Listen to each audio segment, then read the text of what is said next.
Alright, this video we will do another Addmaths paper. So this is the Addmaths Kertas Sebenar for SPM 2023 and this is paper 2. Last video I did paper 1. Okay, so this video I'll do the paper 2. So let's start with question number 1. So number 1 says solve the following simultaneous equation. Solve here means find x, y, z. But in this case they use PQR, so you have to find PQR lah. So how do you find it? Okay, first of all, let's uh, what chapter is this? Yeah, what chapter is this? So this is chapter 3 for 4. Okay, for 4 chapter 3, system of equation. Okay, so you already know in system of equation, there's two method. Okay, to solve this simultaneous equation, you can either use the substitution method, penggantian, or the elimination method, penghapusan, right? But for this, I think I will do penggantian. Yeah. So let's call this equation 1. This is equation 2. This is equation 3, right? So if I look here, this is 2p. Okay. And the p is, here is p, here is 3p. This one is negative 1, 2, 1. This one is negative 1, negative 4, negative 1. So from this, I will do the substitution method. Substitution method, and I will start from equation 2. Yeah. So I start from equation 2 and I will find p.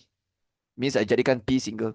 So if I pindah, it will become 8 minus 2Q plus 4R. Okay. So if you want to use substitution method, that's how you do it. You can start from any equation you want, and then you just try to, how to say, make the P single or the Q single or the R single up to you lah. But I make the P single because if I make the Q single, there will be fraction. Okay, that's why I didn't choose to do that. So I make the P single. So 8 minus 2Q plus 4R, and I call this equation 4. And what happens now is the equation 4 have to sub into equation 1 and equation 3. Okay, so I write here sub 4 into 1. And then the other side later have to sub 4 into 3. Okay, 4 into 3. Okay, you don't go and sub 4 into 2. Don't do that. Because 4 actually come from 2. If you sub 4 into 2, you get 0 equals 0. And then wrong lah, salah. So you cannot sub. You start dari equation 2 means you kena sub into equation 1 and 3. Okay. You tak boleh ganti balik dalam sendiri. You have to ganti orang lain. You have to ganti equation lain. So what happens when you sub 4 into 1? Okay, let's look at equation 1. 2p minus q minus r equals 6. So now it becomes 2 bracket minus q minus r equals 6. And the p, we already sub with 8 minus 2q plus 4r. Okay, we replace with this p right here. Okay, sekarang kita kembang. So when you expand, you get 16 times 2 times 2, you get negative 4q here. 2 times 4r, you will get 8r. Okay, and then minus q minus r equals 6. Okay, q dengan q boleh buat, r dengan r boleh buat, number dengan number boleh buat. So q dengan q, negative 4q minus 1q is negative 5q. 8r minus 1r is plus 7r. Number dengan number boleh buat, but the 16 I will pindah to the other side. 6 minus 16 is negative 10. So this is my equation 5. Okay, and this equation 5 has only two unknowns, q and r. Q and r. So what I will do is I will sub 4 into 3 to get another equation in terms of qr, and then take this equation and this equation 5, do one more time the simultaneous. Right? Okay, so what happens when you sub 4 into 3? Let's look at equation 3. 3p plus q minus r equals 2. And the p we already replaced with the equation 4, which is 8 minus 2q plus 4r. Because that's the p, right? Yeah, so I sub p inside. Okay, 3 times 8 is 24. 3 times negative 2, negative 6q. 3 times 4r, 12r plus q minus r equals 2. Okay, q dengan q boleh buat. Negative 6 plus 1 is negative 5q. R dengan R boleh buat. 12 minus 1 is positive 11R. Number dengan number boleh buat, but 24 I buang to the other side. 2 minus 24 is negative 22, and I'll call this equation 6. Right? Okay, sampai sini I realize saya punya equation 5 and equation 6, they both have QR. So it means if I do substitution or the elimination method one more time, then I'm able to find the unknown already. Okay, yeah, because we start with 3 unknowns, and after we do this, we end up with 2 equations with 2 unknowns. So if I do one more time, then I will get 1 unknown, then I can find the value. So now I will do elimination method. Okay, if you want to do substitution, can also. But I will do elimination because why? Because if you tengok sini, kedudukan dia sudah sama. QR number, QR number. And then also the Q depan sini negative 5. Here before Q also negative 5. So I can do penghapusan elimination. I can just take equation 6 minus equation 5. Okay. Yeah, equation 6 is negative 5Q plus 11R equals negative 22. Equation 5 is negative 5Q plus 7R equals negative 10. And kenapa kita minus? Because if you want to hapus Q, and kalau tanda dia sama, negative, negative, you have to minus. If you plus, cannot one. If you plus, what happens? It becomes negative 10Q here. Okay, so it's like you cannot hapus the Q. So if you want to hapus, you have to minus. So minus minus jadi plus, negative 5 plus 5 is 0. So this one cut already. Hapus already. And then 11R minus plus, minus plus means minus lah. So 11R minus 7R is 4R. And then negative 22 minus minus is plus, negative 22 plus 10 is negative 12. So R is negative 3. Okay? Okay, some student might ask this. Some student maybe they will ask like, hey sir, tadi saya guna substitution method. Sekarang tiba-tiba saya tukar jadi elimination. Boleh ke? Boleh lah, boleh. Because this question, they never mention what method they want you to use, right? So, yeah, you can mix. Yeah, you can do substitution and then later do elimination. Can. No problem. It's up to you. Okay, so after I dapat R, I can find the Q. But I will substitute this inside equation yang ada dua unknown dulu. So which equation here have two unknowns? Equation 5 and equation 6, right? So dua-dua pun boleh lah. So let's sub into equation 5. Negative 5Q plus 7 bracket equals negative 10. And the bracket R, you can sub negative 3. So you get negative 5Q, 7 times 3, negative 21 equals negative 10. Okay, I want to find Q, right? So pindah negative 21 jadi positive. Negative 10 plus 21, 11Q sama dengan negative 11 over 5. Okay, now to find the last one is to find P, right? Okay, now I will start inside equation yang ada tiga unknown. So we already have Q and R. Q is negative 11 over 5 and R is negative 3, right? So if you want to find P, you can sub into equation 4. Okay, yeah, equation 4 is the best one because they already susun cantik for you already. So the P is already single already. So you just sub the 8 minus 2Q plus 4R and then the QR you just masukkan saja lah. Q is negative 11 over 5, R is negative 3. Okay, this one you can tekan semua ni dalam calculator. Ya, macam mana saya tulis macam tu lah you tekan. Just tekan exactly the same thing and your calculator will give you 2 over 5. So that is the answer. Okay. Okay, so they asked us to solve, right? So that's the answer lah. So you have one solution for P, Q, and R. So P is 2 over 5, Q is negative 11 over 5, and R is negative 3. Okay. And dia akan bagi full mark dekat sini. Okay. Alright, so sudah siap. Okay, let's continue with number 2.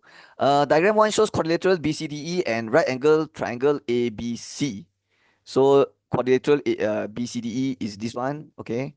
And then another triangle ABC is this one, but it's a right angle. So yeah, got 90 degree here. Okay, let's see what chapter is this first. So what chapter is this? This is vector. Yeah, this is vector. Yeah, when we do MS question, we always want to know what chapter first so that we don't use the wrong formula. Okay, so this is definitely vector because I see, yeah, I look at the question here, I boleh tahu dah. Okay, so it says it is given that AB is 2x. Okay, you should label this. AB vector is 2x. So A to B. And how do we label vector? We have to put arrow 2x. Okay, ini cara untuk label vector. You kena letak arrow A to B to X. Okay, AC 3Y, kena letak arrow A to C 3Y. Okay, next one is AB 2 over 3 AE. Okay, what I will do with this is I will pindah the 3. Okay, so divide 3 when you move to the other side. Dia akan jadi 3AB equals to AE. And kenapa saya buat macam tu? Because I want to draw a rainbow so that I can baca the ratio. So AB ratio dia 2, AE ratio 3. So AB is this one, right? So 2. Okay. Yeah. Because ini cara betul untuk baca, like rainbow. AB 2 and then AE 3. AE 3. So AE is the whole line. So the whole line ratio is 3. That means 3 minus 2, you get 1. It means the ratio BE is 1. I repeat one more time. AB ratio is 2 and the whole line AE ratio is 3. So what is the ratio for BE here? It will be 3 minus 2, which is 1, right? And you can find the vector BE. Yeah. Yeah, you can find it now. Just find it now. Even though I haven't finished reading the question, I'll just find it now. Okay, so how to find it? Okay, vector AB is 2x, right? But this is for ratio 2. So, if ratio 2 is 2x, what is ratio 1? 1x lah. Because 2x divide 2, right? Yeah. And what is the whole line? 2x plus x, which is 3x. Okay. Okay. And also I notice I can find the vector BC actually because I have these two vector. So to find BC, you can just go BA, AC like this, right? Okay, but don't find it first. If the soalan tanya baru you cari. Okay, the last information, CD vector is 1 over 3x plus y. Let's label CD is here. And the arrow have to point to D. Yeah, and then you label beside 1 over 3x plus y. Okay, I think I'm done with all the labeling. Now we can do A1. Express in terms of x and y for vector BC. So A1 want to find vector BC in terms of x and y. So B to C, you can find it by going BA plus AC. Okay. Yeah, because you already have both these two vectors already. BA plus AC. So BA will be negative 2x. Okay, AB is 2x, but BA is negative 2x. So look at the arrow. This arrow very important. Okay. So if you want to go BA, you have to tukar tanda lah. 2x jadi negative 2x. Because you go in the opposite direction. And then AC, okay, this one no need to tukar tanda because the arrow sudah memang from A to C kan. So saya nak cari AC and dia punya arrow pun sudah AC. So terus ambil plus 3y. So this is the answer for question 1. Question 2, they want to find ED. Okay. Okay, let's go and cari ED mana. So this is ED, right? So how do you go from E to D? Okay, kalau terus pergi tak boleh. Sebab kalau terus pergi macam ni dia tak bagi vector. Right? They never give us the vector for ED. So I terpaksa kena guna jalan lain lah. I have to use jalan lain. So you nak guna jalan mana? EB plus BC plus CD. Macam tu. Or maybe some student want to go EA plus AC plus CD. Can also. Can also. You jalan macam tu pun you dapat same answer. Okay, but kalau saya akan jalan EB plus BC plus CD. Okay, and also I have all the three vector already. EB sudah ada, BC pun sudah ada, tadi sudah cari. And then CD pun ada. Okay. So yeah, easy. So EB, what is EB vector? Okay, BE is X. So what is EB? Negative X. Okay. BC vector you can tiru daripada question 1 tadi. So just buka bracket negative 2x plus 3y. Tadi sudah cari BC. And then plus with CD which is 1 over 3x plus y. So tulis 1 over 3x plus y. Okay, sekarang kita boleh buat yang ni. So how do we do it?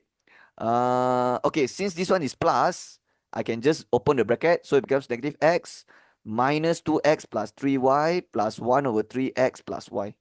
Okay, x dengan x boleh buat. And then y dengan y boleh buat. Okay, negative 1x minus 2 is negative 3. Negative 3 plus 1 over 3. Negative 3 plus 1 over 3, you get negative 8 over 3. So this is negative 8 over 3x. And then y dengan y boleh buat. So 3y plus 1y is plus 4y. So this is the answer. Okay. Okay, let's do B. So B says, show that vector ED and BC are parallel. Okay. Dalam dunia vector, kalau you nak tunjuk dia parallel, you have to make sure dua vector ni boleh sama dengan. Okay. You have to take these two vector sama dengan.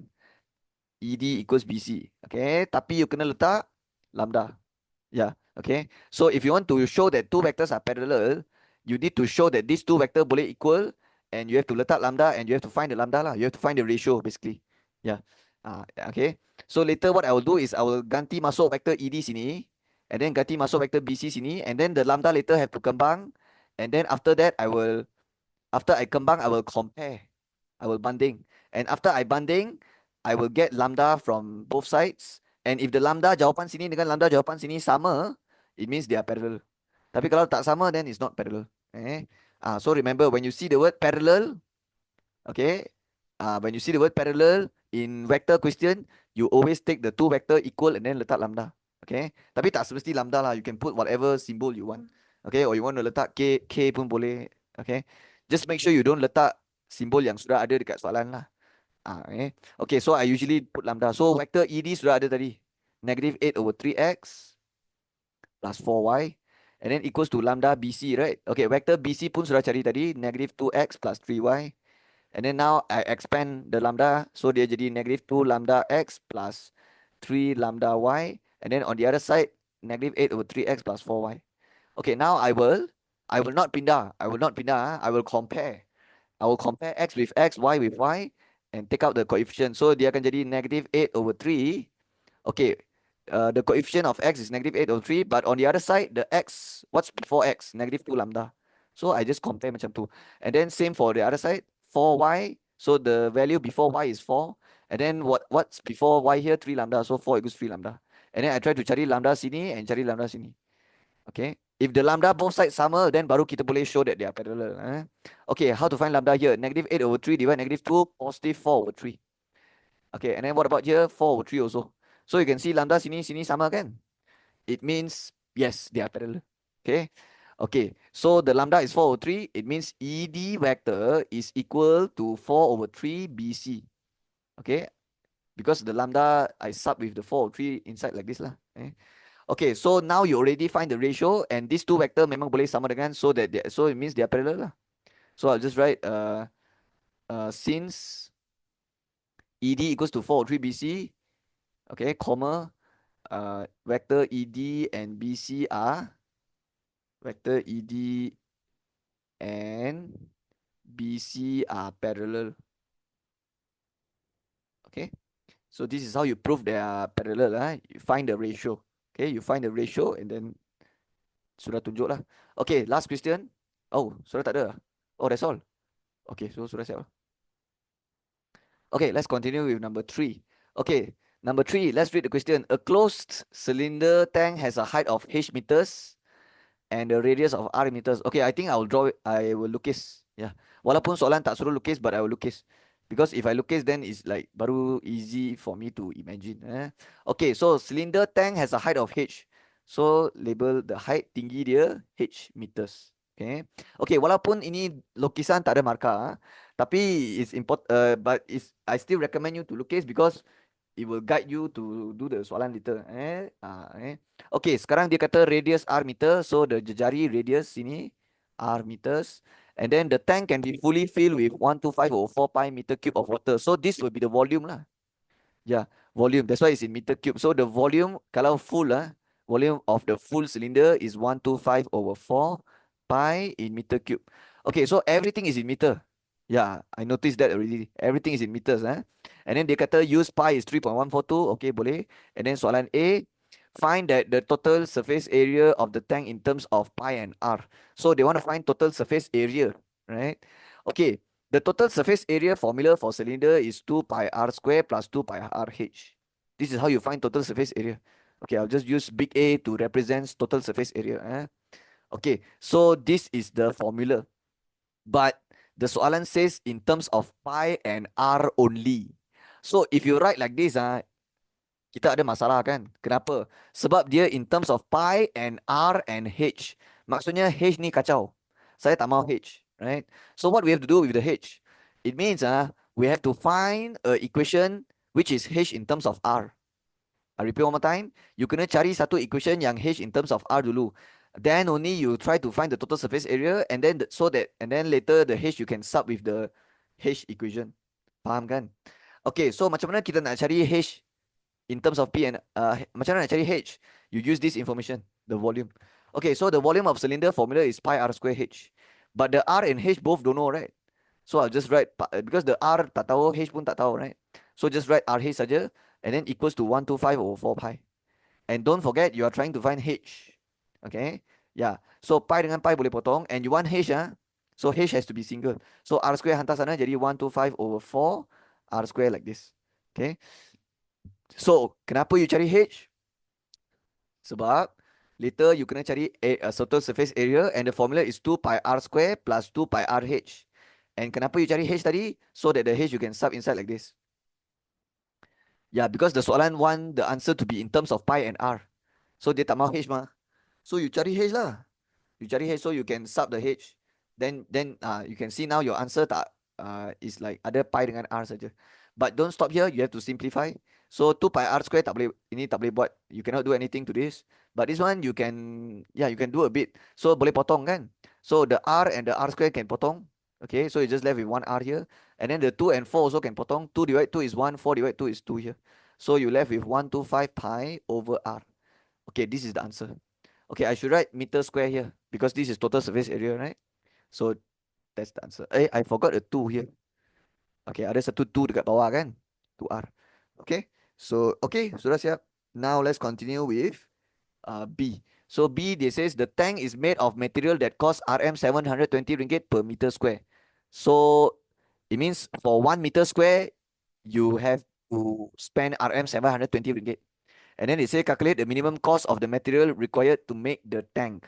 Okay, saya rasa you tak boleh cari cost dulu. Ya, you tak boleh cari cost dulu. You kena cari area dulu. Betul tak? You have to find the total surface area. Lepas tu baru you boleh darab dengan 720 to find the cost. Yeah, because this 720 is the cost for 1 meter square. But we need to know the whole surface. We need to know the whole surface area of cylinder first. Then baru kita boleh darab dengan 720, right?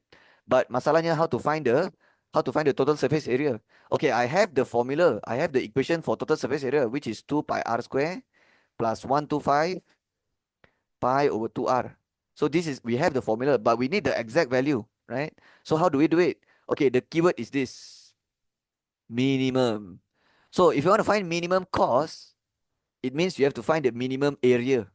Okay, makes sense, right? You want to find minimum cost of material, you find out the minimum area lah. Because when you get the minimum area, minimum surface area, then you darab dengan cost for 1 meter square, then the answer comes out will be the minimum cost lah. Okay, but how to find minimum? You do dy dx equals 0.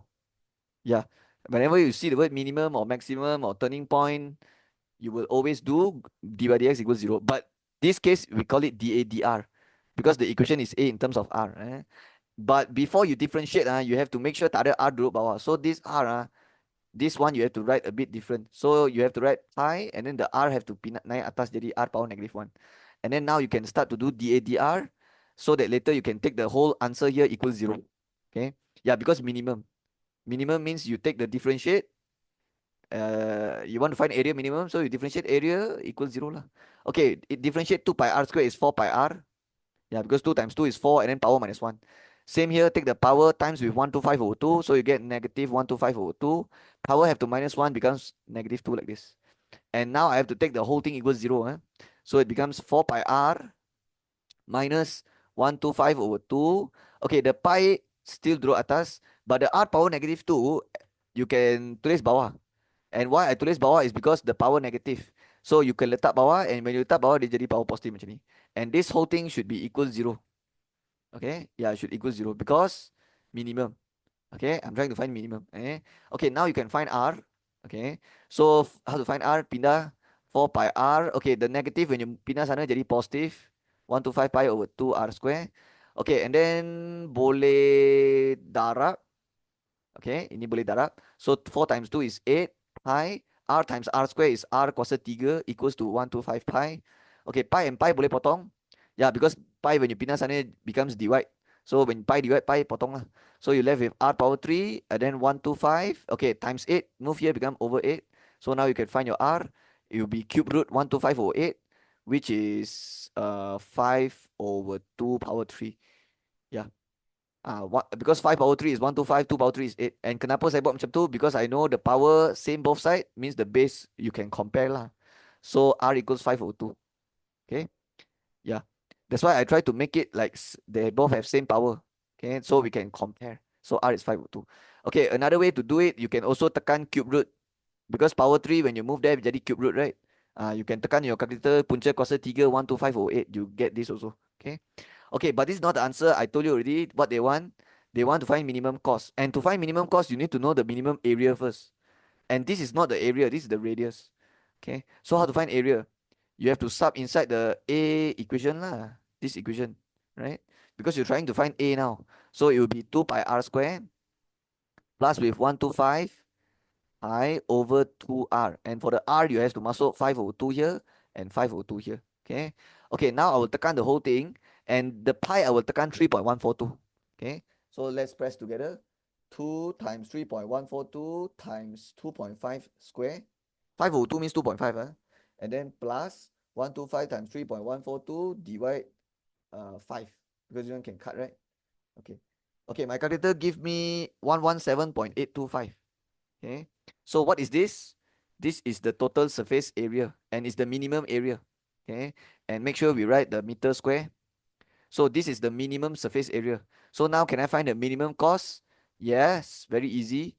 So I'll continue here. So the minimum cost will be 117.825 times with 720, because this 720 is the cost for 1 meter square. Okay, yeah. So now you have 117.825 meters square. So you times 70, you get your answer will come out in RM. Okay, okay. Let's press answer times 720. Okay, my calculator give me 84834. So this is the answer. Okay, sudah siap. Okay, let's continue. Number 4. So I think this is trigonometry chapter. Yeah, the from 5 chapter. And this is under the graph. Okay, trigonometry graph. Okay, let's read the question. Diagram 2 shows the graph of y equals tangent x plus c for x in between 0 and p. Okay, let's observe the diagram. So this is tangent x, yeah, correct. Plus c. Okay, here they put -1, right? Okay, so c is -1 lah. Yeah, because this c means uh whether your graph move up or move down. Okay, this C means your move up or move down. If your C is positive, means the whole graph move up. And this, if the C is negative, means the whole graph move down. Okay, so let me tell you how the normal tangent graph looks like. So the normal tangent graph looks like this. Yeah. So this is how a y equals tangent x graph looks like. It looks like this. But if the graph start at -1, then you know it means that the C must be -1 lah, because it turun satu unit. It means the whole graph turun satu unit already. And then they say for x in between 0 and p. Yeah, correct. From 0 until p, right? So that means this is p lah. This is p. Okay. Okay. And then -2 is like here, -2. Okay. Okay, and then it says such that C and P are constant. Okay, ini tak penting. So state the value of C and P. Okay, C I already know already is -1. Yeah, it's very easy. And then how to find P? Okay, P is not 2 pi. You don't tell me like, oh sir, this one is 0 ma, so this one is pi ma, then this one mesti 2 pi lah, confirm one. Eh, cannot one. You tak boleh assume macam tu. So we actually don't know whether this is a full one cycle or not, right? So because they draw like this, so we don't know for sure whether it's 2 pi or not. So the correct method is you have to sub this point inside the equation. And kenapa you boleh sub macam tu? Because this point passes through this graph. Yeah. So kalau dia ada passes through means you boleh sub macam tu. So C is -1, but to find Y, I have to, okay, I'll do it here. So Y equals tangent X. Okay, the C I already know is -1, but I will sub with P -2. Okay, because Y we can sub like that because got passes through. So X is P, Y is -2. So sub masuk, dia jadi tangent P -1. Okay, so tangent P -1 equals -2. Tangent P equals -2 plus 1, -1. And then now I can tekan shift tangent lah. So dia akan jadi shift tangent 1. Okay, remember this. When you tekan shift tangent, you cannot tekan the negative. Okay, you cannot tekan the negative, right? Because the negative only indicates quadrant. And also I want to mention, this one is normal case or special case. This is normal case. Okay. There's only 7 special case. For sine and cos, the special case will be 0, 1, and -1. For tangent, the special case is 0, only 0. Okay. So this one, kalau tangent -1, this is normal case. So for normal case, you use your calculator to do it. Shift tangent 1, you tekan calculator, it will give you 45. Okay. But don't tekan the negative. The negative only indicates quadrant. Okay. So this 45 is not answer. This 45, we call it RA, reference angle. Okay. So how to get the real angle? We have to consider quadrant. Add sugar to coffee. Tangent comes out negative. So if tangent answer negative means which quadrant? Quadrant 2 and quadrant 4. Yeah, because quadrant, okay, if tangent positive, quadrant 1, quadrant 3 ma. So if tangent negative, quadrant 2 and 4. So how to get the quadrant 2 and quadrant 4 answer? Okay, I already get 45. So to get quadrant 2, I will take 180 minus the reference angle. And then to get quadrant 4, I will take 360 minus the reference angle. So what is 180 minus 45? I will get 135. Okay. And then the other angle is 360 minus 45 to get the quadrant 4 answer. So I will get 315 degrees. Right? Okay, so there's 2 answers here. So what do you think is this P? Will this P be 135 or 315? Well, it's very obvious it's 315. You know why? Because pi is 180 degree. So your P is confirm will be bigger than 180 lah. So your P confirm mesti more than 180 because it's further away from 0. So P mesti lagi besar, right? Mesti lagi besar. That's why dia lagi jauh daripada kosong. So That's why the answer that makes sense here is 315, not 135, right? And let me explain why I got two answers is because there's one more here.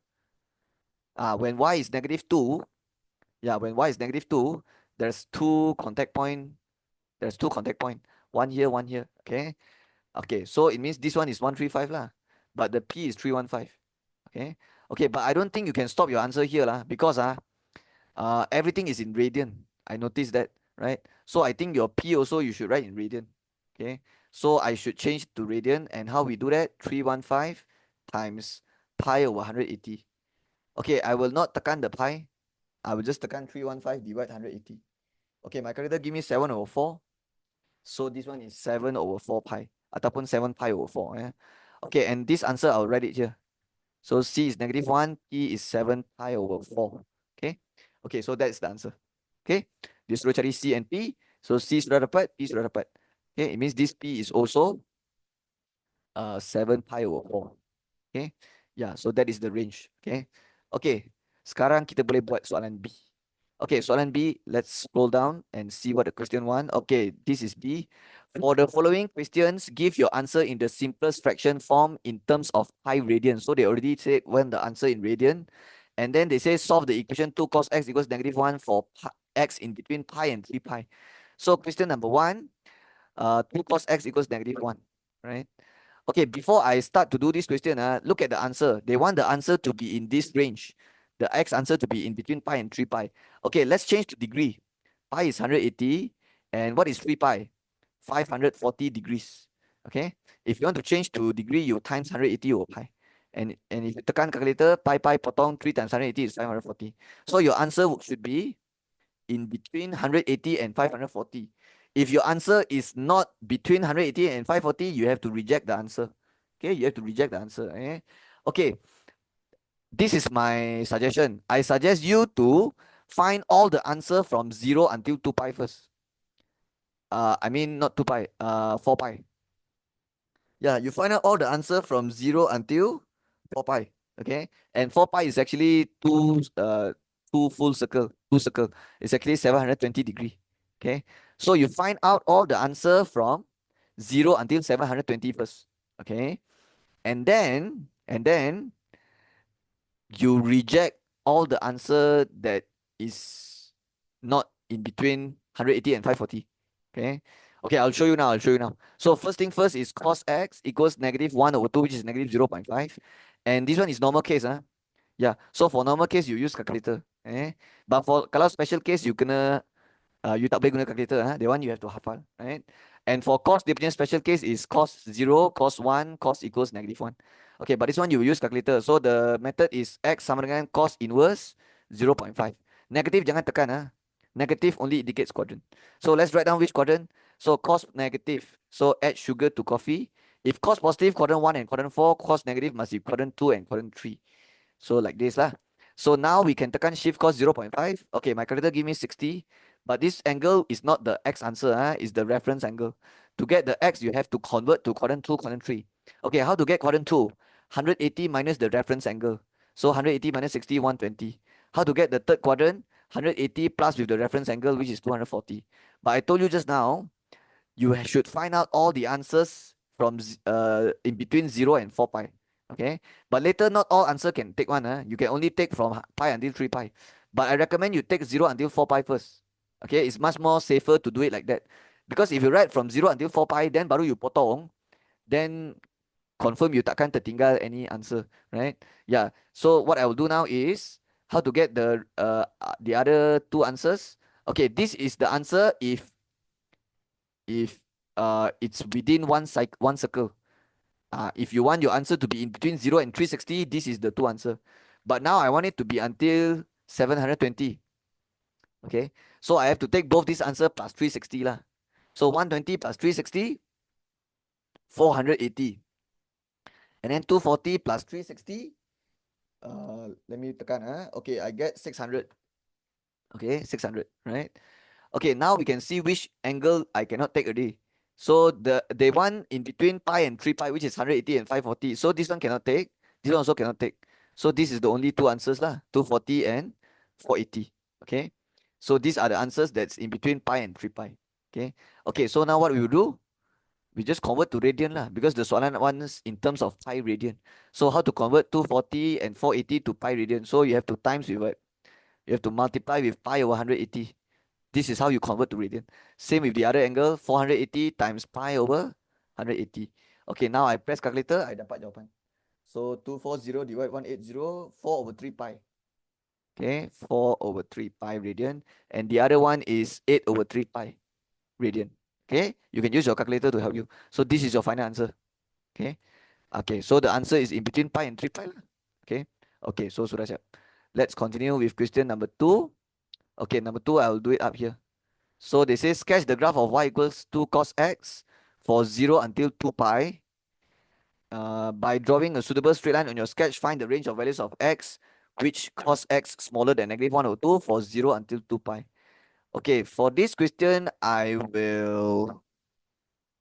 Okay, I will... Okay lah, I think I'll just do it down here lah. Yeah, I think I can just do it down here. Okay. Okay, so first of all, they want you to sketch y equals 2 cos x. Okay, this graph is very easy to sketch. 2 cos x is very easy. Because dia tak ada modulus, dia tak ada plus minus, dia tak ada negative.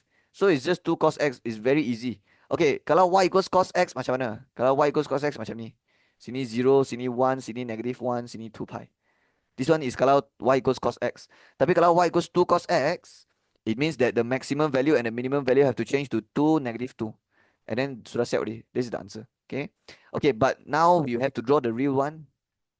So I will first draw the y-axis. And then I will draw the x-axis in the middle. Okay, it has to be in the middle. Because, yeah. Because later you have some of the graph, there is part of the graph above the x-axis, there's also some part below the x-axis. So now the z0, here is 2, here is negative 2. Okay. Okay, so this is the maximum value, and this is the minimum value. And this is x, this is y. Okay. Okay, sini mesti ada 4 potongan. So this is 2 pi, this is middle pi, this one half pi over 2, this one 3 over 2 pi. Okay, the soalan says want you to sketch the graph of 2 cos x for 0 until 2 pi. So basically you just draw one cos graph and the coordinate mesti macam ni. Sini, sini, sini, sini, sini. And the reason I know this is because I already hafal all the special case already. So I know cos 0 is cos 0, I mean cos 0 is 1. Okay, and then cos 90 is 0, cos 270 is 0, cos 180 is negative 1, cos 360 is 1. Okay. It's just that this one have to times 2. That's why it becomes 2 like this, right? Yeah, because when you tekan cos 0, you dapat 1. But 1 times 2 is 2, so that's why these are the coordinates. Okay, so now I just have to draw the cos graph. Okay, sudah siap. Okay, so this is the graph for y equals 2 cos x. Okay, sudah siap part ini. Sekarang dia kata, by drawing a suitable straight line on your sketch, find the range of values of x for which cos x smaller than negative 1 over 2 for x in between 0 and 2 pi. Okay, usually after they ask us to sketch the graph, usually they will ask us to find number of solution. Okay, number of solution. And what you have to do is you just draw a line and then cari berapa kali dia, berapa titik persilangan. Number of solution means the number of intersection point. But this question dia tak suruh cari number of intersection point. Dia suruh cari range of values of x for which cos x smaller than negative 1 over 2. Okay, the first step is to jadikan equation jadikan dia ada y dulu. That's what you should do. Because when you find the number of solution also you buat benda yang sama mah. You jadikan dia ada y dulu, and then lepas tu you baru you continue, right? Yeah. Okay, so cos x smaller than negative 1 over 2. I want to make this so that dia ada y. So macam mana nak cari y? Okay, first of all dia ada kata y sama dengan 2 cos x here. So what I can do, I can times 2 lah. And when I times 2, you become 2 cos x. The other side also times 2 become negative 1, right? And kenapa saya buat macam tu? Because I want to tukar jadi y. So now this is my equation. Okay, actually it's not equation, it's inequality. Yeah, y is smaller than negative 1. Okay, how to represent this in the diagram? First, you change to equal first. Yeah, you change to equal first. Because when you change to equal, you get the line. You get the garisan. So y equals negative 1 is go to y, cari negative 1, and then you draw a horizontal line. Okay. Kalau dia punya equation macam ni, y sama dengan number, means line ini dia tak sengit. Dia just horizontal line. And you have to use dotted line. You know why I have to use dotted line? Because this line, dia inequality. And dia tak ada line bawah sini. So kalau tak ada line, you have to use inequality, right? And then they say smaller, right? So smaller means you have to shade the region. Okay. So this is just the garisan for y equals -1. But kalau the other bigger, smaller, you have to represent the kawasan. Okay. Yeah, there is a shaded region. So the region is smaller, -1. So it's talking about this region, smaller. Okay. So what they want to find range of values of x. So to find the range of values of x, it means I have to erase all this part lah. Okay. Okay, but don't erase lah. Just imagine you padam ini semua extra part because you only want part yang bawah sini, from here to here, right? So the range of x will be from where to where? It will be from here to here, right? Right? So your x will be in between this and this. But we need to find out these two angle lah. And macam mana kita cari dua angle sini? Senang saja. You sudah ada tadi. Remember this part? Yeah. Because, okay, if you want to find these two angle, you just have to sub. Okay, because this point and this point, dia punya y coordinate is -1. So you just sub the -1 dalam y. So y is equals to 2 cos x. Okay. And you're trying to find the x coordinate of these 2 points, right? And they both have the same y coordinate, which is -1. So you just sub y equals -1. So 2 cos x, the whole thing equals -1. And you tak payah buat dah. 2 cos x -1, you dah buat tadi. Tengok. 2 cos x -1, you buat, you dapat ini semua jawapan, right? So your answer will be 120 and 240. Okay. This time you don't take the 480, 600. Fikir logic lah. Mana boleh ini 400. You rasa logic ah? This one you rasa logic ah? 480. No logic, right? Why? Because this one is 0 until 2 pi ma. So the 3 pi over 2 is 270. So your answer must be in the first 360 lah. So it has to be 120 and 240. Okay. Yang ini saya ambil 480 sebab jawapan dia nak dalam in between pi and 3 pi. That's why got answer 480. But this question I'm doing is like from 0 to 2 pi saja. So it's 120 and 240. So this angle right here is 120 and this angle right here is 240. But I think you have to write in radian, right? Find the range of values of x. Okay, they never said write in radian, but I will change to radian. Because the range of x they write here is also in radian. 0 to pi. So I think I have to write in radian also. So this is 120 degree, this is 240 degree, but I will change to radian so that it will becomes 4 pi, sorry, 2 over 3 pi, and then 4 over 3 pi. Okay, so this is the answer. Okay. Okay. You can tengok balik sini mah. Just now you already convert to radian already. 120. Okay, sorry. 240 convert to radian is 4 over 3 pi. So that's why 240 is 4 over 3 pi. And then 120 is just 4 over 3 divide 2 lah. Because it's half of it, right? So 4 over 3 half is 2 over 3 pi.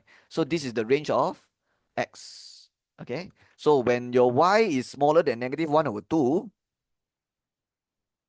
sorry.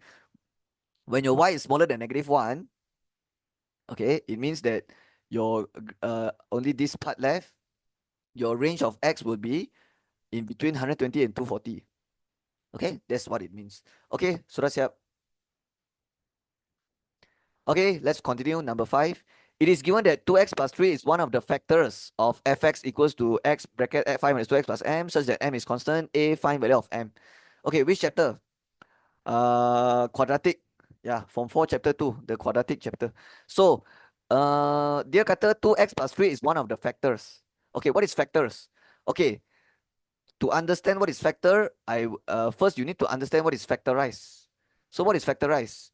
Kalau saya bagi ax square plus bx plus c equals 0, usually how you factorize? You will tekan calculator. Okay, if they ask you to solve for x, you will factorize, right? And you will tekan calculator ABC and your calculator will give you x equals something macam ni, right? But you have to write bracket equals 0 and then you have to pindah balik in reverse, right? You have to pindah balik the jawapan. Kalau plus, pindah balik jadi minus. Kalau minus jadi plus and then macam ni, right? And then you write x, contoh lah, you tulis ini and then x tulis, right? Okay, so yang ni kita panggil factor, right? Okay, this process we call it factorization. From this baris to this baris, we call it factorization. But this bracket is called factor. So if I say 2x plus 3 is one of the factors, it means one of the bracket is 2x plus 3. That's what it means. Okay, for this fx, right? And then they say find the value of m. Okay, first of all, we change this to general form first. Yes, we change this to general form first. So let's change this to general form. Dia akan jadi fx equals x times 5 is 5x. And then x times negative 2x is negative 2x squared plus m. So in general form is negative 2x squared plus 5x plus m. So you kena susun. Okay, now this is fx. So the only information they give us is 2x plus 3 is one of the factor. But if 2x plus 3 is one of the factor, it means you can find the roots lah. Yeah, you can find the roots. Because if 2x plus 3 is the factor, it means 2x plus 3 equals 0, x equals negative 3 over 2. Yeah, because this is how you find x usually, right? After you factorize, you will take the first bracket equals 0, the second bracket equals 0 to get the final answer, right?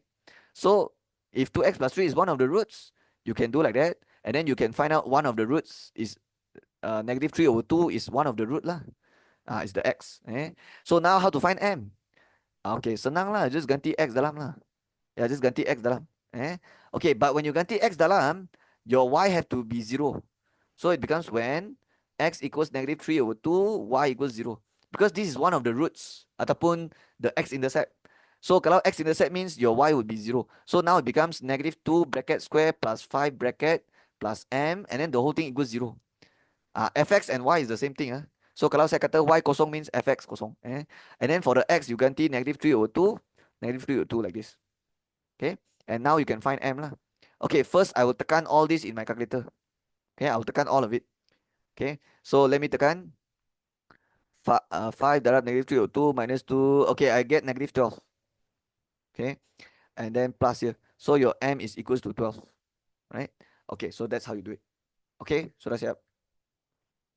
Okay, let's do B. B says by using method of completing the square, express fx in this form. Okay, what is this form? This is vertex form. Okay, when you nampak ada bracket square macam ni means vertex form. Confirm. Kalau you nampak bracket square means vertex form. Such that a, h, k are constants. Hence, sketch the graph of fx for x in between 0 and 4. Okay, don't sketch first. Jangan sketch dulu. Kita cari dulu fx in vertex form. So fx punya equation yang ni kan. So negative 2x squared plus 5x plus m. Fx equals negative 2x squared plus 5x plus m, and the m is 12. Okay, because I find it just now already. Okay, now we will do completing the square and change to vertex form. So when we do completing the square, the a must be positive 1. So the negative 2 I have to factor out. Faktorkan. So I have to divide negative 2 lah. So when you divide negative 2, left with x squared. 5x divide negative 2 is negative 5 over 2x. 12 divide negative 2 is negative 6. And then now we can do completing the square. And we have to use big bracket. This big bracket sangat penting. This big bracket very important. If you forgot to open the big bracket, then later you will forget to take the negative 2, expand inside, then you salah. So big bracket very important. So big bracket I have to write. And then x squared minus 5 over 2x. And then you have to leave an empty space here. And then minus 6. And then leave another empty space and then tutup. Okay, for the empty space here, you have to write plus bracket square minus bracket square.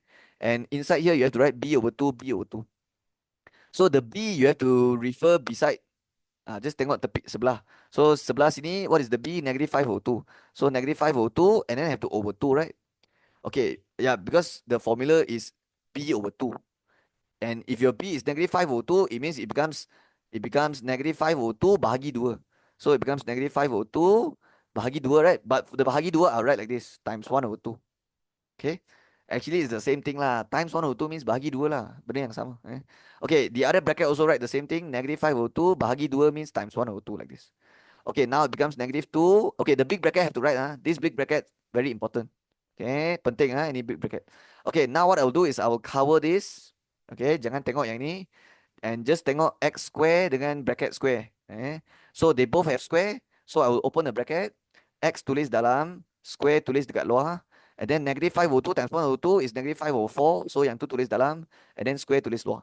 Okay. Maksudnya you tak payah square lah. You tak payah square. Sebab square tu you sudah tulis luar ni.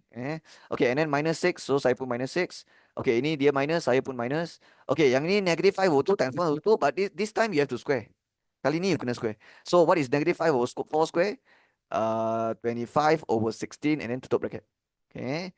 Okay, sekarang apa you kena buat? Okay, you have to do this one. Because this one boleh minus kan? Okay, so the big bracket still have to write. This big bracket very important one. Okay, so x minus 5 over 4 square. Okay, now I tekan negative 6 minus 25 over 16. Okay, my calculator give me negative 121 over 16. Okay, and don't forget to close the big bracket. Okay, now for the final step. This is the most important step. You have to take the negative 2, kembang dalam dua term ini. Okay, yeah, that is why I said have to open the big bracket. If you don't open the big bracket, you thought finish already. Kalau you tak buka bracket besar tu, nanti mesti you ingat sudah siap. Tapi sebenarnya salah. Okay, so now you will write negative 2. Okay, sekarang tak payah tulis dah big bracket. Sebab you dah kembang. So you left with small bracket x minus 4 over 4 square. And then this negative 1 to 1 over 16 have to darab negative 2. So negative times negative, positive. 1 to 1 over 16 times 2, 1 to 1 over 8.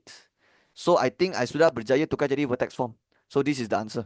Okay. So dia suruh express fx in this form. So this is the answer. This is the vertex form. Okay, now the next part. They say sketch the graph of fx for the domain in between 0 to 4. Okay, for sketching graph, you will draw a table. Okay, you will draw a table. And why you have to draw a table is because you have to find points. All right. And usually we just find the important points. All right. Okay, so I will just find some, draw some box here. Okay, so here is the x coordinate, here is the y. Okay. Okay. When we sketch a quadratic punya curve, and kalau dia ada bagi the domain, you have to find some important points, and the important points will be the first point. First point means the starting point, and then you also need to find the last point, and also the x-intercept and the y-intercept and the turning point. So these are all the important points you need to find. Okay, so first thing is to find the first point. First point means like the starting point. So the starting here is 0. Okay, when x 0. Because they want you to start from x coordinate 0. Okay, so the first point, the starting point, the x coordinate must be 0. And then you have to find the last point, which is 4. Okay, and then this middle two will be the x-intercept and the y-intercept. And to find x-intercept, y-intercept, you just ganti x0, y0. Right? But do you realize this 0 and this 0 is same? It means later this answer and this answer will be the same. That means this, the starting point and your y-intercept is actually the same point. It means your starting point is actually the y-intercept. Okay. But it's okay. You can just letak macam ni pun tak apa man. You don't have to erase this. Okay. You can just letak macam ni je. Okay. And one more point you have to find is the turning point. The turning point. And the turning point you don't have to find already. Because just now you already do vertex form. And memang kita boleh baca turning point from our vertex form. So how to get the turning point from vertex form? We just look at the value here and here. Right? So inside the bracket here is negative 5 over 4. But when you take out, it will become the x coordinate. But you have to tukar tanda. Jadi 5 over 4. And I'll write in decimal 1.25. And then the y coordinate is 121 over 8. And if I write in decimal, it will be 15.125. Okay. Okay, now it's time to find out all these values. So first thing first, ganti x kosong. So when I ganti x kosong here, what happens? The kosong, kosong, kosong, all these become kosong, kosong. So your y will be 12. So this is 12. And when you ganti x kosong here, you be the same thing. Okay. It means that your first point and your y-intercept is the same point lah. Faham kan? Your starting point is actually the y-intercept. That's what it means, right? Okay, the next point is ganti y kosong, right? Okay, for the ganti y kosong, you have to take the whole thing equals 0. Negative 2x squared plus 5x plus 12, the whole thing equals 0 like this, right? Okay, and how you solve for x? You have to use your calculator. But before that, kalau starting sini negative, kita boleh tukar tanda. So tukar tanda jadi minus 5x, tukar tanda minus 12 equals 0. And then baru saya tekan calculator, dapat dua jawapan. And these two jawapan will be the x-intercept, right? Okay, so let me press now. A is 2, B negative 5, C negative 12. So I got 4 and negative 3 over 2. Okay, so this is 4, this is negative 3 over 2. And you have to pindah balik in reverse. So plus 4 pindah balik jadi x minus 4. This one pindah balik jadi 2x. Minus 3 pindah jadi plus 3. So this is the two value, negative 3 over 2 and 4. So sini tulis apa? negative 1.5 and 4. 3 over 2 is 1.5. Huh? Okay, I'll just write uh, okay lah, negative 1.5 and then 4. It means got two x-intercept lah. Okay. Okay, the last step is to sub x equals 4. I seal up here. This should be x equals 4 like this. Bukan y4. Huh? Yeah, because the last point is the x coordinate must be 4. I seal up to this. So the 4 has to be here. So it means I have to sub 4 inside the x here. So dia akan jadi apa? Dia akan jadi negative 2 bracket square plus 5 bracket plus 12. And then sini I letak 4 lah. Okay, if you tekan all this, you get 0. Okay, yeah, you get kosong. Okay, okay, and then of course the turning point, I already have it. So now I'm ready to sketch already. Yeah, this one can erase. Okay, sekarang kita boleh sketch dah because we have all the information we need. But there is one thing you have to check. You have to make sure all your x coordinate is in between 0 and 4. Kalau ada x coordinate yang bukan in between 0 and 4, you have to erase that point. So, tell me, all these x coordinate number, oh, all these x coordinate, is there any value here that is not in between 0 and 4? Yes, negative 1.5. So later negative 1.5, I cannot plot this point. I cannot plot this point because they already say they want the first point x coordinate to be 0. It means there cannot be graph before the 0. So the negative 1.5 tak boleh ambil. Okay, tak apa, we sketch first. We sketch first. Okay, so when we draw the y-axis, we try to look at the smallest x value. So 0, right? And then the largest is 4. So I think your x-axis you can draw on the left side pun tak ada masalah. Because all the x coordinate is positive. It means you only use this space. You will never use the left side. Like there's nothing here. Okay. So that's why I never leave any space there. And then for the y highest value, the y-axis punya paling tinggi punya value, it will be 15.125. Okay. Okay, so I'll just write 121 over 8, right? Okay, but we also need to use 12 later. So this is 15 point something. So 12 maybe I can lebih kurang. For sketch question, you don't have to follow the scala one. Okay. You can just like lebih kurang agak-agak tak payah apa? Tak payah pergi guna skala. Don't need to use graph paper. So it's just lebih kurang sajalah. But make it make sense lah. You jangan letak 12 sini and then kosong you letak sini. Tak logik kan? Ini 15, ini 12 kosong, kenapa jarak sini pendek sangat? So it's like you tak payah guna ikut skala, tapi make sure you is like make sense also. So logic juga. So 15, so I turun sikit, I dapat 12. Okay. So it means like 15, 14, 13, 12, and then 11, 10, 9, 8, 7, 6, 5, 4, 3, 2, 1, 0. So lebih kurang lah, lebih kurang. Walaupun tak payah guna skala, tapi kena make sense juga, kena logic juga kita punya skala. Kalau tak nanti kita punya graph tak balance. Okay, so now for the x-axis. So for x-axis memang semua positif. It's just 0, 4 and 1.25. So you can go 1, 2, 3, 4 macam ni. Okay. Okay, the negative 1.5 saya sudah cakap tak boleh ambil. Okay, tak boleh ambil because that one is outside the range for x already. Okay. Okay, so this is x-axis, y-axis. Okay, now we can plot 0, 12. So this is the first point. But actually, it's also the y-intercept. Maksudnya 0, 12 is the first point and it's also the y-intercept at the same time. Okay. Okay, next one is negative 1.50. But why we never plot that? Because negative 1.50 is like somewhere here, right? But they already said they want the graph to be, they want the first point, the starting point to be x equals 0. So you have to start with x coordinate 0. You cannot start here. Okay, cannot start here. That is why I said this point tak ambil. Okay, because it's outside the range already. So this point kita tak ambil. So we ambil the next one straight away, 40. So 40 is here, right? And if you look at the next point, hey, sama lah, 40. So why sama? Because okay, this one is the last point, right? So it means that your x-intercept, it means this 40, this point 40 is your x-intercept, but at the same time is also your last point. Okay. Okay, so for our final point is this 5 over 4, 1 to 1 over 8. Okay, 5 over 4 is 1.25. So this is 1, this is 2, middle is 1.5. So 1.25 is like lebih kurang here lah. Okay, and then I should write here 5 over 4 like this. Okay, and then 1 to 1 over 8 is here, right? So this is the point. Okay, now we can sketch the graph. Tapi you jangan lukis macam ni ah. You jangan lukis macam ni. Ah, no no no. This is a quadratic curve. So dia kena ada curve. Okay, so lebih kurang macam ni lah. Okay, let me draw one more time.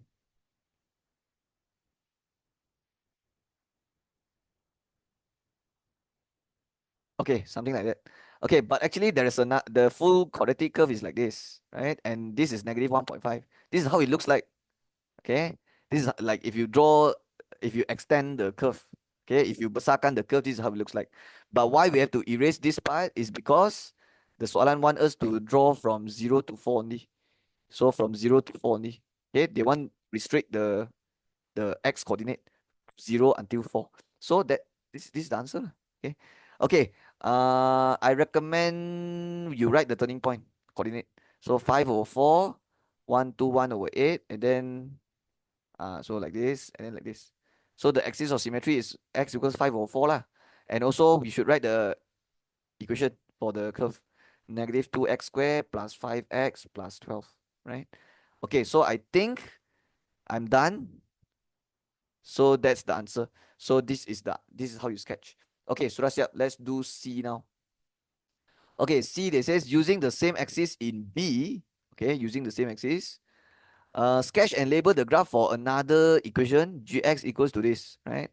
Okay, but this equation is not complete. So I think I have to find out uh the whole I mean the Gx full equation first. So I think we have to ganti AHK, right? And I think we have that. Yeah, we have. Just now I already find out from here. Remember just now I changed to vertex form, and this one we can compare with this one, right? Yeah, so we already know my A is negative 2. Okay, negative H is negative 5 over 4. So H is 5 over 4 lah. And then K is 1 to 1 over 8. And we can use this now to form the equation here. So bracket A minus 1, which means negative 2 minus 1. And then bracket X minus H. So X minus 5 over 4 square plus K, so plus 1 to 1 over 8. So let's solve this quickly. Negative 3 bracket X minus 5 over 4 square plus 1 to 1 over 8. So this is the equation for Gx. So now I have to sketch and label this graph. Okay, if I sketch this graph on the same axis, I need to find the points, right?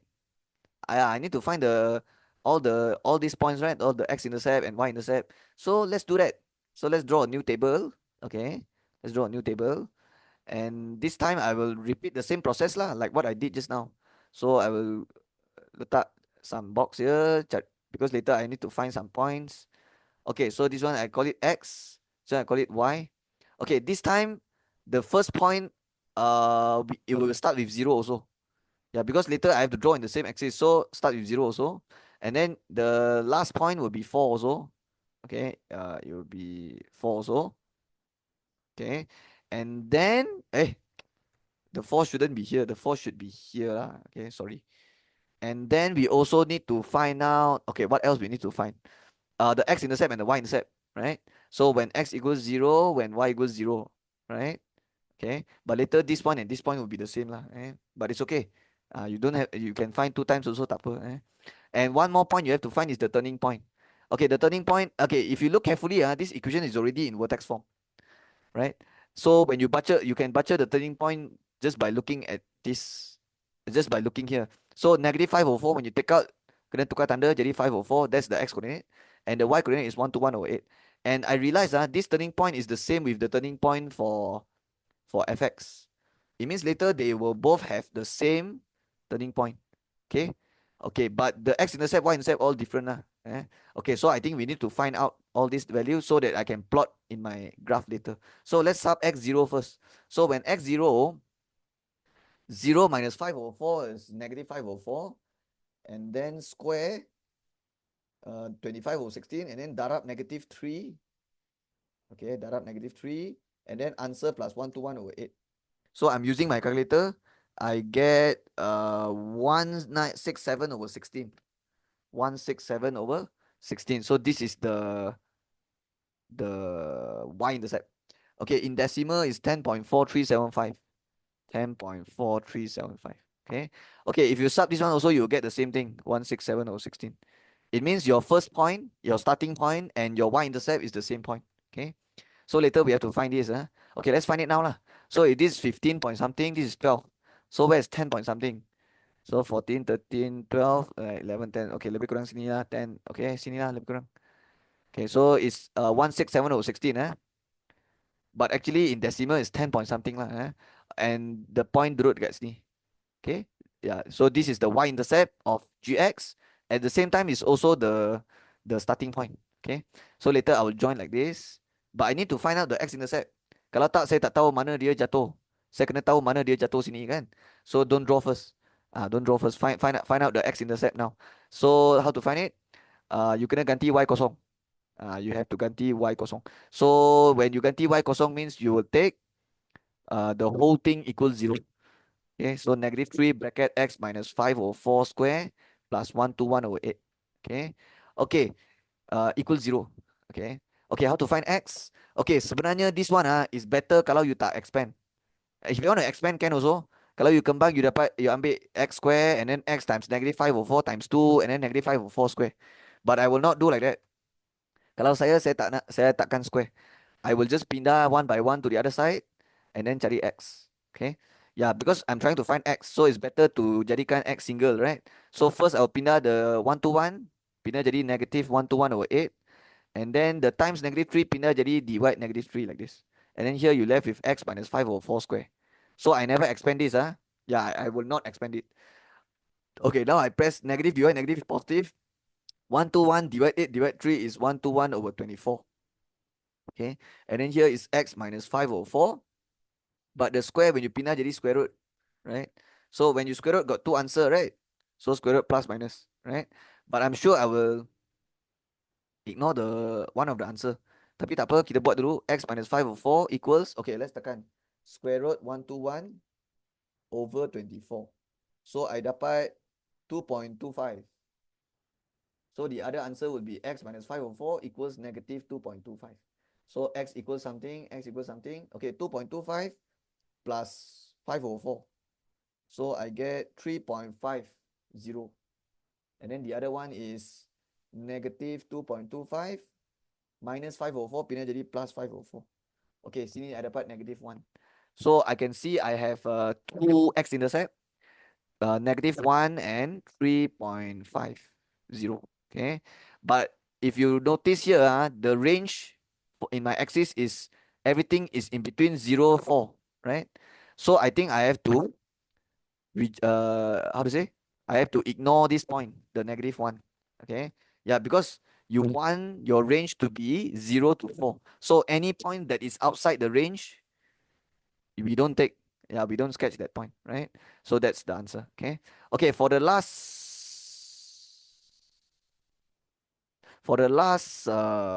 point, okay, the ending point 4, I have to sub x is 4, right? So you can just use your calculator. Just press 4 minus 5/4 first, and then answer square, and then answer times negative 3 equals, and then answer plus 1 to 1/8. Okay, my calculator give me negative 7.5625. But actually, I don't think you have to find out. I don't think you have to find this point lah. Yeah, I think tak payah cari pun tak apa sebenarnya. Yeah. Okay, because if I want to draw in the same axis, I I I need to panjangkan this line already. So saya tak suka. So okay lah, I will just ignore this point. Okay, I'll just ignore this point. It means I will not find the last point. Yeah. And also, they ask us to sketch for GX, right? But they ask to sketch in the same axis. But they never say that this graph has to follow the same domain. They never say that. They just say sketch and label in the same axis. So I think I just have to make sure all the points it's like boleh plot dekat sini, then it's good enough already. So I will just sketch now. But there's one more point I belum plot. So this point sudah plot, this point sudah plot. Negative 1, 0 tak ambil because it's not in the axis. 3.50 okay, ini boleh ambil 3.5 di sini, right? And then actually there's another point down here lah. 4 and it's like negative 7 point something. Okay, like somewhere down here, right? Okay, so if you join, it will look like this and then go down. Oops. Okay, so like this, and then slowly move down. Okay, But actually, if you extend it, it will keep going. And then when the x coordinate is 4, this will be negative 7 point something, right? But if they want us to draw in the same axis, then I don't think you have to extend the axis. So I think I will just do like that. Okay. Okay, so this is good enough. Okay, so the red color one is the gx. Okay, so I should label gx equals negative 3x minus 5 over 4 square plus 121 over 8. Okay, so this is how you sketch and label. Okay, so sudah siap. Okay, one thing I want to mention, do you realize the red color graph is more narrow? It's more narrow compared to the black color one. Why? Because the A is negative 3. If you realize, this equation and this equation is exactly the same. The only thing different is the A, right? And if your A is negative 2, your A is nearer to 0. That's why you're wider. Faham, when your A is nearer to 0, your curve will be wider. Okay, so negative 2 and negative 3, which one is much more nearer to 0? So 0, negative 1, negative 2, negative 3, right? So negative 2 and negative 3, yang mana lebih dekat dengan kosong? So negative 2 is lebih dekat dengan kosong. So kalau you punya A value is much more nearer to 0, you will be more wider. Your curve will be wider. Okay, and if you lagi jauh daripada kosong, you are further away from 0, it means your curve will be more narrow. Okay, so if I go negative 4, negative 5, it will keep on getting more narrow, more narrow, more narrow. Faham kan? So macam tu lah. Okay, so hope you understand my explanation. So I'm done with this question. So yep, that's all. Let's continue. Okay, let's do question number 6. Okay, what chapter is this? Progression. Okay, I sudah nampak the word progression already. And this is under geometric GP. Okay, let's read the soalan here in English. There are two geometric progressions A and B. So ada dua progression. The first term of A is 8 and the first term of B is 4. Okay, I think I have to write this down. So we have progression A. So dia punya information, progression A macam mana? First term is 8. So I'll write A equals 8. Ataupun T1 lah. First term is T1 ataupun A and it's a GP Okay, for progression B macam mana? For progression B, so I will just put a line to separate, and then for progression B, the A is 4.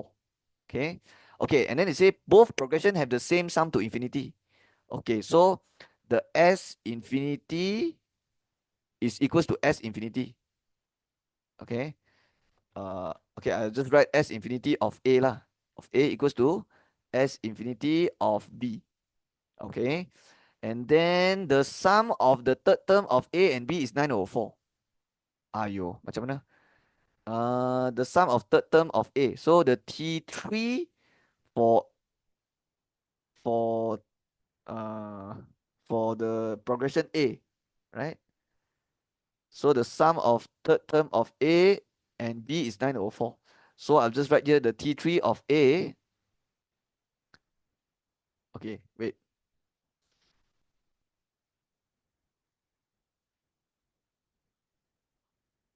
So I'll write again. So the T3 of A plus the T3 of B is 9 over 4. Because they say sum, right? Sum of the third term of A and B is 9 over 4. Okay, so T3 of A, 9 over 4. And then the 10th term of A is negative. So A here, I write here T10 smaller than 0, negative. Okay, okay, actually, I also don't know why they give us this information. Okay, the information they give us is like all over the place. Sekejap bagi S infinity, sekejap bagi T3, sekejap bagi T10 negative. So saya pun tak faham tau macam mana nak buat. But it's okay, we just write down all the information first. Okay, and then kita baca, kita apa, ambil information dulu. So let's read what it says next. A student state that the sum of first four terms of A is larger than the sum of first four term is B. Is the statement correct? Give your justification. Okay, saya rasa I think I have to find my A and R for progression A and progression B. You faham kan? Because if you don't find your A and R, you cannot find your S4. Yeah, because you have to state whether this statement is correct or not. And the statement is saying that the sum of first four term for A is larger than the sum of first four term is B. If you don't find your A and R for A and B, how you want to find the S4, right? So I think my job now is to use this information to find the A and R. Okay. Okay, so how to do that? Use the S infinity formula. So S infinity formula for geometric progression is A over 1 minus R. But we have the A actually. Yeah, we have the A. So the A first term will be 8. Okay. And then over 1 minus R, but the R I don't have, right? Just write R.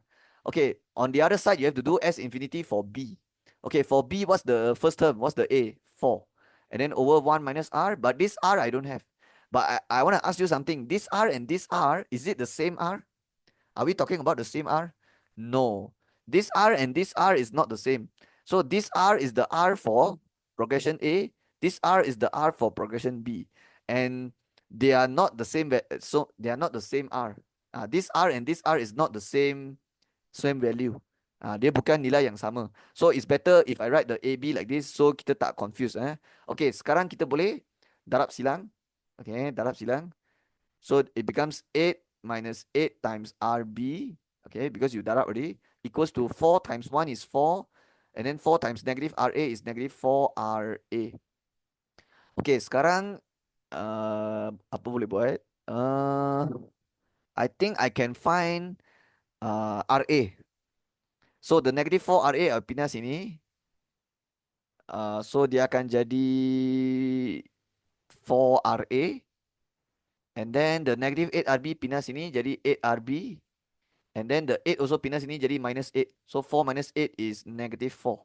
And kenapa saya buat macam tu? Because I want to make my RA single. So bahagi 4, you get 2RB minus 1. Right? Okay, now I memang tak boleh buat already, but it's okay. Because later we have another information here. So later we can use cara penggantian. Means we do simultaneous lah. Yeah. So yang ni tak boleh buat dia, because this R and this R is not the same R. They're not the same. So now we can stop here, stand by dekat sini, and then kita buat yang ni pula. T3 of A plus T3 of B is 9 over 4. Okay, the T3 for A, okay, we have to use the Tn formula. Okay, so the S infinity formula tadi dah guna, sekarang guna Tn. So the formula is AR power n minus 1. But the A, first term A, I sudah tahu. So for progression A, the first term is 8. So it be 8 times with R, tapi R tak tahu kan. So tulis je R, power n minus 1. But this one, the n is 3. So 3 minus 1 is power 2 macam ni. And then tambah dengan, okay, the T3 of B, it means I will use this formula again. But this B, dia punya A is 4. Dia punya first term A 4. So dia can jadi 4. R power n minus 1. So 2 also lah. 3 minus 1, 2. Equals to 9 over 4.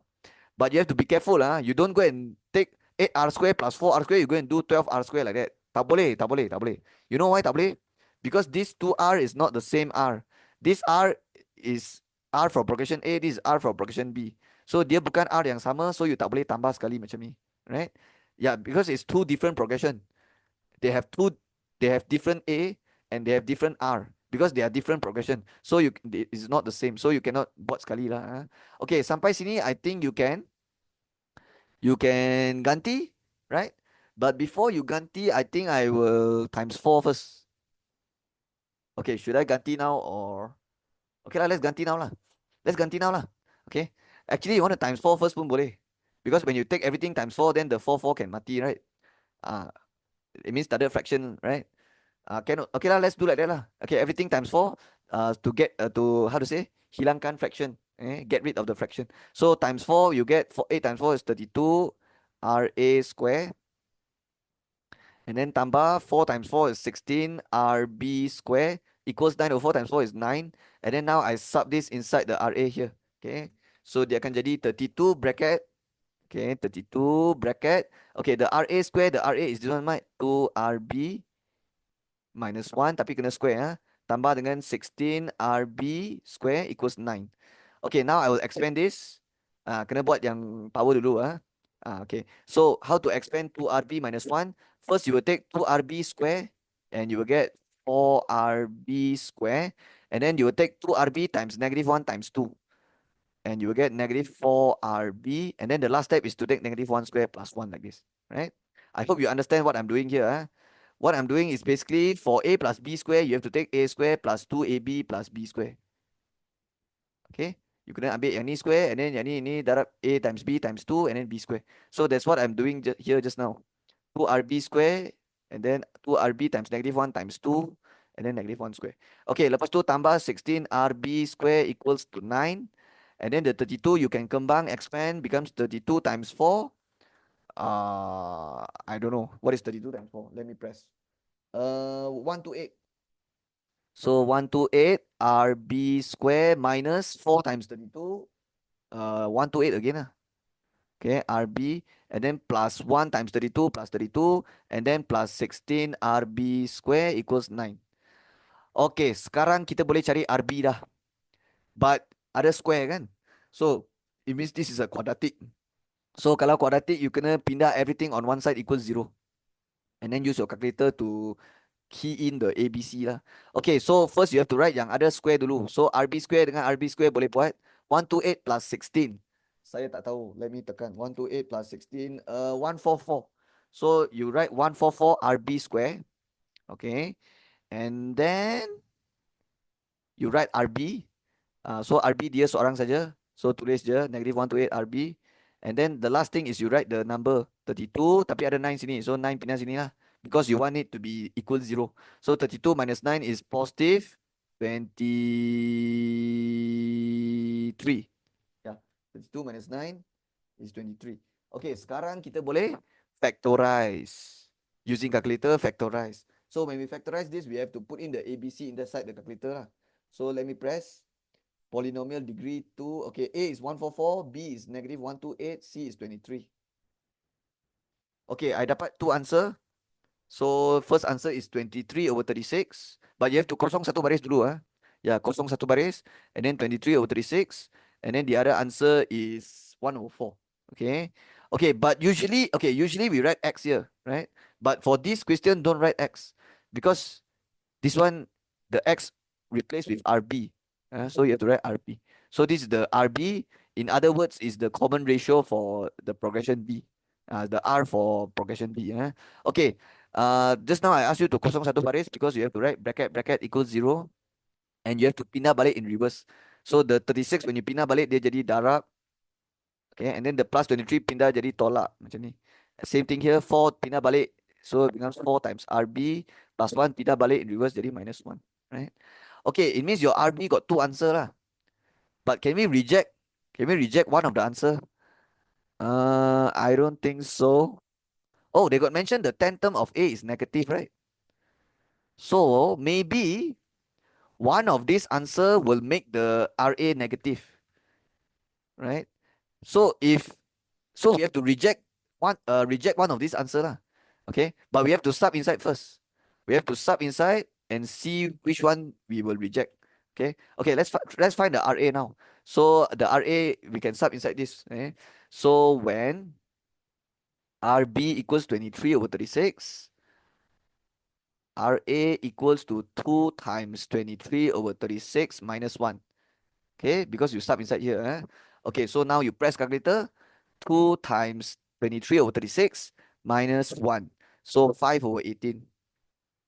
Okay, 5 over 18. Wait, let me press one more time. Yeah, correct. Okay, so let's try to find another one. When what is this? RB is 1 over 4. Okay, so your RA will be 2 times bracket minus 1. This one is 1 over 4. So my RA will come out, I don't know, 2 over 4 minus 1.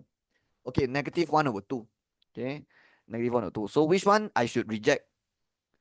Let's see. The 10th term of A is negative. It means I have to find the T10 lah. Correct?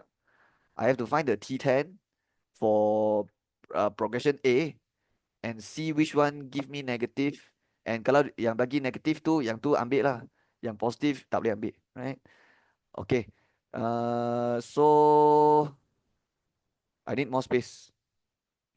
So let me make some space here.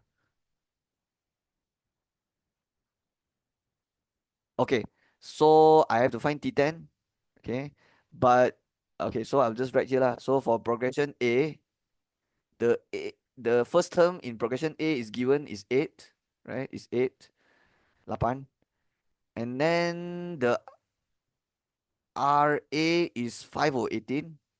Okay, but it can also be A equals to 8, RA equals to negative 1 over 2.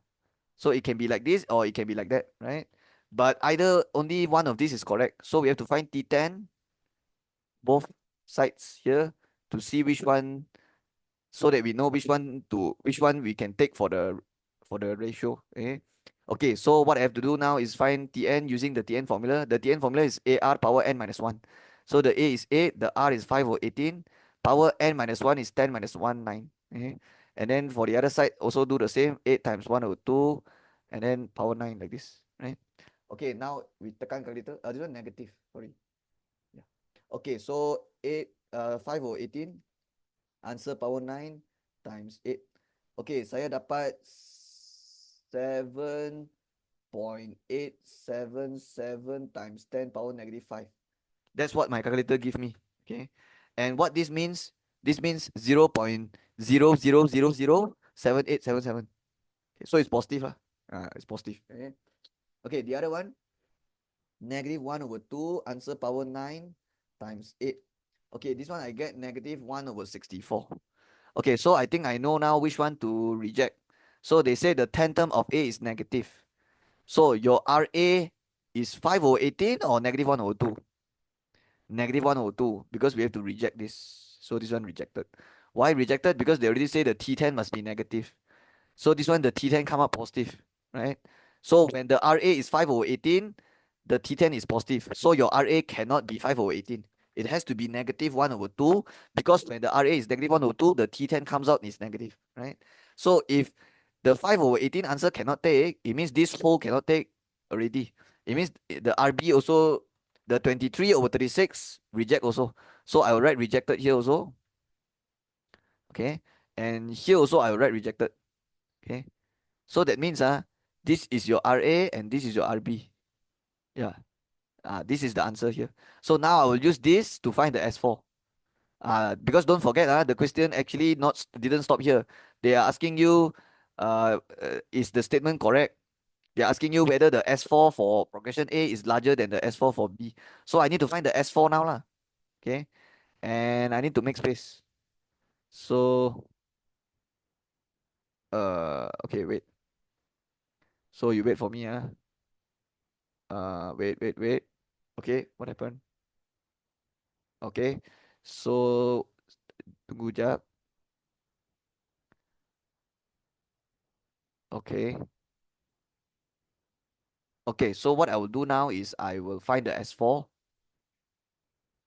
So I will do it here. Okay. So saya sudah tahu saya punya progression A. Okay, saya punya first term for progression A is 8. Okay. And my R just now I go with negative 1 over 2 because I reject the other one already. Okay. So later I find the S4 using the AR lah. Okay, for progression B, my first term is, what is it? 4, right? So 4. And then my R is, I go with 1 over 4 just now. Okay. Because the other one cannot take. The RB for the other one cannot take. The one reject. Okay, so I find the S4 here also. Okay, so I'll write down the SN formula here. The SN formula is A bracket. Okay, since your R is smaller than 1, you would use this one. 1 minus R power n, 1 minus R. Yeah, this is the formula we will use. So let's use this formula. 8 big bracket 1 minus R power n, which is 4, and then tutup bracket, over 1 minus R. And the R is negative 1 over 2, negative 1 over 2. Okay, what about the other side? Same thing.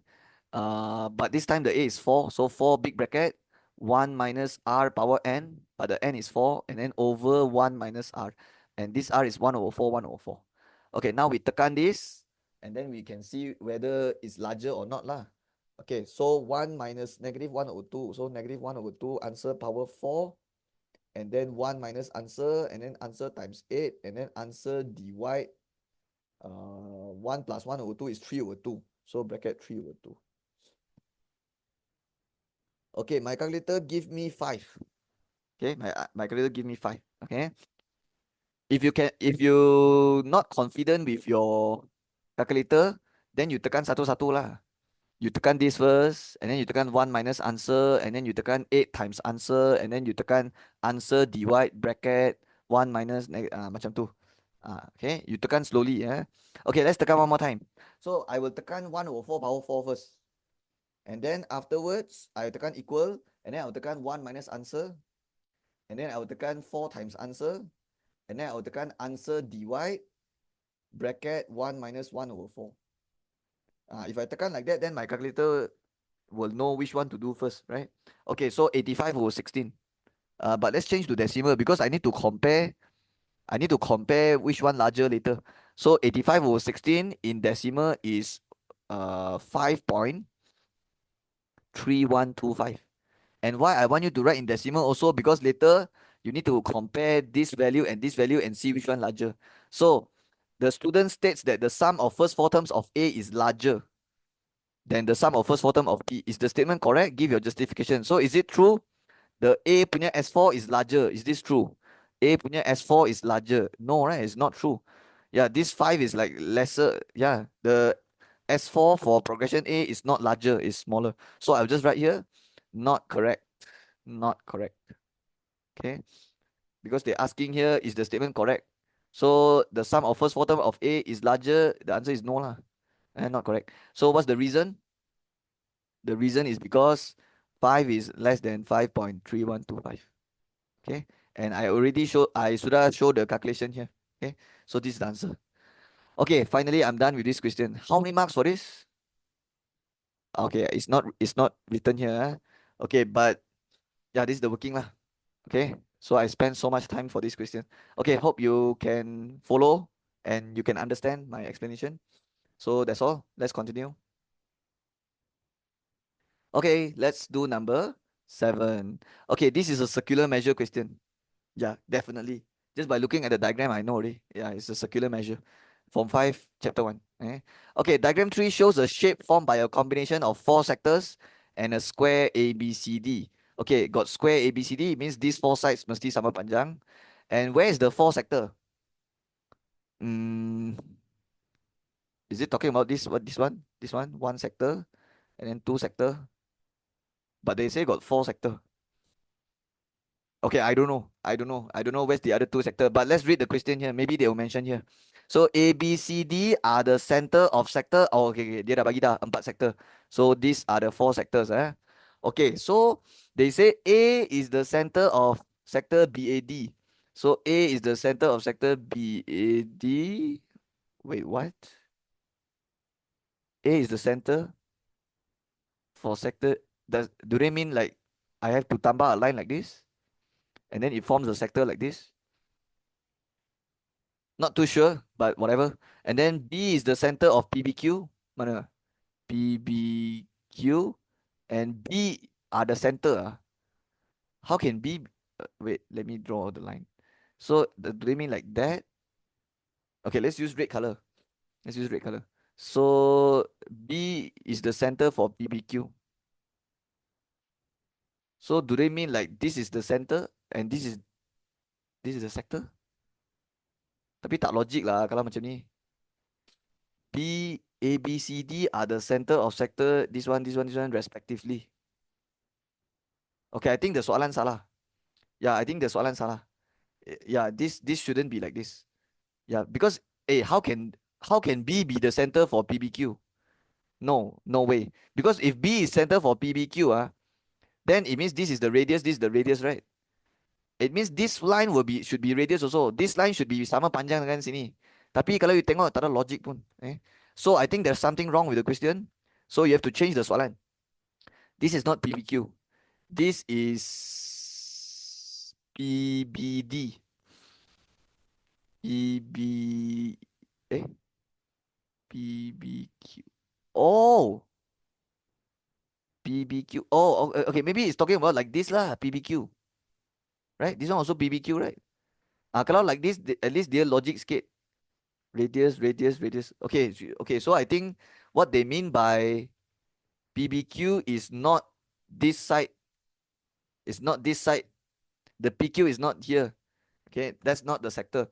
The sector is here, like this.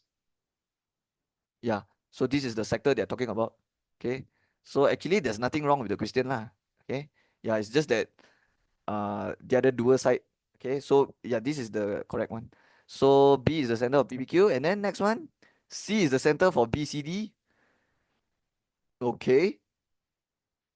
Oh, okay, okay, I understand already. The A is center for BAD is referring to this one lah. A is the center for BAD like this lah. Yeah, like this. A BAD this sector. Okay. Yeah. And since this one is square, then it must be 90, 90, 90, 90 lah. And then the angle here is 270. So when they're talking about the sector BAD, it's talking about this sector right here. Yeah, it's talking about this sector. Not this one. Not this one. Not this one. At first I thought it's the one. Okay, so now I understand the question better already. Okay, okay, faham dah, faham dah. So ini okay, B okay. Okay, C is the center for BCD. Okay, faham lah. C is center for BCD sector. Okay, betul. And then the last one is D is the center for PDQ. So let's use another color here. Blue color. Blue color. So let's use blue color. So which one? D, right? D is the center for PDQ. PDQ. So it will be like this, and then like this lah. I think the meaning, yeah, like this. And this will be the radius. Okay. Okay, sekarang kita boleh buat dia punya soalan. Oh, ada bagi lagi information. Given that AB is 5 cm. Okay, so if AB is 5, but this is a square, so this must be 5, 5. Ini semua 5 lah. And then the length of straight line PQ, mana? PQ, which passes through points A and C is 23 cm. So I have to join a line from P to Q. Let's use green color. So join a line from P to Q like this. Okay, so wait. So like this. And then the panjang is 23 cm. But this 23 is from P to Q, the whole line. Okay. Okay, soalan A, dia kata find angle PBQ in radians correct to 2 decimal place. So A, they want you to find angle PBQ. Mana PBQ? PBQ. So is the angle I want to find is from here to here. Right? From here to here. Okay, sekarang macam mana mau cari? Okay, I realize something. The angle I'm trying to find is actually inside the isosceles triangle. Do you agree?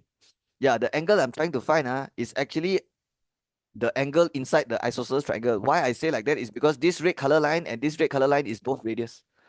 So this is an isosceles. And do you know you can cut the isosceles triangle in half? When you have an isosceles triangle, you cut in half, you'll get two right angle triangle. And why you should cut it is because right angle triangle, you can use Pythagoras theorem and Socato. So in circular measure question, whenever uh, walaupun this chapter is about circle, but there are times where we will use the right angle triangle to help us. So this question, you have to cut this in half actually. So what I will do is I will draw another line. Let's use black color this time. And I will cut it half like this. Okay, okay, let's just buat sampai sini. So now when you cut it, you'll get 90-degree here. Yeah, this isosceles cut in half already. Okay, so let me draw it out in case you can't see it. So the 90-degree is here, and this is point P, and then this is point B, right? And the angle also I cut in half already. But it's okay. Later I take the angle times 2 lah. Later I take the angle times 2, then I will get my A answer. Okay. Okay, let's try to find half of the angle first. So for now I will call it X. I'm trying to find X. So definitely you will use the Socato later. Yeah, the sine cos tangent, because you are trying to find the angle. You cannot find angle using Pythagoras theorem. But you need two panjang. You need the length, right? Because when you use Socato, sine opposite bahagi hypotenuse, cos adjacent hypotenuse, tangent opposite adjacent, you need two of the panjang. Okay, it can be any two lah. It can be any two panjang. So do we have any of these panjang? They mentioned about 23 cm, right? But 23 is from here to like the whole line, the whole green color line. So what if I only want the right angle punya sini? So this is 23 divide 2 lah. From here to here. Do you agree? Because the whole line is 23 ma. So you cut in half. So you get 23 divide 2, which is 11.5. So this line is actually 11.5. Okay. Half of the green color line. And then what about this panjang here, the black color line here? Well, actually we can find it, but how we find it is we use Pythagoras theorem. Because this black color line, which is the BD line, So I'll just write here BD line is actually, you can see a right angle triangle here, right? And this is like 90 degree. So you can use Pythagoras theorem, square root 5 square plus 5 square, right? So I repeat one more time, BD is this line, and you're using this triangle. And since this one is 5, 5, you can find BD. But later the BD have to divide too. Okay? Okay, but let's do this first. 25 plus 25, 50, square root 50 is 7.071. But this one is BD, right? So we have to divide 2. So when you divide 2, what you get? 3.536. Okay, so this is the length here, 3.536. Okay, after I get any two panjang for the triangle, now I think I can find the x angle.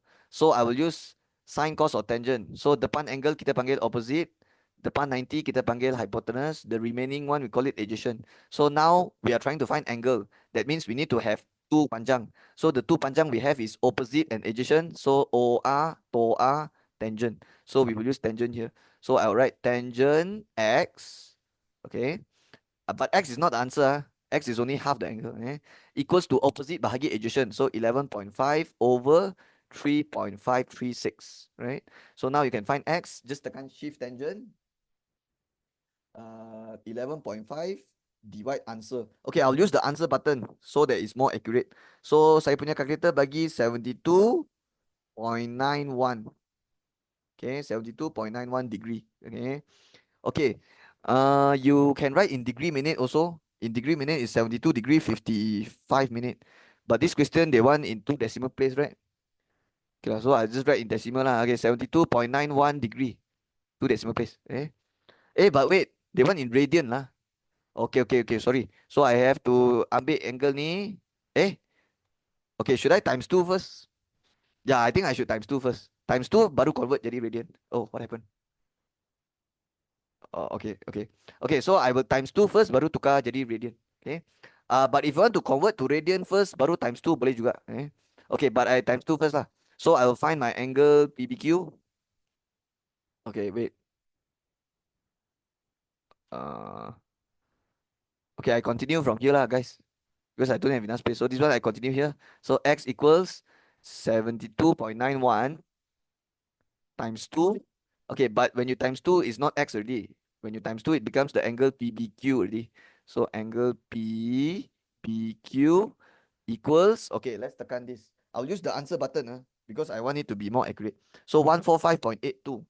Okay, 145.82 degrees. But you want it to be in radian ma. So you will take 145.82 times with pi divide 180. Pi they say use 3.142. So tekan ni lah. So this is how you convert to radian. So use the answer button again. Okay, it's better to use the answer button. Okay, right in two decimal place. So it will be 2.545. So 2.55. 2.55. Actually, it's 2.545, but they want you to write in two decimal place. So 2.55 radian. So that means the angle from here to here, the whole angle here is 2.55 radian. But in degree is 145.82. Okay, now we can do B. Okay, so this is my A. Okay, where's the B soalan? Okay, B soalan is here. Okay, so the B, I think I will do it up here lah. Okay, so the B one I'll do it here. Okay, let's read the question. Find the outside perimeter in cm. Okay, number 2 is area of shaded region. Okay, B1 they want to find outside perimeter, but they never say shaded region, right? They just say outside perimeter. It means they want the perimeter of the whole diagram. So I think you have to find this line plus with this line, and then sudah siap. Yeah. So to find the perimeter is to find the panjang here and the panjang here. And this line, we call it arc. Yeah, because this line is the, do you remember this is the arc of the sector? The red color sector ma. This one is a sector, right? The red color one. So to find this, you have to use the formula S equals R theta. Yeah. Okay. Yeah. And then for the blue, for the other side also same. Okay. Okay. So what I will do now? So I'll just write arc PQ. Okay, arc PQ. So to find arc PQ, I need to have the radius and the angle. Okay, the angle I think I have already is 2.55, but the radius from here to here I don't have. Yeah, I don't have. So I think I have to erase this. Because I cannot find the arc. So I need to find the radius. So how to find the radius? Okay, I think I can find the radius by I boleh cari the panjang from B to P, right? Because do you remember the right angle triangle I draw here? The right angle triangle is actually, I have this panjang and this panjang already. So to get BP, you can use Pythagoras theorem lah, right? Or you just refer this diagram. Just look at my location, look at my drawing. So how to find the BP? So the BP is actually radius, huh? So the radius BP, okay, the radius BP is actually square root, okay, 11 point, bracket square, and then this is 11.5, and then the other one is 3.536, and then you should plus, not minus, plus. Why plus? Is because the BP is the hypotenuse, is the longer side. So to get the BP, it will be the other side square tambah, okay, square tambah square. Okay, so sekarang kita boleh dapat saya punya radius ini lah. Just tekan semua ni. So let me press 11.5 square plus 3.536 square, square root answer. Okay, my calculator give me 12.03. So I write in 4 significant figure. So that is the radius. Okay, I have the radius, I have the angle. Now we can find the arc PQ already. So let's try to find the arc PQ. It will be r theta. So the r radius is 12.03. And what is the theta in radian just now? So I'm finding the red color arc. So the angle should be from here to here, and it will be 2.55 lah. In radian. So 2.55 masuk sini. Okay, now I will just tekan this. Okay, I'll use the answer button again. Answer times 2.55. Okay, my calculator give me 30.679. So 68. 30.68. Okay, but is this your final answer? No, they want the outside perimeter. So this is only the red color arc. You have to plus with the blue color arc, right? Okay, but let me tell you something. The blue color arc, it will be the same size. Yeah, it will be the same size. Because if you realize the center is here, right? And this angle will be same also. And then the radius also will be same also.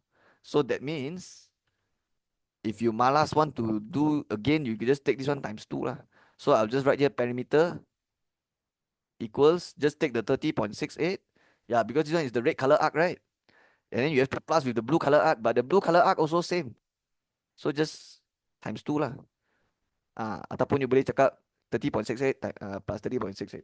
Okay, I'll use the answer button again. Yeah. If you use the answer button, it will be more accurate.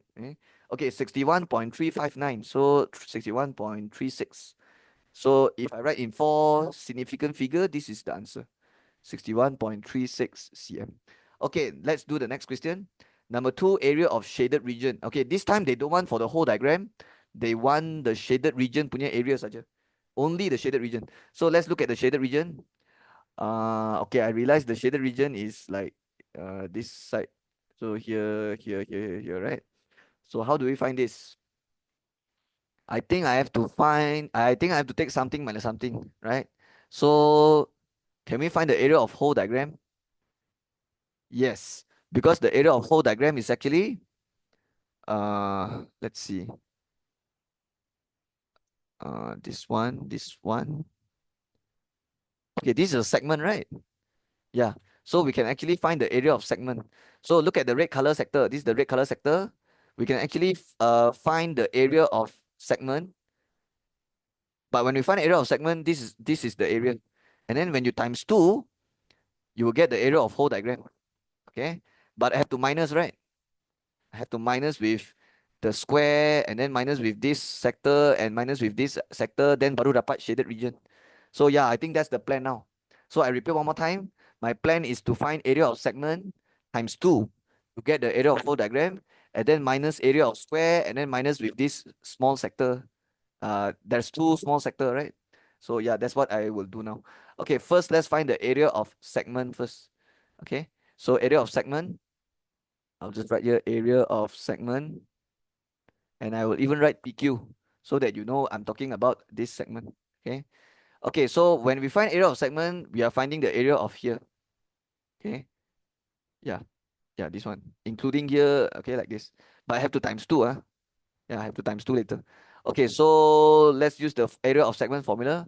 1/2 1/2 r square theta minus 1 over 2 r square sine theta, right? But if you want to do it fast, you can factorize like this. Take out the 1 over 2 r square theta minus sine theta. Okay. Yeah, you can actually do it like that. Okay, you want to use this formula can also. So actually kalau saya lebih suka guna formula macam ni. Okay. But if you want to do like that can also same thing. Okay, so first thing first is take 1 over 2 r square. So for segment PQ, so I will look at the red color sector. What would be the radius? The radius will be B to P, which is B to P. Tadi sudah cari kan, radius BP 12.03 sini. Okay, so that is the radius 12.03. And then darab with theta minus sine theta. Okay, this theta has to be in radian, but the other theta has to be in degree. So this theta in radian is 2.55. Okay. And then minus sine theta, this theta in degree is 145.82. Yeah, because the angle we take is from here to here. Because the segment is here, mah. Okay. So that's why lah. Okay, sekarang kita boleh tekan calculator and see what we get. Okay, kalau saya tekan yang ni dulu. I will tekan 2.55. Okay, I'll tekan sine 145. Sine 145.82. And then equal dulu. And then 2.55 minus answer. And then equal. And then answer times 12.03 square divide 2.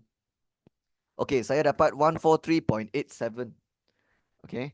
Okay, actually dia bagi banyak decimal place lah. Tapi saya tulis dalam 2 decimal place saja, 143.87 cm square.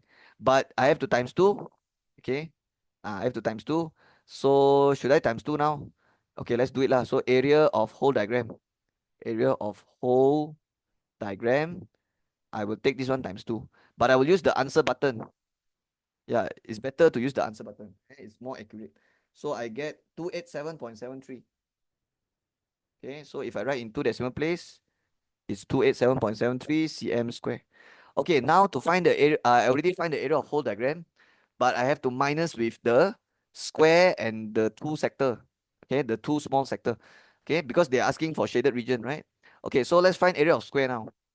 So area of square ABCD. Okay, for the square area, very simple lah. Just 5 times 5 lah. Okay, so 25, right? So just write 5 times 5, 25 cm square. Okay, last step is to find the area of sector. But which sector? Not the red color, not the red color sector, not the blue color sector. It's this sector. Yeah, it's this sector, right? Okay, but there's two sector that are same size, right? So later you can times 2. Okay, how to find the sector, this sector? To find this, you have to use the area formula. Area of sector formula is 1 over 2 r square theta. And the theta has to be in radian. So since you are finding this sector, so the radius is 5 and the theta is 270. So dia akan jadi 1 over 2 r square, but the r is 5. Yeah, because this one is the small sector, the radius is 5. And then the theta is 270, but I have to convert to radian. So times 3.142 over 180 like this. All right. Okay, so now I will tekan this. But later I have to times 2, right? So I just times 2 sekarang lah. Just times 2 now. So it becomes equals 2 times with this whole thing like this. Okay, 2 dengan 2 boleh potong. So left with 5 square times with this. Okay, I tekan this first. 270 times 3.142 divide 180. Equal, and then answer times 5 square. Okay, saya dapat 117.825 cm square. Okay, and this one is like I should have times 2 already. Yeah, I already take the 2 sector already times 2 already. So this is the answer. Okay, now finally I can find the area of shaded region. So area of shaded region.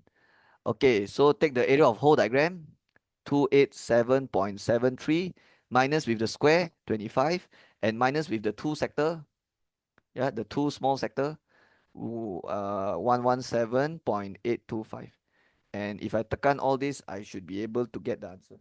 So let me press now. 287.73 minus 25 minus 117.825. Okay, my calculator gives me 145.005. Okay, 145.005. Okay, let me double check whether I did everything correctly or not. Let me Check 270. Okay, wait. Let me double check. 2 times. Wait 117.825. Okay, this is correct. 25, this is correct. Okay, wait, 143.87 times 2. This one 287.7. Yeah, it's correct also. Okay. So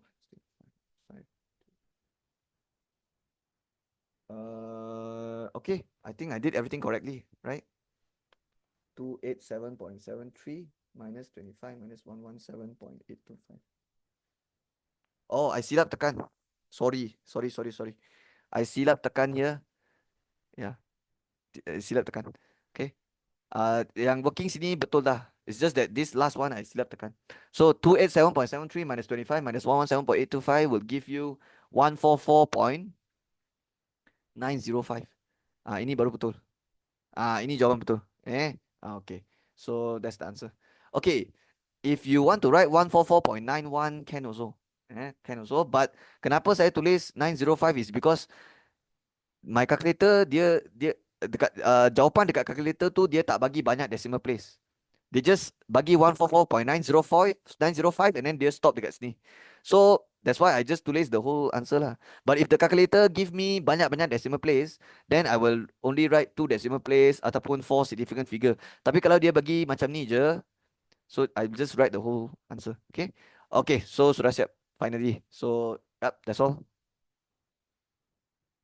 Okay, let's continue. Question number 8. So let's read the question. Bahagian B, number 8. Diagram 4 shows a curve and tangent to the curve at point A. So this is curve, this is tangent. Tangent means it touches one point and it touches at point A, right? Okay, so we can say point A is the intersection point of the curve and the straight line lah. Yeah, it's the only intersection point. Okay. So point A is the titik silangan. Okay. And then soalan A dia suruh cari value of P. Okay, first thing first, I recommend you to find out all the important points. Point ni semua boleh cari, ini semua boleh cari. And I recommend you to find it because this is an integration question. For integration question, they will ask you to find volume or area later. Confirm. So you need to find out all these important points, right? Yeah. So I will find it now. Okay. Even if the question never asked also, I will find it. Okay. Saya tahu soalan tak suruh cari, tapi I will cari. So how to find this point and this point? So this is the x-intercept of the curve. So to find x-intercept, you can ganti y kosong. So x square minus 9 equal kosong. X square equals 9. And then x equals plus minus square root 9. And x equals plus minus 3. So this is negative 3. This is 3. Okay. And then the other one, I can find this point and this point. Because this is the x-intercept and the y-intercept for the straight line. And the straight line, they already give us in intercept form. Okay, what is intercept form? X over x-intercept plus y over y-intercept equals 1. This is intercept form. So if you change this to intercept form, it will be x over 5. Okay, but this one minus, you will letak bawah macam ni. Okay, because intercept form dia mesti plus ini. So what we can do, the negative you can letak bawah. Okay, and then equals 1. So the x-intercept is 5. So the straight line x-intercept is here, 5. And then y-intercept is negative 10 like this, right? Okay, apa lagi point yang saya boleh cari? Yang ini, right? Yeah, all the important points you can find. Okay, like what do I mean by important points? Like the x-intercept, y-intercept, semua point tu you boleh cari sebenarnya. Just ganti x kosong, y kosong saja. Okay, what about this point? This point is the y-intercept of the curve. So you boleh ganti x kosong lah. Because y-intercept mah, so x kosong. So kosong square, kosong kosong minus 9, negative 9 macam ni, right? Okay, and one more point you can find is the point A. Because point A is the intersection point. And what they ask here, to find the value of P, right? Actually, where if they ask us to find value of P, it means they are asking us to find point A punya x coordinate. Because if you look carefully, point A, dia punya x coordinate adalah P. So if you want to find P means you want to find point A lah. You want to find point A, dia punya x coordinate. Because point A punya x coordinate is P. Okay. Okay, so how to find point A? Okay, since point A is the intersection point of the curve and straight line, and you already have both the equation of curve and straight line, you just do simultaneous. Simultaneous means persamaan serentak, you buat gantian penghapusan lah. Okay, so what I will do simultaneous. Because I'm trying to find the intersection point, which is point A. Okay, I will look at, look at this equation. X over 5 minus y over 10 equals 1. Of course, you can terus ganti pun boleh. Because this one Y sudah single, right? You terus ganti macam ni pun boleh. Tapi saya tak suka sebab dia ada pecahan sini. Dia ada fraction. So I will try to get rid of the fraction here first. So X over 5 minus Y over 10 equals 1. So the plan here is to jadikan supaya dia tak ada pecahan. Jadikan supaya dia satu baris. Sebab sekarang dia ada dua baris. Dia ada fraction. So jadikan dia tak ada fraction dulu. Lepas tu baru ganti Y masuk.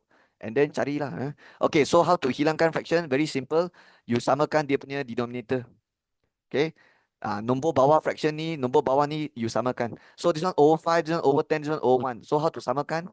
Times 2 times 2. And then this one times 10 times 10. If you do like that, then all the nombor bawah fraction sudah jadi sama lah. So 2 times x is 2x. Negative y is minus y and then equals 10. Right? And nombor bawah sudah sama already because everything over 10. So the over 10 tak payah tulis already. Because sudah sama untuk both sides. So this is the equation. So now you can sub. So this one I call it equation 1. And this one I call it equation 2. And then I'll just sub 1 into 2 lah. Substitute 1 into 2. Okay. So dia akan jadi 2x minus y equals 10. So the y I sub with this because the y already single. So x square minus 9. Okay, make sure you put bracket. And when you buat bracket dulu, the negative, when you buka bracket, you have to change sign. You have to tukar tanda untuk semua orang sini. So negative x square minus 9 jadi plus 9 equals 10. And kalau you nampak ada square means you have to pindah everything on one side equals 0. So everything on one side equals 0. Negative x square plus 2x, 9 minus 10, negative 1 equals 0. And susun jadi general form and then factorize later. Okay, before you tekan calculator, make sure depan sini, before sini tak boleh negative. So what you can do is tukar tanda, tukar tanda, tukar tanda, tukar tanda. Tukar tanda for everyone. Okay, after you do that, now you can press calculator, dapat jawapan. Okay, if you tekan calculator, the calculator will give you 1. Okay, yeah, the calculator will give you 1. That means you have one answer only. Yeah, you know why? Because there's only one intersection point for okay, the curve and straight line, they only intersect at one point, which is point A only. So obviously you will only get one answer lah. Okay. Yeah, because there's only one intersection point. But even though there's one answer, you have to write 2 times, but just repeat the same thing. So x equals 1, x equals 1. So here will be x minus 1, x minus 1. Yeah, because if you have one answer means 2 equal roots. 2 equal roots means you have to write the same thing 2 times. If you write 1 time, then it's wrong. Imagine if you write like this, you just write 1 time, then it doesn't make sense. Salah. So it should be like this. Okay, so the x coordinate is 1. Okay, how to find the y coordinate? You sub back inside here, right? Okay, so I'll draw a line here. When x equals 1, you can sub back into equation 2, or you want to sub equation 1 also can. Yeah, because both also got passes through. Both also got passes through point A, so both also can. Okay, I'll sub into equation 1 lah. So y equals x square minus 9. 1 square minus 9 is negative 8. So therefore, your point A is 1, negative 8. But the question never asks for, they will never ask for point A, they ask for P. So P is 1 lah. Because P is the x coordinate for point A. So point A x coordinate is 1, so P is 1. Okay, okay, so that's your A answer. So B, now we can do B. So B, they says area of colored region. Okay, but there's 2 colored region. Wait, what's C? C, they say volume and the shaded region. Oh, so it's different, huh? So there's B is colored, C is shaded. So which one do you think is the colored? Which one is the shaded? So I think the colored is this one lah, the black color one. And then shaded is the one yang ada line, yang ada garisan. So I think B, they are asking you to find the area of this, right? Okay, I'll draw it out. So this is the diagram like this, and then the x-axis is like this, and then the y-axis cut in half like that, and then the colored region is it? Wait, where's the colored region? So the colored region is actually here. Yeah, the colored region is here. It means this line is useless lah. The line is useless. The line is like you can even erase the line. The line tak ada guna pun for B lah. For question B, the line tak guna. Okay, I already know the point A is 1, negative 8. So this is 1. And I need to know this because later I will integrate towards x. So later to find the area of shaded region, I have to integrate. Tapi integrate sekali boleh lah. Yeah, because this region is already in between the curve and the x-axis. So you tak payah ambil something minus something or something plus something. It's already in between the curve and shaded region. You just have to integrate towards x and masukkan all the limit and the equation of curve, then you dapat already. So this is integrate from where to where? From 1 to, okay, what is this? 1 to 3, right? Okay, so 1 letak bawah, 3 letak atas, and then this will be the y. And this y later, you have to use the equation of curve lah. Okay, so that is how you do it. Okay, so now it becomes, okay, so now you understand, right? Why at first I asked you to find out all these important points. The -9, -10, 5, -3. Yeah, because for integration question, you need this. You need to find all these points. Okay. So that it's like easy for us to decide whether to integrate from where to where, and we have all the numbers. Okay, sekarang kita boleh masuk. What's the curve equation? X square minus 9. So masukkan je lah. X square minus 9 dx. Okay, but wait, hold on a minute. You integrate towards x-axis, right? Yeah, you integrate because your region is in between curve and x-axis, right? But if you integrate towards x-axis, but look at your region now. Your region is bawah x-axis or atas x-axis? Bawah x-axis. And kalau dia, you punya shaded region bawah x-axis, your answer will come out negative. Okay? Because sekarang you using x-axis to integrate. Okay, so if you're using x-axis to integrate and if your shaded region duduk bawah x-axis, you have to letak modulus. Okay, yeah. Otherwise, your area will come out negative. And area tak ada negative. Area cannot have negative. That's why I have to put the modulus. So now we can start to integrate. So I will open a big bracket. Integrate x square is x power 3 over 3. Okay, so when you integrate, the power have to plus 1 and then divide with the new power. Okay, integrate 9 is just 9x. Because when you integrate numbers sahaja, you just letak x saja. Kalau dx letak x lah, kalau dy letak y. And then tutup bracket, and then letak 3, 1, tutup modulus. Okay, now we have to sub the 3 inside. But when you sub the 3 inside, you will get something here. And then when you sub 1 inside, you will get something here. And then you have to minus. So got two bracket. The first bracket is for us to ganti 3. The second bracket is to ganti 1. Okay, ganti 3 dulu. 3 power 3, 27. So 27 over 3 minus 9 times x is 9 times 3, which is 18. Okay. Okay, the other bracket is to sub 1 inside. So 1 power 3 over 3 is 1 over 3 lah. Minus 9 times 1 is minus 9. And in the middle here, minus lah.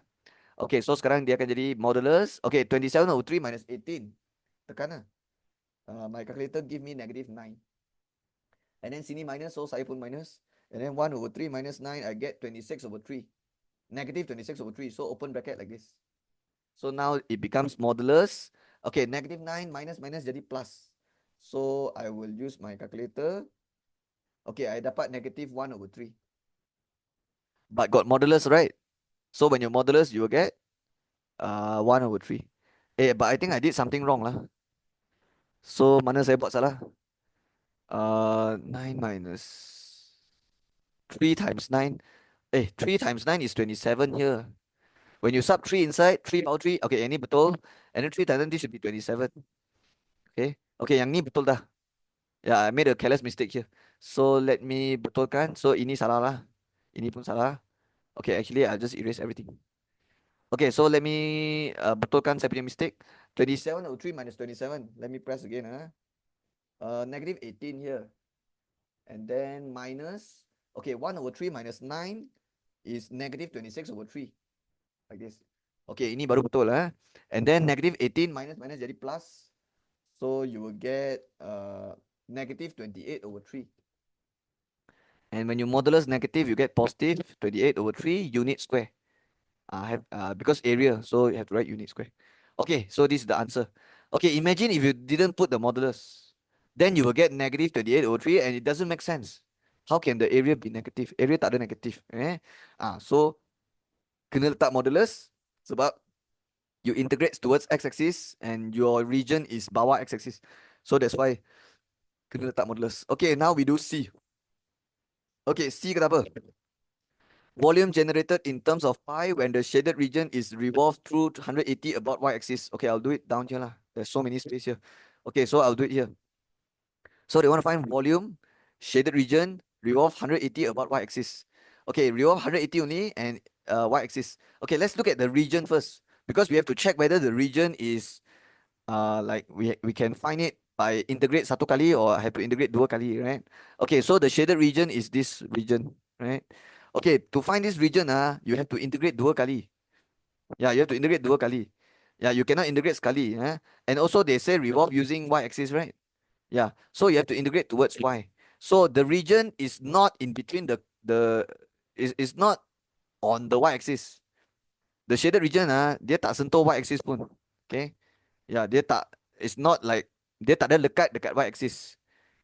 The shaded region here, dia tak lekat dekat y-axis. Okay? So we have to find the region that is lekat on the y-axis first, and then have to minus, means have to take something minus something lah.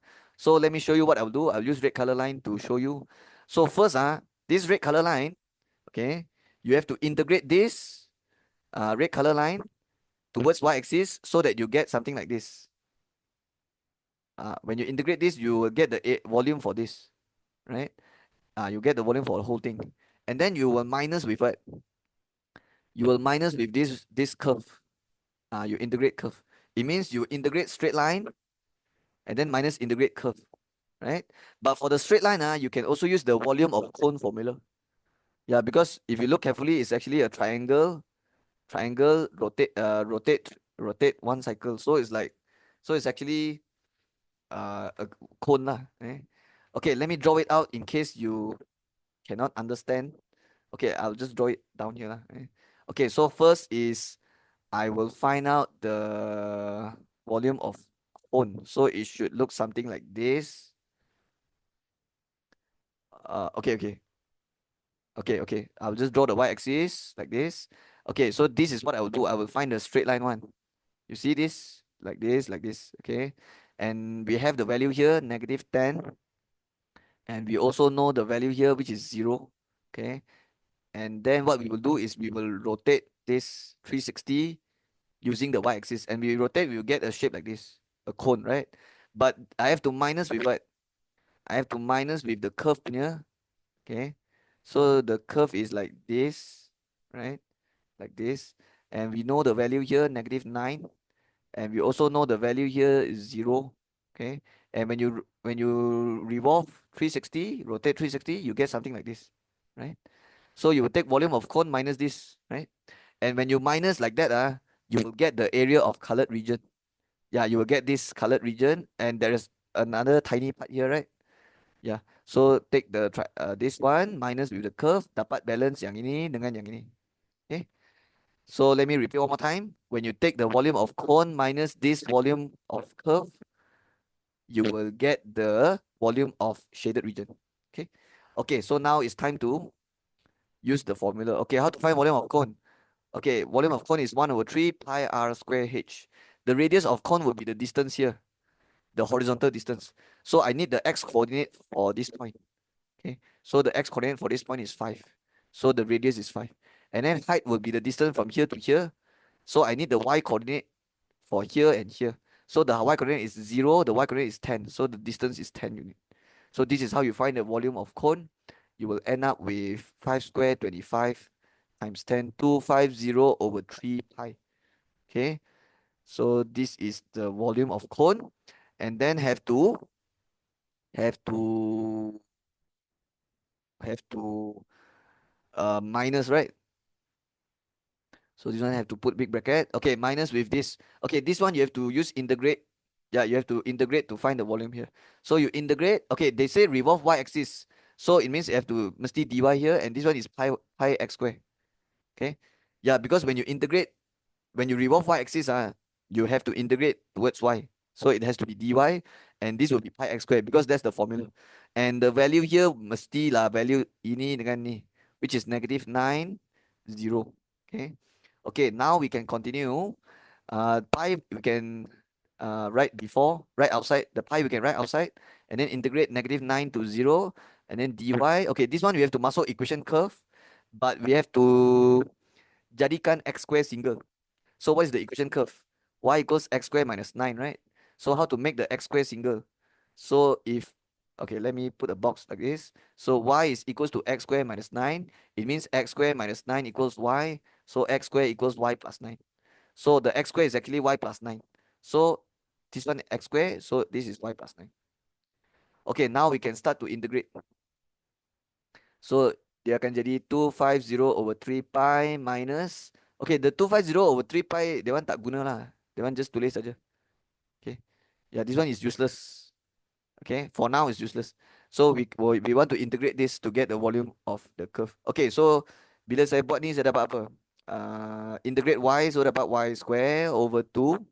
Integrate 9, dapat 9y. Okay, because it's dy, so 9y. And then tutup bracket 0, -9. And then open bracket, ganti kosong dalam, and then ganti -9 dalam, and then middle here have to minus. Right? Okay, let's start 0 first. 0 square 0, 0 divided to 0, 0 plus 9 is 0. Okay. And then sub -9. -9 square is 81. So 81/2 plus 9 times -9, which is minus 81. Okay. You can use your calculator to help you. Okay, now it becomes bracket.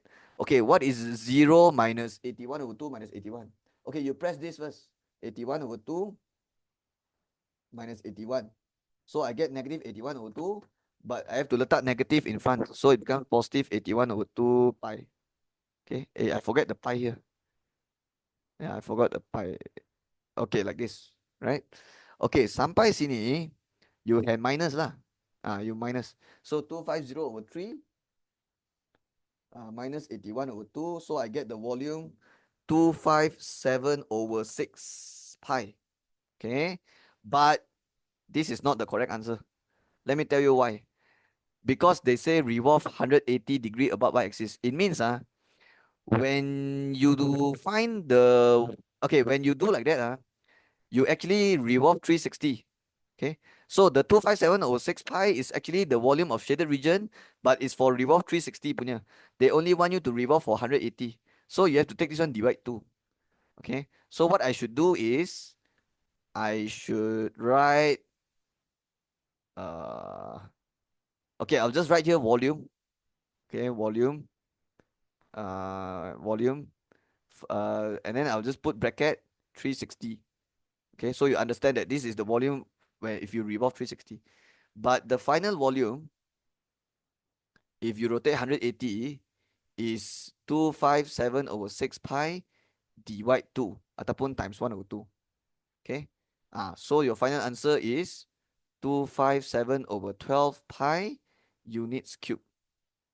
Okay, so this is like continue from here. You sambung sini. So the final answer should be 257/12 pi.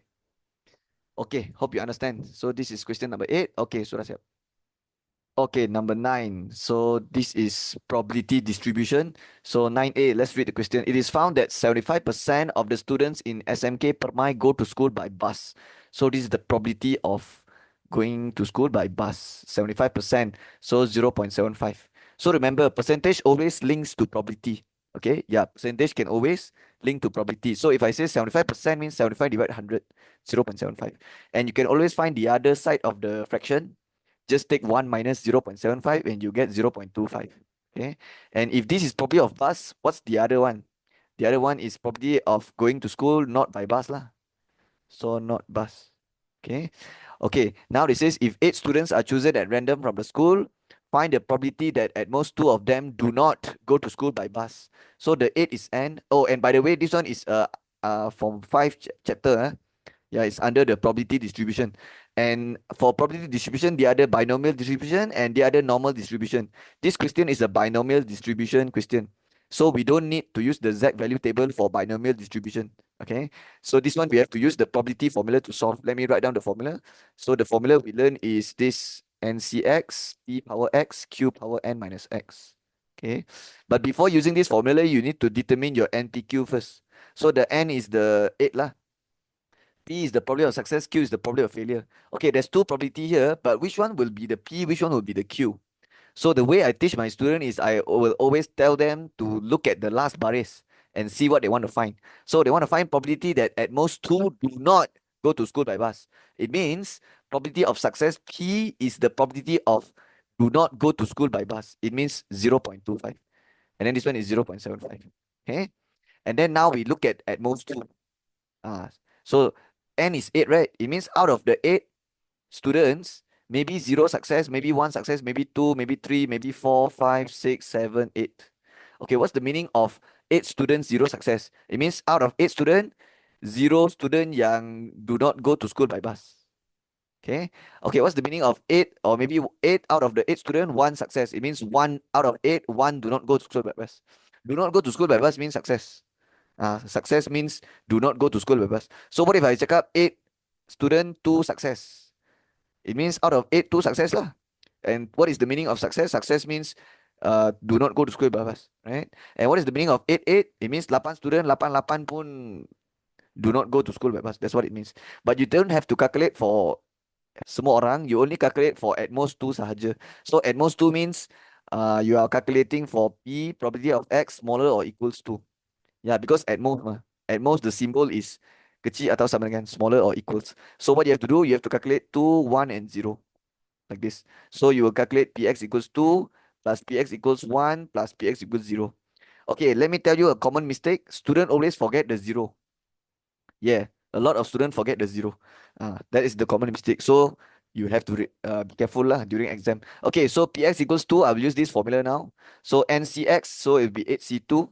Okay, and then probability of success P is 0.25. And then this one is 0.75. And then the power here will be the same with the number down here 2 and then 8 minus 2 dapat sini 6. Okay, next one. 8C1, probability of success 0.25. And then power 1 and then 0.75 power 7. Okay. Okay, next one is Px equals 0. So 8C0, probability of success 0.25 power 0. 0.75 power 8 minus 0 is 8. Okay, now we can press calculator. So if you press all this, you will get 0.3115. Okay, you can use your calculator to help you. Okay, next one, 8C1 times 0.25 times 0.75 power 7. You get 0.2670. And then the last one, 8C0, which is 1. 0.25 power 0 is 1 also. So you just tekan 0.75 power 8. So this one you will get 0.1001. And when you plus everything, you will get 0.6786.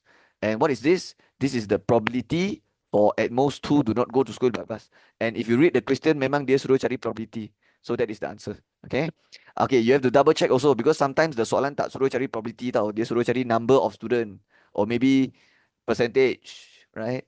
Then you have to do something afterwards. But this question, kalau dia tanya probability, then this is the answer. Okay, so I'm done. Let's continue. Okay, sekarang kita boleh buat B. So B, they says the mass of fish reared in a pond is normally distributed. Okay, if you see this word normally distributed, it means this question is a normal distribution question and you will need the Z-score table later to solve this question. Okay. So because just now A they asked binomial already, right? So B now they ask normal already. Okay. Okay. So this one is normal distribution. Have to use Z-score table later. Okay. Now they give us the mean is 1.5, standard deviation 0.4. Yeah. For normal distribution, memang dia suka bagi mean standard deviation because you have to convert to Z value later. And the way to convert is take the X minus mean bahagi standard deviation. So they will always give you the mean standard deviation. And why they give you mean and standard deviation is for you to change to Z later. Okay. Okay, so let's write down the information. Mean equals 1.5, standard deviation 0.4. Okay, so later we need this to convert to Z value. Okay, the fish are graded by mass as shown in the table 1 such that K is constant. So if the fish mass is less than K, you grade C. But if the mass is more than K but less than 2, you grade B. But if you're more than 2 kg, you grade A. Okay, the fish is grade A, kalau more than 2 kg. So now, question 1, a fish is caught at random from the pond. Find probability that it is of grade A. So you just find the probability for X greater than 2 lah, right? And X represents the mass. Okay, so how do you do it? First change to Z value and then tengok jadual. Tengok Z value table. That's the plan now. So because it's a normal distribution question, so you need to convert to Z, right? If you don't convert to Z, you cannot refer the table, the Z score table. Oh, and one more thing, when you want to baca table, you have to make sure it's Z bigger positive, baru boleh baca jadual. Kena Z bigger positive. Then kalau negative, then you have to do something first. Okay, let's convert to Z first. So Z bigger than 2 minus 1.5 over 0.4. This is how you convert to Z. So now you get PZ. Okay, tekan ini semua, you dapat 1.25. Okay, now is this PZ bigger positive? Yes. So kalau dia PZ bigger positive, kita boleh tengok jadual. So later I'll go to the Z score table and I have to baca dari luar or baca dari dalam. Okay, if you have the Z value, you baca dari luar. If don't have, you baca dari dalam. So do you have the Z value now? Yes, the Z value is 1.25. So later you have to baca dari luar and your answer will be okay, and you're trying to find the probability, right? Ataupun the area. So when you have the Z value and you're trying to find the area probability, you baca dari luar. So later you find 1.2 here and you find 5 here, and then this will be your answer. Okay. Okay, no need to look at the this column because dia tak ada tiga decimal place. Dia ada dua decimal place saja. So this is the answer. So let me show you the jadual. Okay, so 1.25 So 1.2 is here, 5 is here. So if I baca, it will be this value right here. Okay, so this one, 1.25 is 0.1056. So you go back to your working and you write 0.1056 and that's all. Okay, let's double check and see whether the question want us to find probability or not. Find probability. So yeah, this is the answer. Okay, that is the probability of grade A fish. Okay, sudah siap. Okay, number 2. It is given that 72.84% of the fish in the pond are grade B. Okay, I told you already, percentage can link to probability. Percentage and probability is linked together. So if they give you percentage means you can get the probability. And this is probability of grade B. So they say represent the situation by sketching the standard normal distribution graph and express the shaded region in probability notation, hence find the value of K. So basically what they want is they give you the probability this time and ask you to cari the K. Okay. Okay, so what you have to do, let's write down the information first. Okay, I will do it up here. Yeah, for this question, I'll do it up here. So second question. So this time we actually have the probability. 72.84% means 0.7284. How you convert? Just take 72.84 divided 100. Then you get the probability. Okay? And they say this is the probability for grade B. So if you refer the table, grade B fish is, the grade B fish mass is x in between k and 2. So you have to write x in between k and 2 like this, right? And what else they ask? They ask us to represent the situation by sketching the standard normal distribution graph and express the shaded region in probability notation. Okay, so later I have to sketch the graph lah. Okay, boleh. But let's convert to Z value first lah. Yeah, let's convert to Z value first because they want us to sketch the standard normal distribution graph. Standard means convert to standardize. It means you have to convert to Z first. So let's convert to Z, then only we sketch and then we express the shaded region in probability notation. Okay, so let's convert to Z first. Yeah. When we're doing normal distribution, the first step is always convert to Z one. Okay, so how do you convert?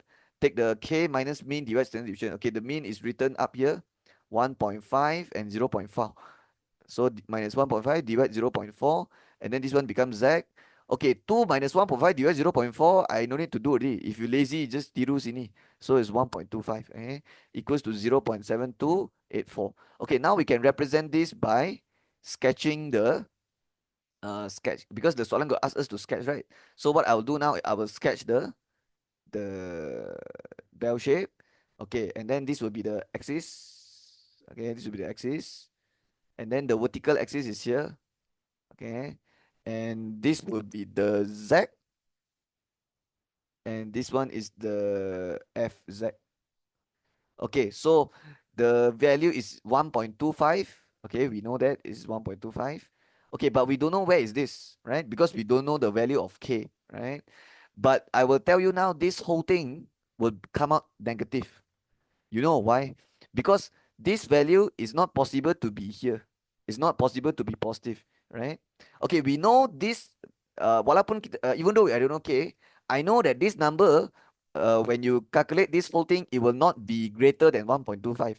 Because when you write in between like this, it means that this first number here will always be smaller and this number here will be bigger. So definitely this K minus 1.5 divided 0.4 is definitely not greater than 1.25. So you only have two case. It's either your value duduk sini ataupun duduk sini, right? But it's not possible to be here because look at the area, the area. The area answer is 0.7284. So it's not possible for this to be 0.7284 because the total area of the whole bell shape is 1. So half of the bell shape area is 0.5. That means if your area now here is bigger than 0.5 means your area must be more than the half the graph, right? So it's not possible for your value to be here. Okay, so the first value must be a negative value here. Means after you calculate the whole thing, it should be a negative. So k minus 1.5 over 0.4. Okay, let me make some space here. Okay, so this is how it should be. Okay, and then the shaded region is this. Then baru logic ma. Okay, so this is the it means that this whole thing is actually the negative. Yeah, it's negative, right? Okay, so they want us to sketch the standard, express the shaded region in probability notation. So the shaded region is represent probability for z in between k minus 1.5 over 0.4, 1.25 lah. Yeah, this is the label, the labeling, okay, for the shaded region. Okay, now we can focus on finding k. Okay, so how do we find k? We will let, okay, if, the way I teach my student is I will let c equals to this whole thing. Okay, and the reason is because we tak boleh calculate yang ni, so I'll just let c equals to this. So you get let c equals k minus 1.5 over 0.4. So now you will get p, and then this whole thing becomes c already. And then here is z, here is 1.25 equals 0.7284. And usually until here you will have you will sketch, right? You will Lucas, right? And why you have to Lucas is because you want to know whether your C is negative or positive. Okay? Because your C being negative and positive will affect your working. If your C negative, then cara you buat lain. If your C positive, cara you buat lain. Okay? That's why you have to make sure you know whether your C positive or negative or not. Right? But actually I know already it's negative because just now I Lucas already. Yeah, I look at just now already. And why I know the C is negative is because I look at the area answer, the probability answer, and it doesn't make sense if the C is positive. Yeah, right? Because this is more than half, so that's why it has to be somewhere on the left hand side here. So that means C is negative. So I can go to straight away go to the last baris, tulis siap-siap C equals negative dulu. Okay, and if your C is negative, you have to take 1 minus. Yeah.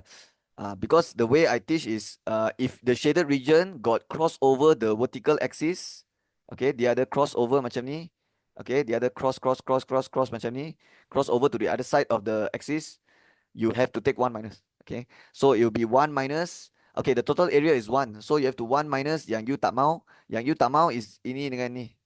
So these two region you kena cari, and why you kena cari? Because you want to buang, you nak buangkan dia. So why you find it? Because you want to minus, so you can cut it out. So the total area is 1, so you minus with pz smaller than c, but I know c is negative, right? And then minus pz bigger than 1.25, right? And equals to 0.7284. Okay, okay, the c I know is negative, so smaller negative can change to bigger positive. Okay, yeah, smaller negative can change to bigger positive, right? Because this bell shape is symmetrical. So if I say smaller than negative is the same as bigger positive on the other side. Okay, sekarang kita boleh cari nilai sini. But we have to baca the Z score table. But tadi sudah baca already. PZ bigger 1.5 is 0.1056. So masuk saja equals to 0.7284. And since now your Z is already bigger positive, so boleh baca jadual, but you have to pindah first.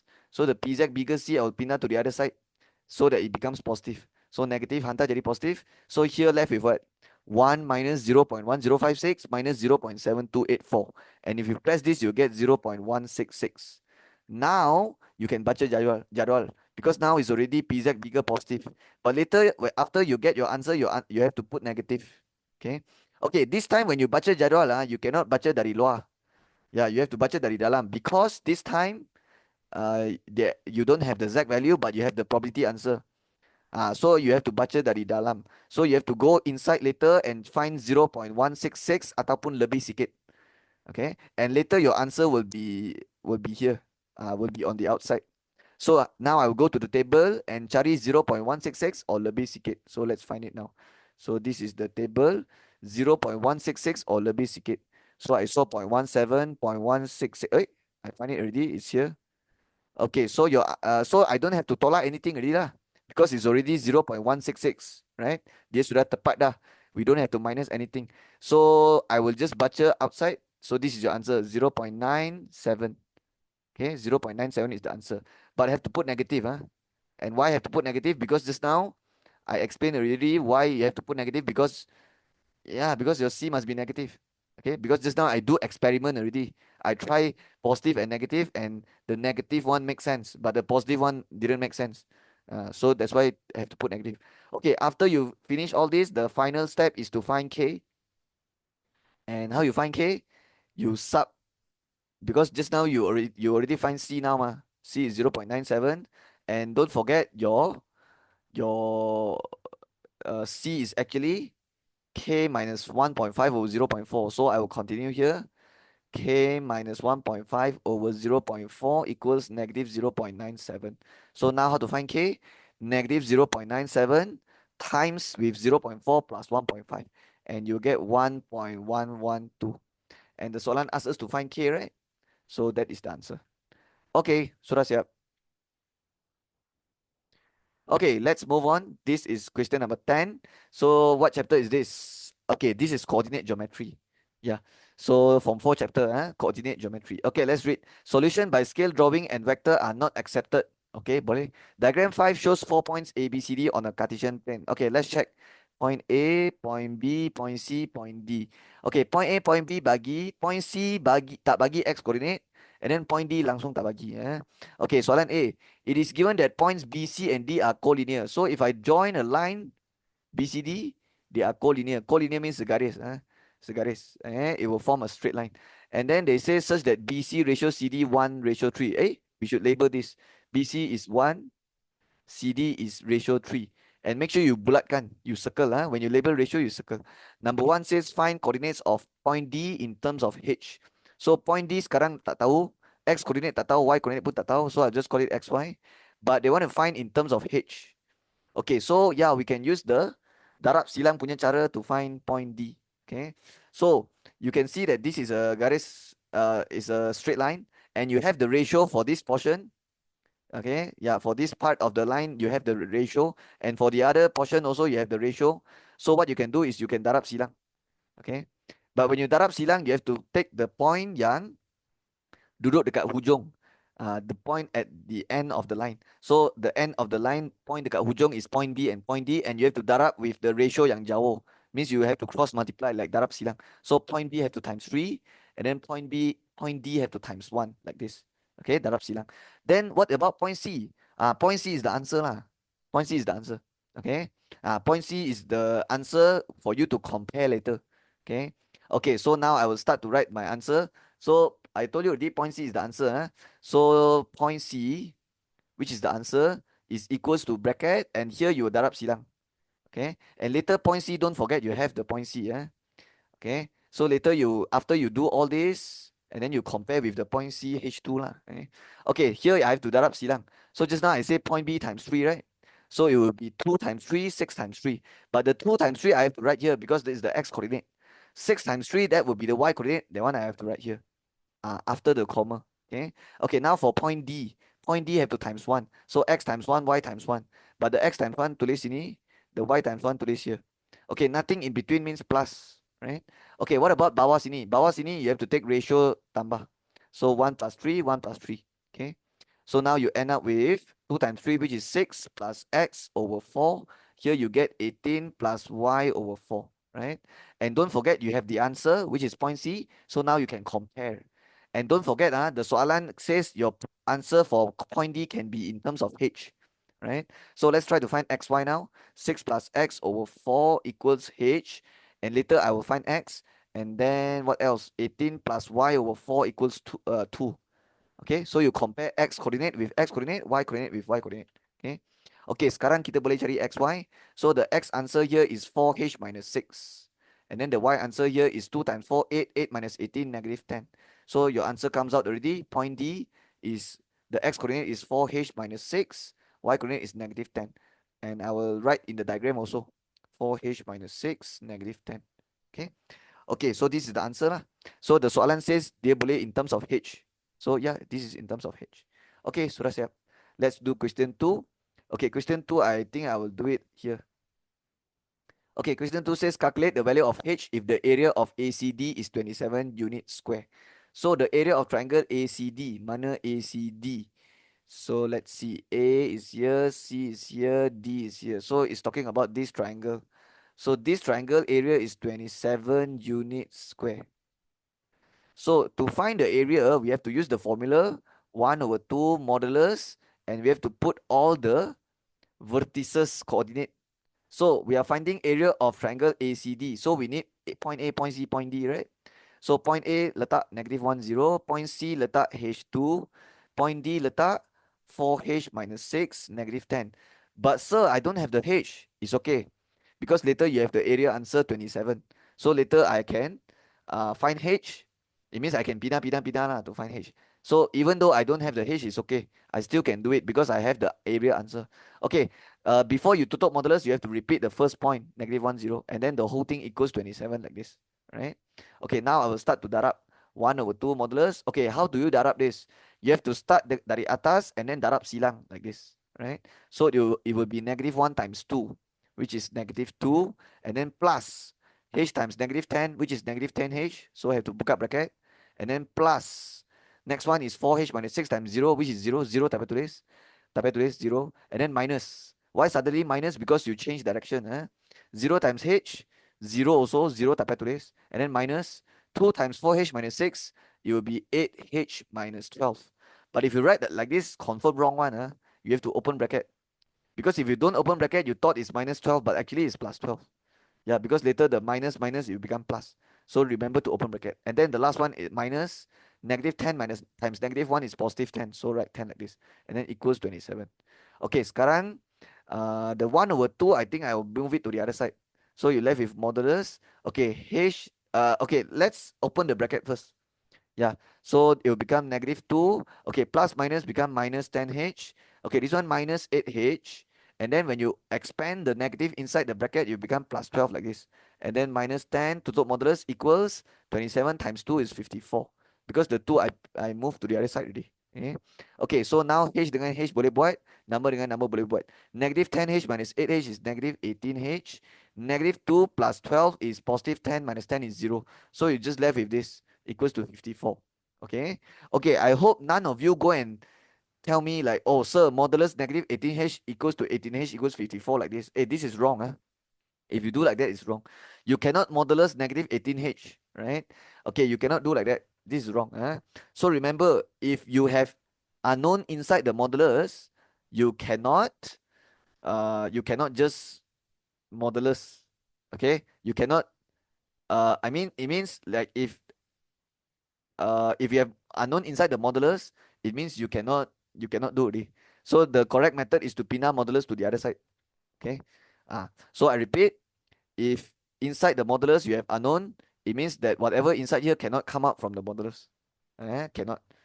Because you have unknown inside. So the correct way is to pindah modulus to the other side. And what happens when you pindah modulus? You will end up with two answers, satu positive, satu negative. So negative 18h equals 54. And then the other one is negative 18h equals negative 54. And I can find h here and h here. So one answer is negative 3, the other one is 3, right? Okay, but if you look closely, h is actually the x coordinate for point C. And point C x coordinate is here, right? So what do you think? This point, can it be negative 3? No. Okay, so this one rejected already. It means your h is 3. This point is 3. Okay, it must be positive because it's on the right side. Yeah, it's not logic kalau you cakap ini negative 3. So h is 3. And the soalan asks us to find h, right? So that is the answer. Okay, so we reject the negative 3 answer. Okay, sudah siap. Let's continue. Okay, for B, I will do it here maybe. Okay, so this is B1. So they says point P, X, Y, move. Okay, so it's definitely a locus question. Yeah, because it's a moving. When I see the word move, I know it's locus already. So P is the moving point. Okay, X, Y, such that its distance from B and D are equal. So later I need the point B and point D. And also they said P moves such that distance from B and D are equal.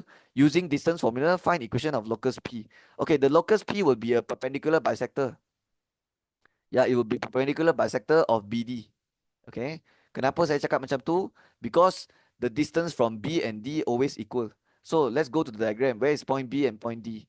Point B is here, point D is here, right? So this is the line joining BD. So if you want the moving point to be distance from B and D always equal, means it will be a perpendicular bisector of BD. Perpendicular bisector in bahasa Melayu is called pembahagi dua sama serenjang. It means that this line will cut the BD line in half and it will be 90 degree perpendicular. This line we call it perpendicular bisector. So we are finding the equation of this line, right? And we will use the distance formula to find it, right? And how we do it? First, we have to know distance siapa sama dengan distance siapa. So we all know distance PB sama dengan PD, right? Because this line right here, the distance, this is point P, it will move along this line. It will always, the distance from P to B is always equals to P to D. Okay, so what I'll write here, the distance between moving point P, and point B is always same with the distance for PD.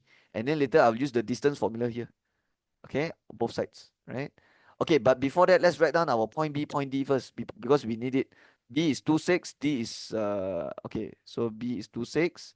Okay, D is 4H minus 6, negative 10, but I already know my H is 3. So let's sub inside 4 times 3, 12 minus 6 is 6, negative 10. So your point D is 6, negative 10. So I'll put it here. Okay, now we can use the distance formula. Okay, what is the distance formula? Square root x minus x square plus y minus y square. Okay, again, x minus x square plus y minus y square. Okay, okay, for distance of PB, you have to take x minus x, so x minus 2. And then y minus y, y minus 6. On the other side is distance of PD. So the first bracket, you have to write x minus x, so x minus 6. Y minus y, y minus negative 10 is y plus 10 like this, right? Okay, now we will try to hilangkan the square root. So how do you get rid of the square root? You square both sides. Because when you square both sides, the square root and the square can cancel out. And after you cancel out, you just left with this lah. Okay, x minus 2 square, you can expand. You get x square minus 4x plus 4. Okay, okay, the correct way to expand this is, okay, if I have a plus b square, you will get a square plus 2ab plus b square. It means you have to take a square and then a times b times 2 and then b square. So to do x minus 2 square, you have to do x square and then x times negative 2 times 2, which is negative 4x. Because x times negative 2 is negative 2x times 2, negative 4x, and then negative 2 square is positive 4. Okay, okay, let's do this one more time. Y minus 6 square. So let's apply the same concept. Y square and then y times negative 6 times 2. So what is negative 6y times 2? Negative 12y. And then the last step is negative 6 square plus 36. Okay, that's the answer. Okay, let's do it one more time. X minus 6 square. Start with a square. So your a is x, so x square. And then the next step is 2 times ab. But your a is x, your b is negative 6. So x times negative 6 is negative 6x, times 2 is negative 12x. Okay, we are using this formula. And then plus with b square, your b is negative 6. Square is positive 36. Done. Okay, one more time. Y plus 10 square, same thing. First you take y square.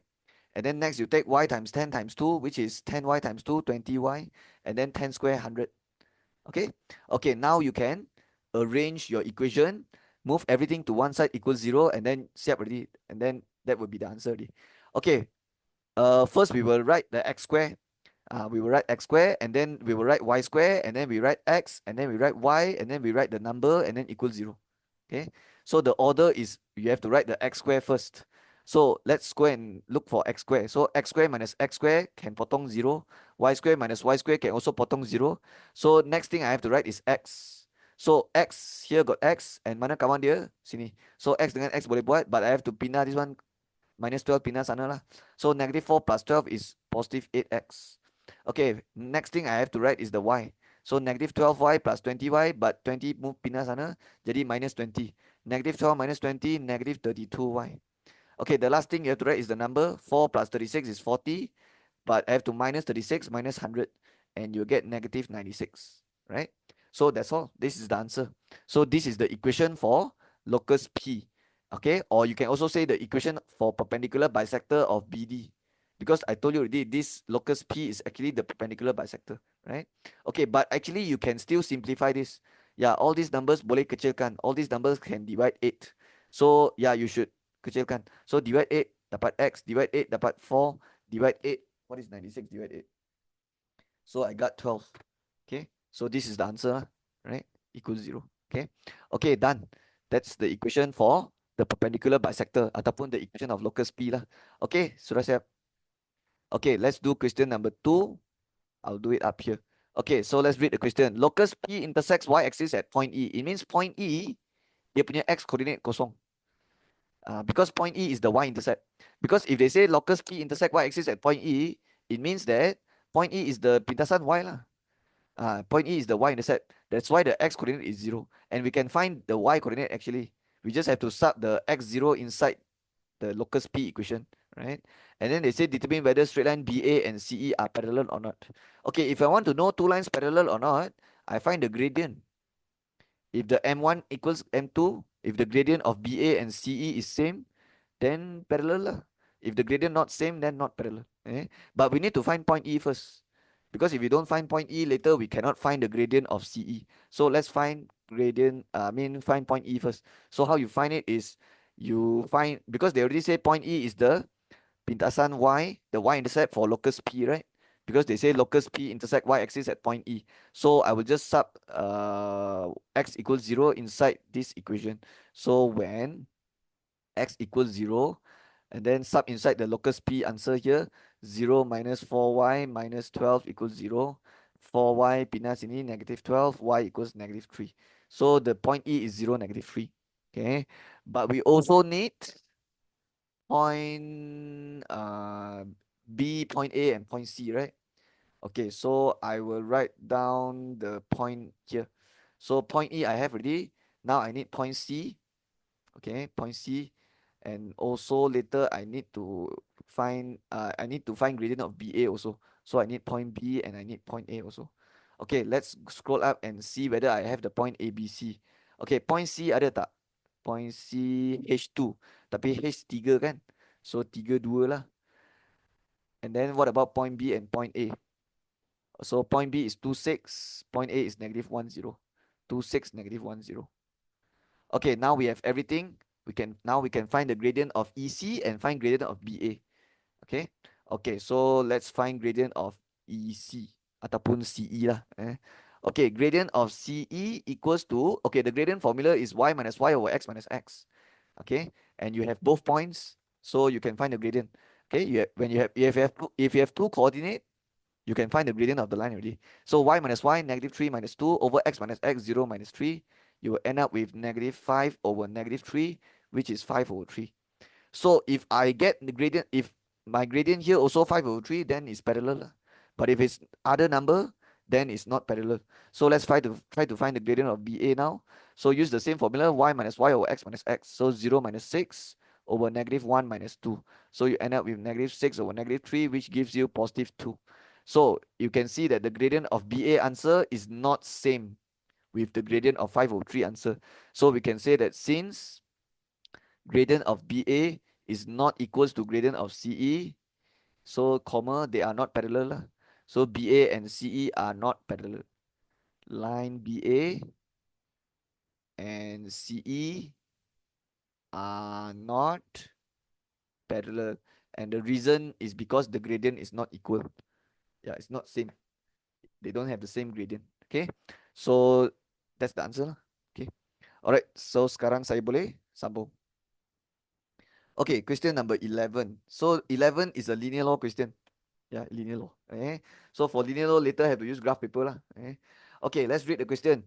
Table 2 shows the values of two variables x and y obtained from an experiment. The variable x and y are related by this equation such that a and b are constant, and then they give you table here. Okay, so if the linear law question got give you equation, you should change the equation to linear form.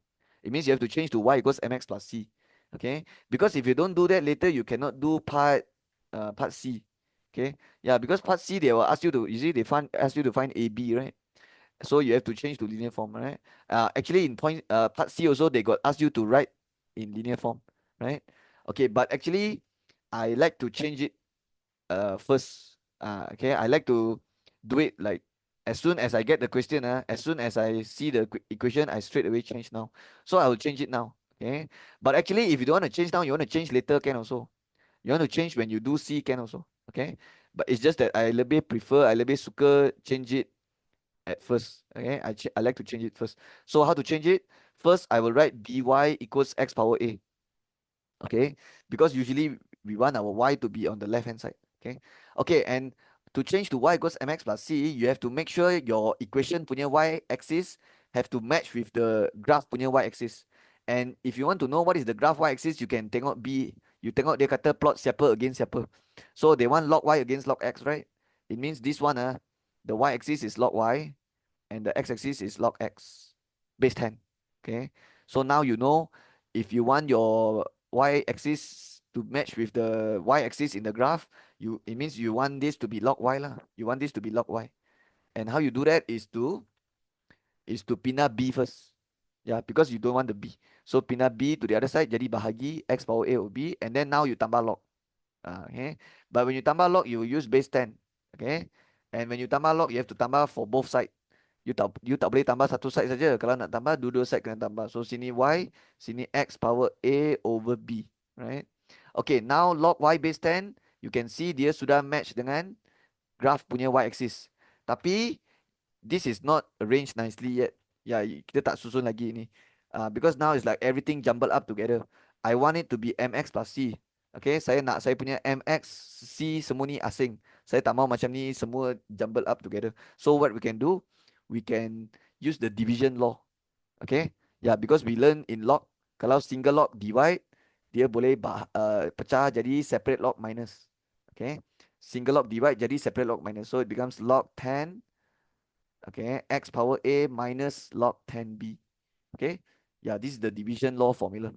And also kalau you punya log x ada power macam ni, power boleh hantar depan. So when you hantar, dia jadi macam ni, right? And sudah siap lah, this is your linear form. Y equals mx plus c. Okay, so what is your y-axis? Log y. Your x-axis, okay, wait your x-axis is log x. So dia jadi macam ni, mx plus c. Okay, there is a a here. Okay, your y-axis is log y. Your x-axis is not x. Hey, if you tell me your x-axis is x, then later your gradient is like a log 10. Then it's like tak logic already. So your x-axis is not x. It's actually the whole thing log x like this. Okay, then baru logic mah. So it means your gradient is a lah. Your gradient is a. So later a will be the gradient. Okay, and then your x-axis is log x. So same with the graph already. Y-axis log y same already. And then what is your y-intercept? C. So your y-intercept is negative log b. So I'll just write here negative log 10b is equals to the y-intercept. And the y I will use capital letter. I will use huruf besar. Okay, because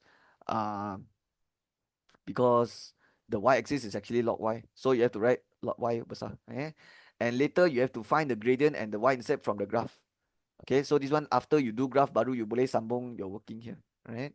Okay, so later this will be your part C punya working. Okay, your part C punya working. But I already do it now lah. So later when I do part C, I will just come back here to continue. Okay. Okay, now I will draw a new table. Okay, because now I need to draw graph, right? So I need to construct a new table. I cannot use this table because this table is for y against x. Saya kena buat satu new table for log y against log x. And memang dekat soalan A, memang dia nak you buat macam tu pun. Tengok soalan A, dia kata construct table for log x, log y. So do it lah. Log 10x and then log 10y. It means all this value you have to tekan log ini, log ini, log ini, log ini, log ini, log ini, and then tulis semua. Okay, so write in 2 decimal place. Because this one is a graph question. So later you have to plot all these points. So you should write in 2 decimal place. So I will write down everything in 2 decimal place. So this one, log 2.4, you get 0.38. Log 3.16 is 0.50. Log 3.98, you will get 0.60. And then log 6.31, you will get 0.80. If you write in 2 decimal place, this is what you get. Log 10, you get 1. Log 18.2, if you write in 2 decimal place, you will get 1.26. And then this one is log y, right? So you just tekan log 1.26, you get 0.10. Log 1.59 is 0.20. Log 2.52, if you write in 2 decimal place, is 0.40. And then log 3.98, if you write in 2 decimal place, 0.60. Log 8.91 is 0.95. And then the last one, log 19.96 is 1.30. Okay, this one nothing for me to teach lah. This one you just tekan calculator saja. So you just tekan saja and then you dapat ni. Alright, now we continue. B, plot log y against log x using a scale of 2 cm to 0.2 unit on both axes. Hence, draw the line of best fit. Okay, they already give us the scale. 2 cm to 0.2 on both axes, right?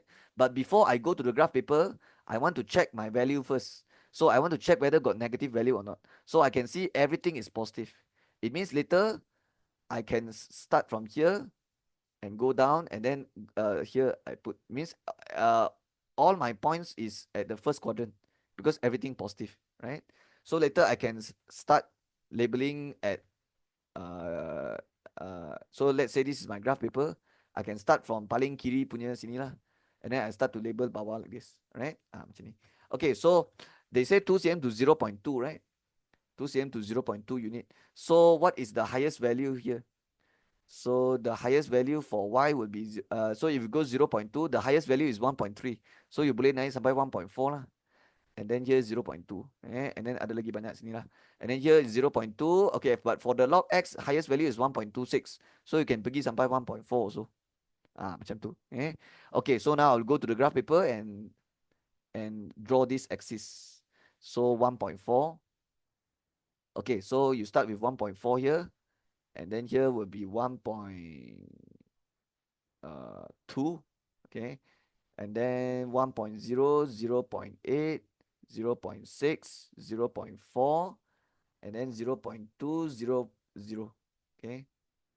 Okay, actually the x-axis no need to, okay, I'll just change the x-axis up here. So it become like this. Okay, macam ni lah. Okay, so this is my log x. And then the other one is log y, right? Okay, and then for the log x, also 2 cm 0.2, so 0.2, 0.4, 0.6, 0.8, 1.0, 1.2, 1.4. Okay, until 1.4 is enough already. Because just now the highest value is 1.26, right?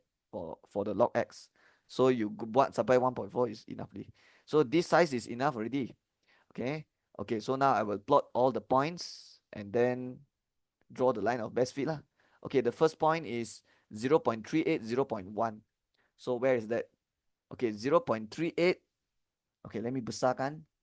0.38 will be 0.4 tolak satu kotak. 0.4 minus satu kotak. Because one kotak here is 0.02. Yeah, because from here to here is tambah 0.2. So one kotak kecil is 0.2 divide 10, which is 0.02. So where is 0.38? 0.4 minus satu kotak.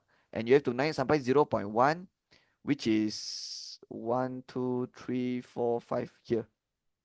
Okay, here's the point.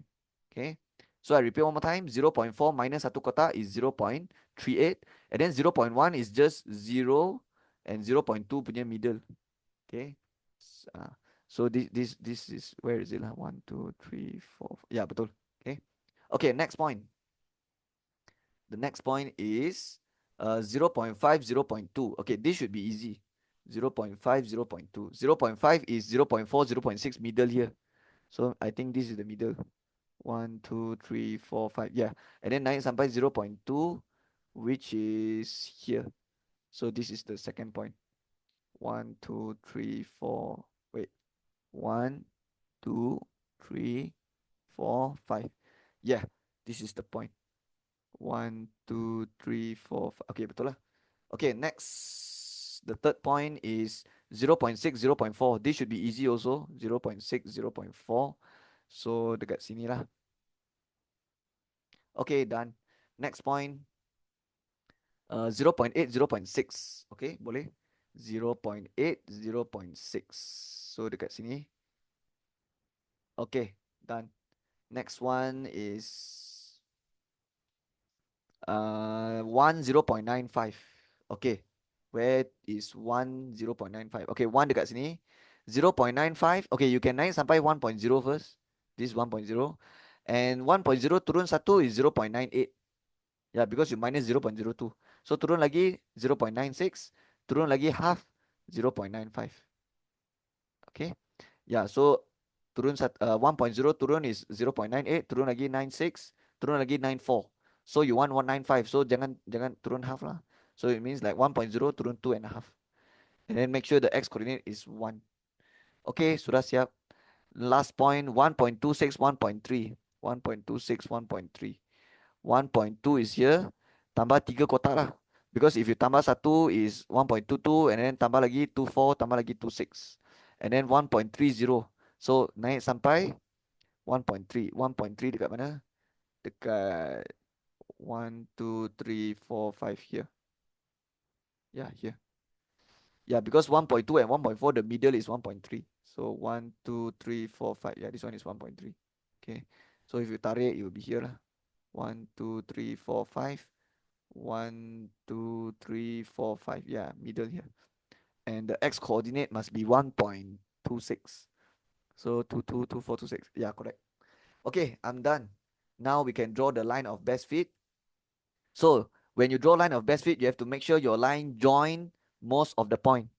Okay, you punya line kena sambung kebanyakan titik. Okay, and line yang for those points that is not on the line, try to make them balance. And try to make sure they are balanced. So how you do it? Okay, I will draw a line like this. Okay. Okay, I can see that if I put my line, okay, contoh. If I put my line like this, right? And I join like this, right? So let's say this is my line. This is my line. Okay, let's say I put like this lah, here like this. Okay. And then okay, wait. Okay, let's say I put, okay, wait. Okay, let's say I put my line like this, right? So is this a good line if I put like this? No, because your line only touches 2 points and all these points are so far away, right? So there is a better choice. So why not you try with maybe putting somewhere here? Like this is better, right? Because if you put here, you realize that your point actually can touch more points, right? Okay. But what if I put like this? Like this is 2 points, but like this is better. Like this, it can touch 4 points. Dia boleh sentuh 4 point tau. So it's better. So this is the line of best fit, but you have to panjangkan sampai the y-axis. Okay, you have to panjangkan sampai the y-axis. Eh, okay, I need to make this smaller so that I can draw it. Okay, so it has to be like this. Okay, okay. So it's something. Oh, wait. Let me adjust. Okay, so I think I did it nicely. Let me besarkan. Okay, so you can see that this straight line actually touches 4 points. 1, 2, 3, 4. And then these 2 point tak sentuh kan? Dia duduk bawah. Okay, so this is the line of best fit because it touch most of the point. It touched 4 points, right? So it's really good. Okay, some student they will tell me this. They will ask me this. Sir, bukan ke kita kena balance? And then some student they will tell me like, sir, we have to balance, right? It means the points atas garisan and bawah garisan kena balance. So what they will do is they will go and draw like that. They draw like that. Yeah, they draw like that. And then they said, sir, like this is better. Because he say, or like this better, because he say like, oh, sir, you see, this one sentuh 2 point, and then dua atas dua bawah. Because it's like more balanced. So he thought like that. Okay, but actually, you should choose the line that join most of the points. So if you can choose between like this, because like this is only touch 2 point only. Okay, but it's balanced lah, dua atas dua bawah. But if you can choose between this or or the or the other choice, okay, or this choice where it touch the 4 points, of course you choose this one. This one is way better because it touched 4 points, right? Okay, let me draw it one more time. So it's something like this. Okay, so this is the line of best fit. So this is way better. If you can choose between sentuh 4 point or sentuh 2 point, of course you choose the one yang sentuh 4 point. Okay, yeah, of course that would be better. Okay, so this is the answer. Okay, I have to write the title. The title of the graph is graph of log 10y against log x. Okay, yeah, for linear law question, you should always write the tajuk. Okay, so I will underline this and then that's all. Okay. All right. So this is the answer for part B, right? So draw the line of best fit. Okay, done. Okay, now for the final part C. Write x power a by in linear form. Hence, by using graph in B, find value of B. Okay, I malas want to do again already. Just now I do already. So this is your C working. Okay.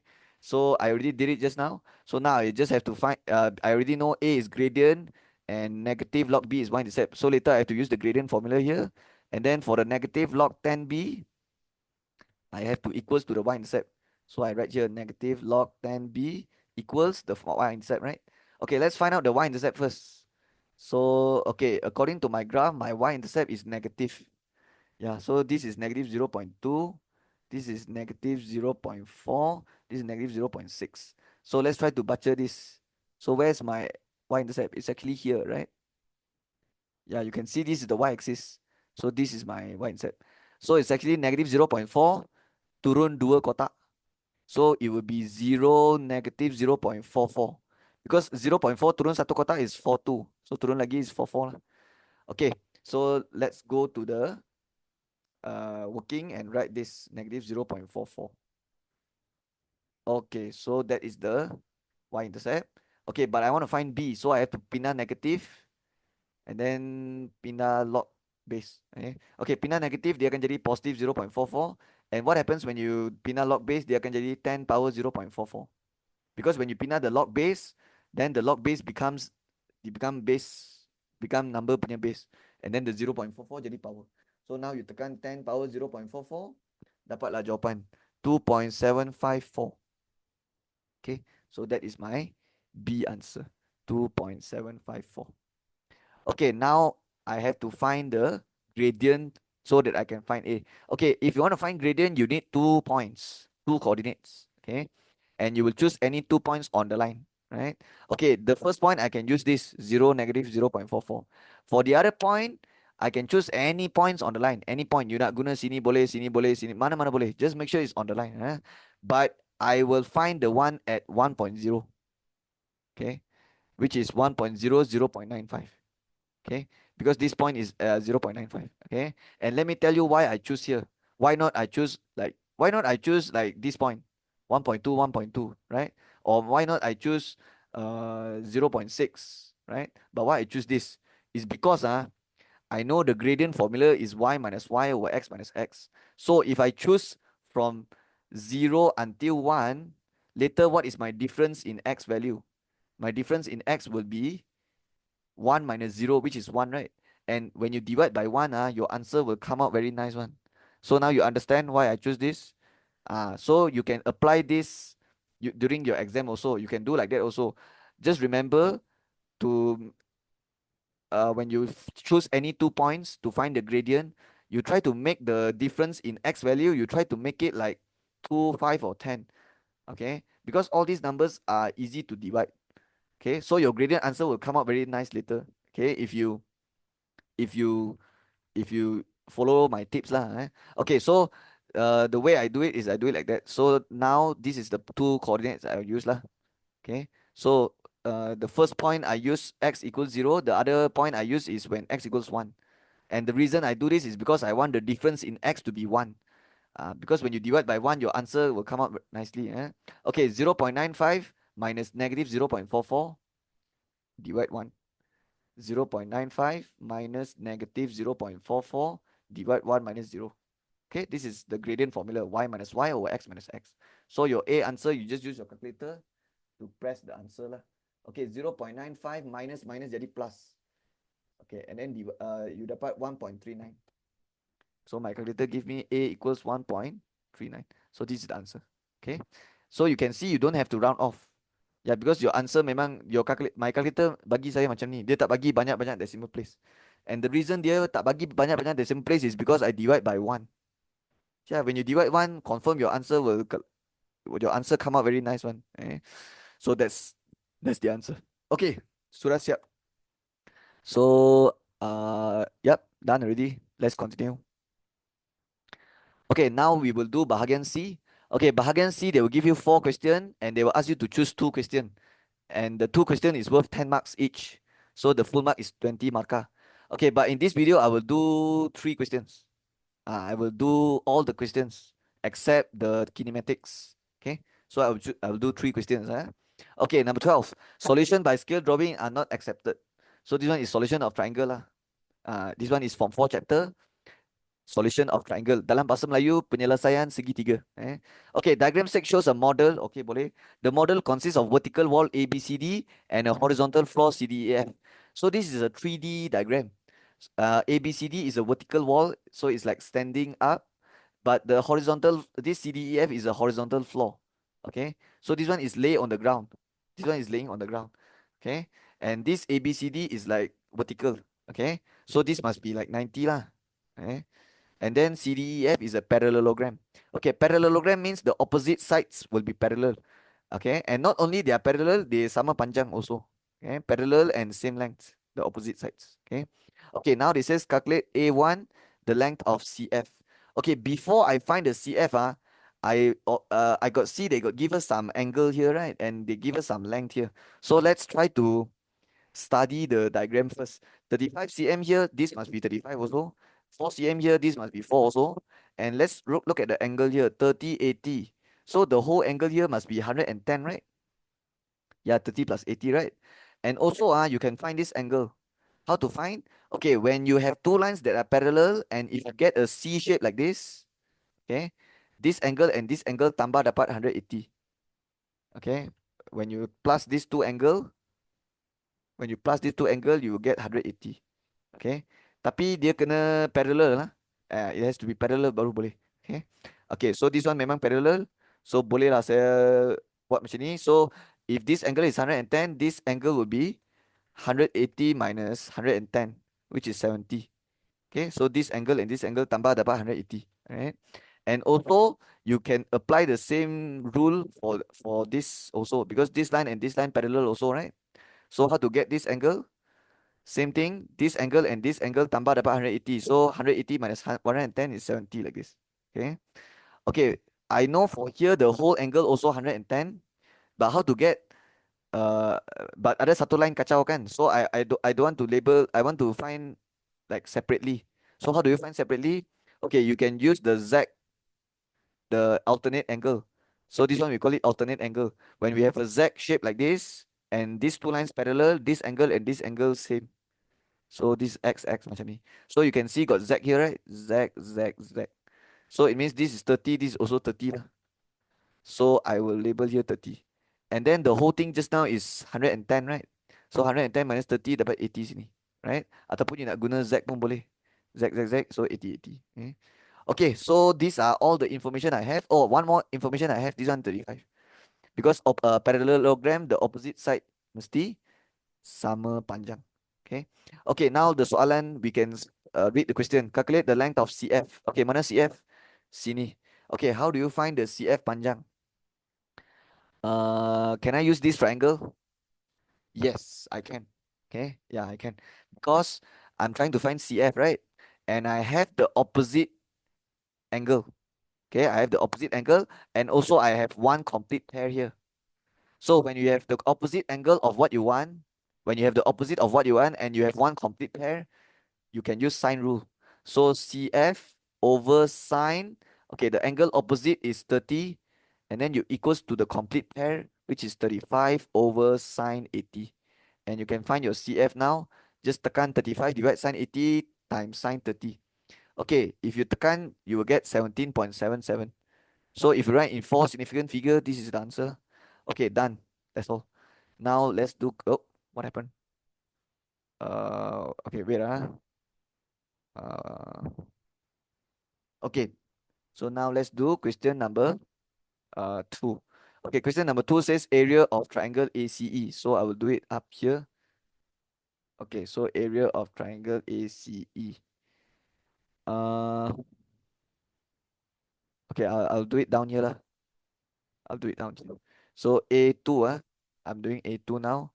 So area of triangle ACE equals question mark. Okay, where is triangle ACE?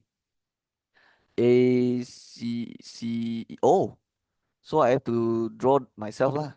So ACE. So this is the triangle. Hey, remember this is a 3D diagram, huh? Yeah, it's a 3D diagram. Okay. Okay, so this is the area I want to find. Okay. Okay, for area of triangle, what's the formula? So I write here, huh? So for area of triangle formula is 1 over 2 AB sine C. Okay. And there's one more area formula. Okay. Okay, you can use this formula.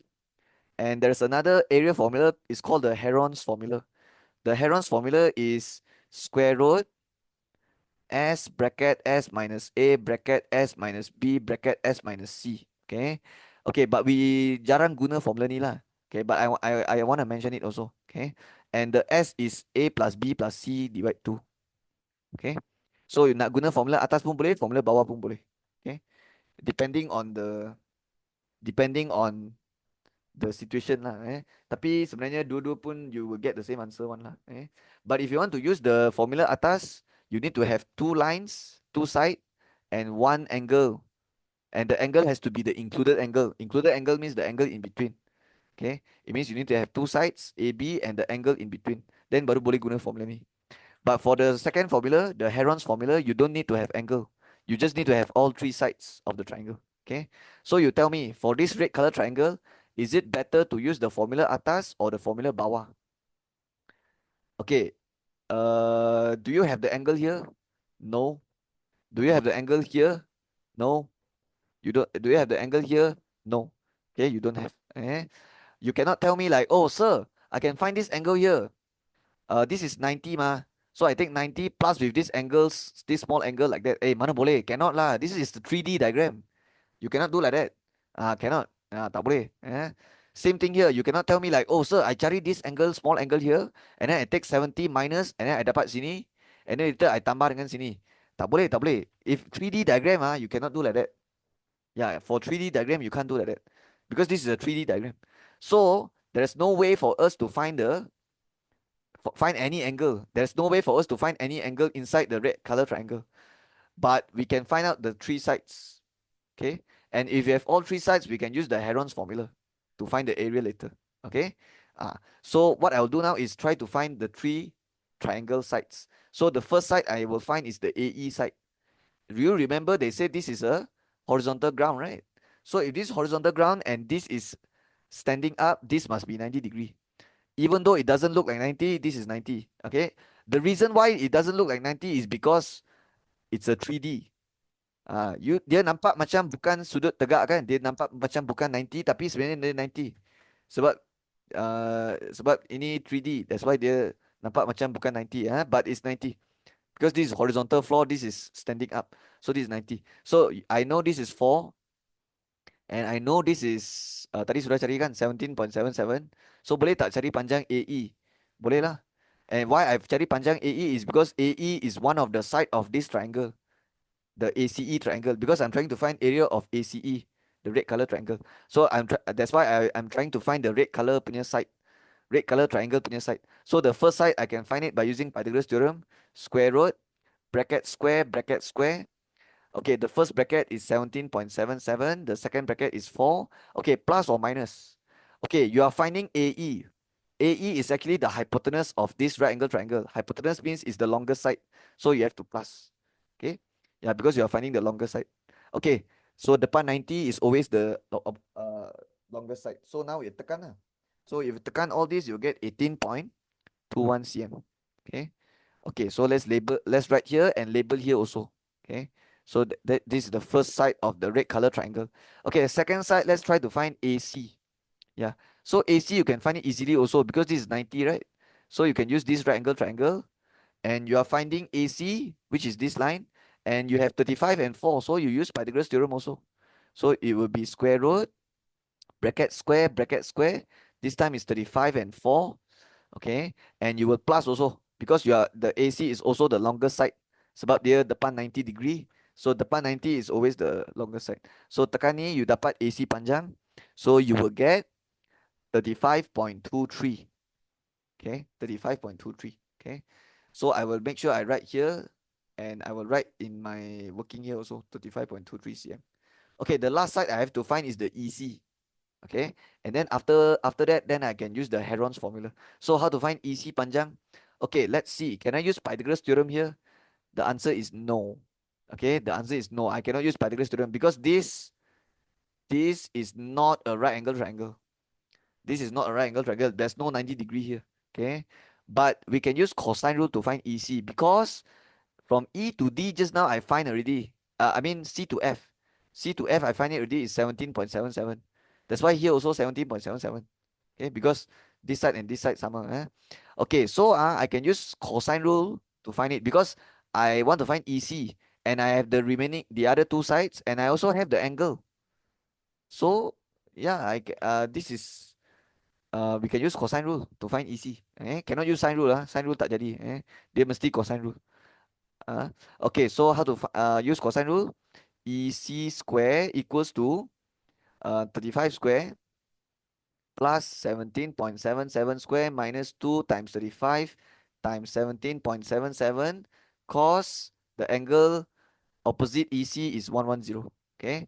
Okay, for those who don't understand this I'm just using the cosine rule formula. Okay. Yeah, this is the cosine rule formula.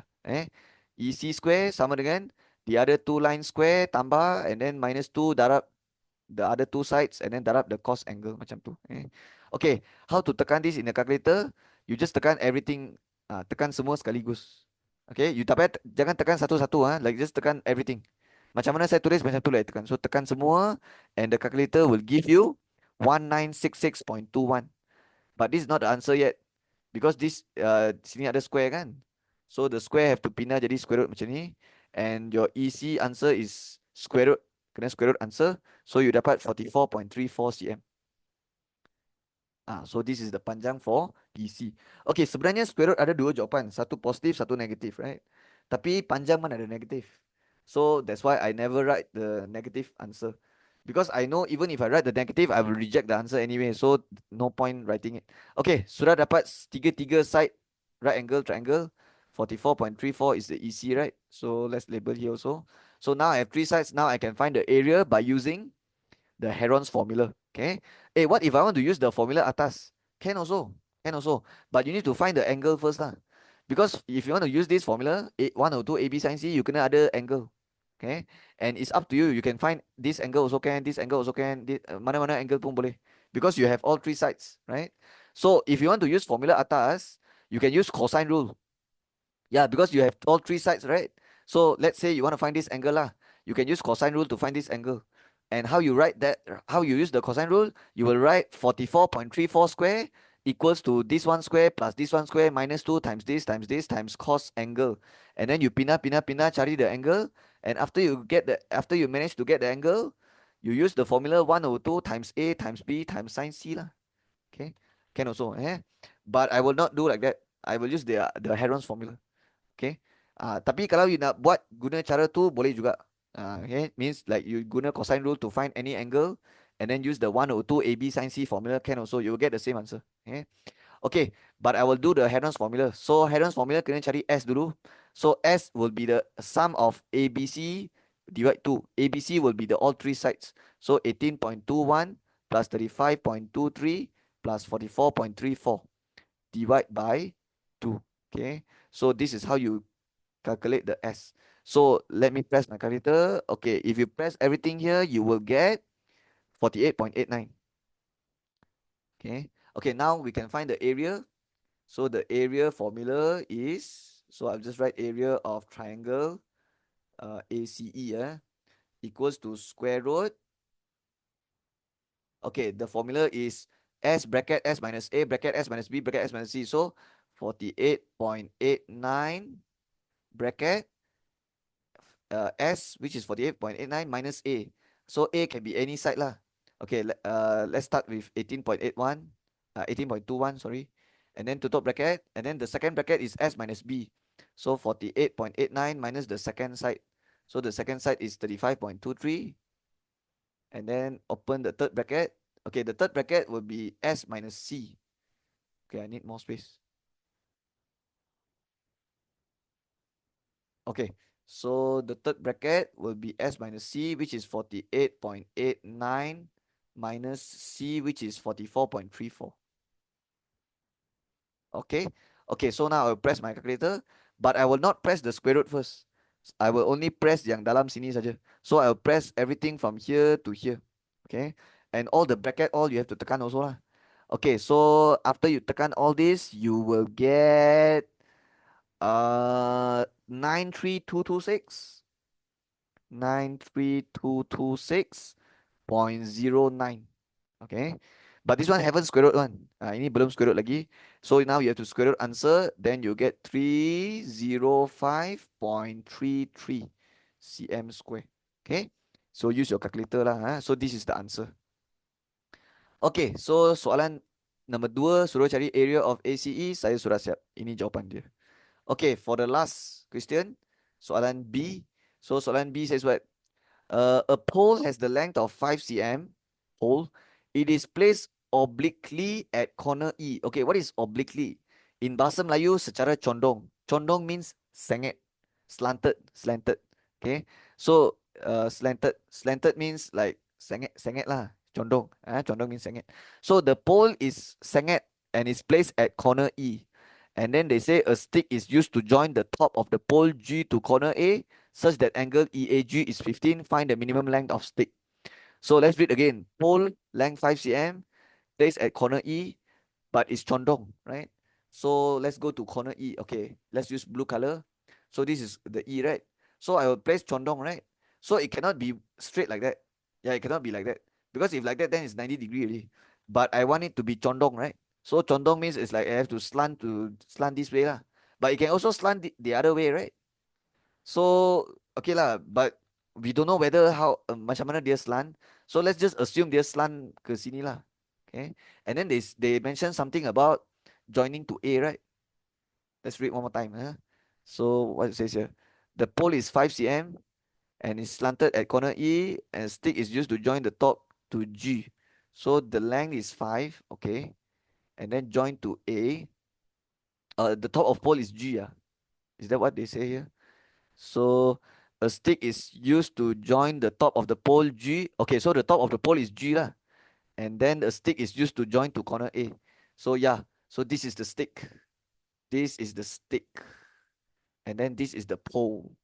Okay, this one is pole, this one is stick. Okay. Okay, the 18.21 is not here. The 18.21 is okay, let me, so it's like this, right? So what I write here just now, I forgot already. G, right? G.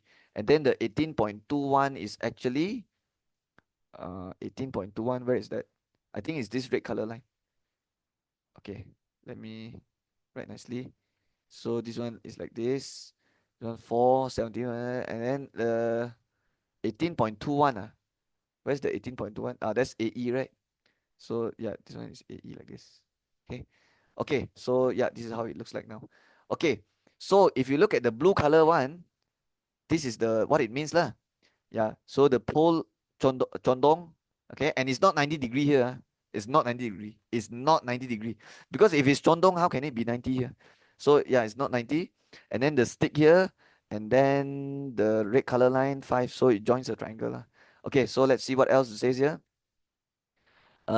Such that angle EAG is 15. Okay, EAG 15. So can label this. So let's use blue color. EAG 15. So this one lah. This one 15. Okay. So we can see the triangle already. Okay, so now what it says here. Find the minimum length in cm of the stick. Minimum length of the stick. So I have to cari panjang. Panjang GE lah. Length of stick ah. Length of stick means GA. Yeah, I'm trying to find the GA panjang. Okay. Okay, let me draw out this triangle. Okay, let me draw out this triangle. Okay. So I will draw it out here. So this is how the triangle looks like.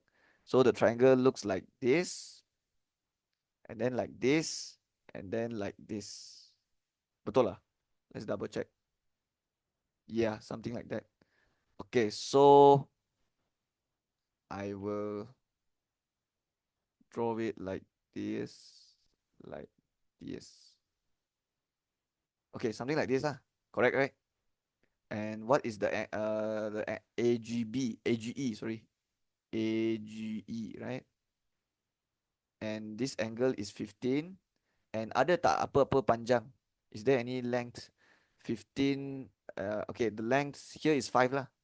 Here is 5, and this is 18.21. So this is 18.21, and this one is 5. and this is the pole. Okay, so now they want us to find the length of the stick. So it means find here, right? AG, this is the stick. This one is the stick. Okay, and this one is the pole. So how to find it? Okay, so I will write my B working here. So to find the length of stick, I think you can use sine rule. Yeah, yeah, you can use sine rule because uh, this stick this is the panjang, right? So you tak ada panjang ni, and if you look at the opposite angle, you don't have it also, right? But you have one complete pair, right? You have one complete pair here, 515.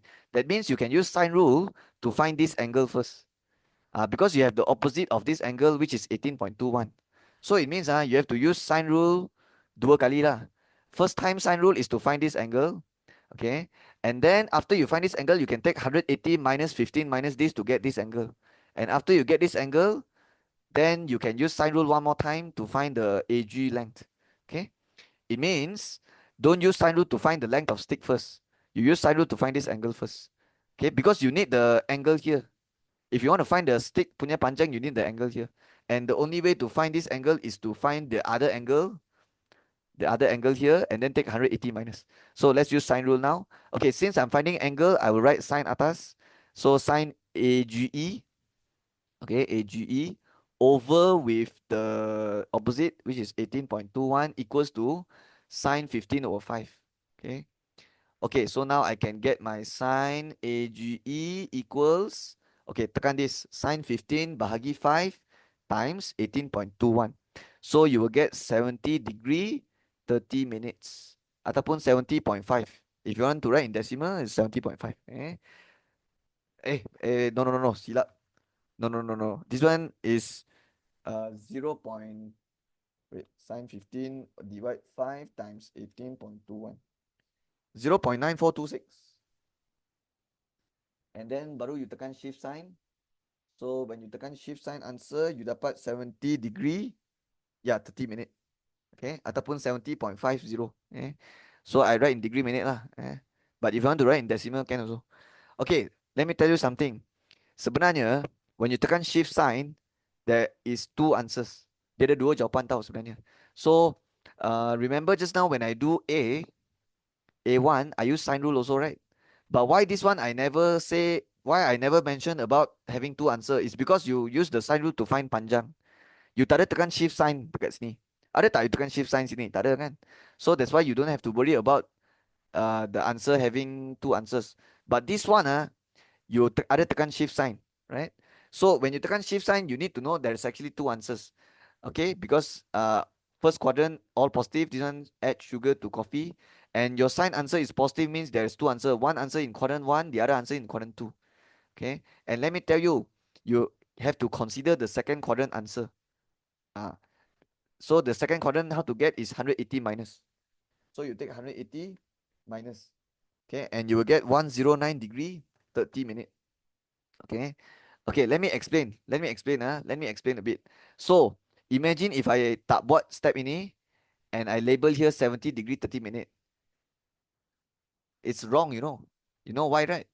Because if you look at the diagram here, this angle doesn't look like less than 90. It's not logic tau. This, kalau you cakap sini 70 degree 30 minute, there's something wrong already. Because the angle 70 degree 30 minute is less than 90. But kalau you tengok ini, this angle actually is more than 90. Okay, it's more than 90 already. It means dia ada ambiguous case tau. Yeah, there's ambiguous case here. Do you remember just now in the beginning I said the pole dia boleh condong ke sini and dia boleh condong ke other side also, right? So it means there's ambiguous case actually. Okay, so the G there's two possible position for the G.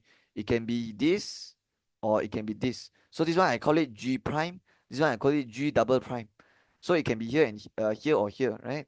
So there is ambiguous case. That means I can extend this line, and there's another possible G location, which is here. Okay, and this one I call it G prime. This one I call G double prime. And these two line will also this pole will still be 5 also. Okay, so other ambiguous case lah. And if you label the angle the 70 degree 30 minute cannot be here. It cannot be here. Cannot one. Tak ada logic one if you letak sini. Mesti dekat sini, right? Sini baru logic mah, 70 degree 30 minute. Then what about this one? This one is the angle for the other one lah. The other one lah, 109 degree 30 minute. Faham kan? Because got ambiguous case. So which one you will use? Okay, if you read the question, they got mentioned find minimum length of the stick. And do you remember stick is the length from A to G, right? So which one do you think is the minimum length? Is it A to G prime or A to G double prime? Minimum, so you will ignore this answer. It means reject this. Okay, faham kan? Because they want minimum length of stick. So the minimum length of stick is this one. Because they want minimum.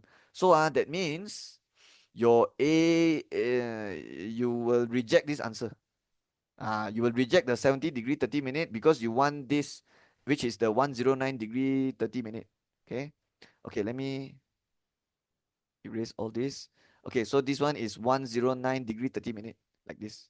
Okay, so make sure you be careful when you tekan shift sign, always double check the question, see whether they want the quadrant 1 answer or the quadrant 2 answer. Okay, so this one actually we end up taking the quadrant 2 answer. Okay, and what they want to find the length of stick, right? Okay, we already have this angle, and this angle is 15. So now I can take 180. By the way, we don't have to look at this blue color part, because they want minimum length. So we take this, okay, the minimum length. Okay, so now we have to find this angle, right? And after finding this angle, we use sine rule to find the length of stick. Okay, how to find this angle? AEG.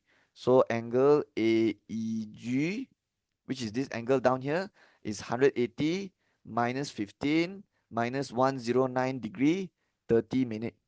Okay, and if you tekan this, you get 55 degree 30 minutes. Okay, let me check with my calculator. 09.5. Okay, yeah lah, 55 degree 30 minutes. Okay, so now the next step is to use sine rule. So this angle is 55 degree 30 minutes. So now I want to find stick, right? So stick is the AG, AG, this length. Now you can use sine rule already because you have the angle opposite, which is sine 55 degree 30 minute, and you should equals to the complete pair. And the complete pair here is 15.5. Okay, yeah, they are opposite each other. Okay, okay, my diagram here is not very nice lah, but you tengok sini is more clear. So this angle I have already, right? So the AG panjang over this angle with the complete pair, which is 15, and the opposite is 5. Okay, so this will be 15 sorry, 5 over sine 15. Yeah. Because sini saya length tulis atas. So here also length tulis atas. So it becomes 5 over sine 15 like this. Okay, now I can find the AG panjang. I just press calculator. Okay, let me tekan 5 divide sine 15 darab sine 55 degree 30 minute. Okay, so this is the correct answer, 15.92. Okay, so if you write in 4 significant figure, it will be 15.92 centimeters. Okay, so this is the length of stick. Okay, so that is the answer. Okay, sudah siap. Let's continue. Okay, let's do question number 14. So this is what chapter? Linear programming. Dalam bahasa Melayu, pengatur caraan linear.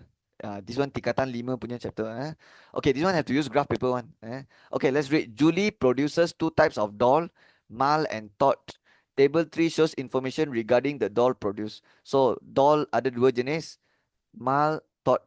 Number of dolls, X unit, Y unit. So, the Mal, dia punya bilangan doll is X, Todd is bilangan dia Y.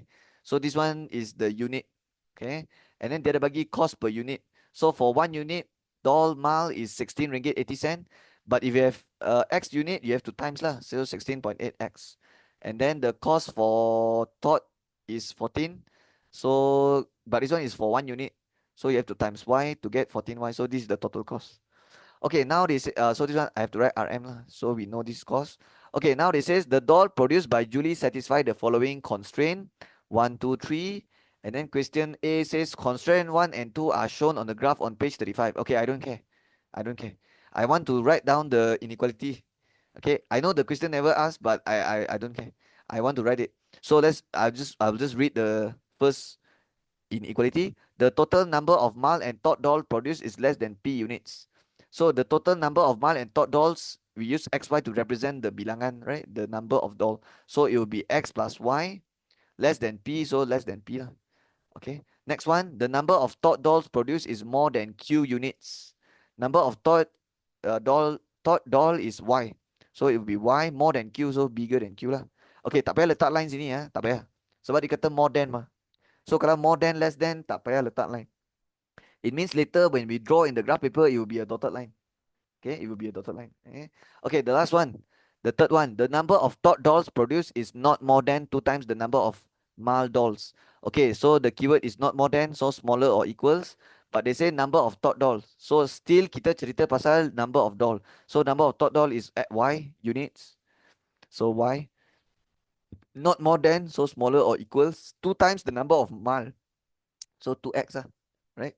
Okay, so sudah siap. Sekarang baru saya baca A. So A says constraint 1 and 2 are shown on the graph paper on page 35. The shaded region represents the point which satisfy the above constraint. State the value of P and Q. So the first and the second inequality, you realize just now when I write down dia tak bagi nilai P dengan Q, right? So they actually want me to find, and they actually already draw it. So they already said they already draw it and it's shown in the graph paper. So now I'll go to the graph paper and try to cari PQ lah. Okay, so this is the graph paper. Okay, so this is how it looks like. Okay, so you have 2 dotted lines, all right, and they already do the shaded region, right? Okay, so what I will do now, okay, kalau saya nak cari PQ, I have to write down my own inequality. You faham kan? It means I will try to write down my own inequality, and then I will compare with this one lah. Okay, then I can get my PQ. But how to find the inequality? Okay, I already know for this line, later I will write smaller or bigger for this line. Confirm smaller, right? Because the shaded region is below the line. Dia duduk bawah garisan ni. So confirm is smaller. And for the other line later, for this line later, it will be bigger. Okay. Okay, but we have to find we cannot write smaller, bigger first. We cannot write the smaller, bigger now because we don't have the equation of straight line. So sekarang kita kena cari persamaan garis lurus ni dulu. We have to find the equation. And for this sengit line, the equation will be y equals mx plus c. Okay. And what is the c? The y-intercept of this line, kita boleh nampak dah is 16. Okay. So the only thing left to find is the m gradient. So how to find gradient? Okay, we can choose any 2 points on the line. So I will use 0, 16. And then another point I can use is 16, 0. Okay. Yeah, you can choose any 2 points, but make sure it's on the line lah. It's on this line. Okay, so the formula for gradient is y minus y, x minus x. 16 minus 0. And then divide by 0 minus 16. So you get gradient negative 1. And then you get your equation already. Y equals mx plus c. So negative 1x plus c plus 16. So rupa-rupanya equation garisan ni adalah y sama dengan negative x tambah 16. Right? But I told you already, you have to change to smaller, bigger, right? So this one is actually smaller or bigger? It's smaller. Because the shaded region is bawah garisan. So this is the inequality. Okay? Okay, let's do for the other one. So for the other garisan, this one, for this line, this line, dia takkan jadi y equal mx plus c. Because this line is a horizontal line. For horizontal line, dia punya equation tak ada gradient. Okay, dia tak ada gradient. Gradient dia 0. Okay, so the equation of this line will just be y equals 4. Yeah, you don't have to do all this mx plus c thing. Tak payah. Kalau you punya line horizontal lah, dia punya equation mesti y equals number. And why is it equals 4 is because dia potong y-axis dekat 4 lah. Okay, then what if the line is vertical like this? Then it will be x equals something. X equals number. And the number depends lah. Kalau dia potong x-axis dekat 6, then x equals 6 lah. Macam tu. Okay, so that is the answer. Okay, but I told you already, you have to change to inequality. Okay, so y equals 4, but the equal you have to change to bigger or smaller. So look at the shaded region. Dia duduk atas garisan. So you have to write bigger. And no need to put the line because it's not solid line. It's a dash line, dotted line. So kalau dia dash line, dotted line, kita tak payah letak line tu. Okay, so sebab dia garisan yang putus-putus. So this is the 2 inequality. So I will transfer these 2 inequality to my working and then compare to find PQ. So the first one is y bigger than 4 and then y smaller than negative x plus 16.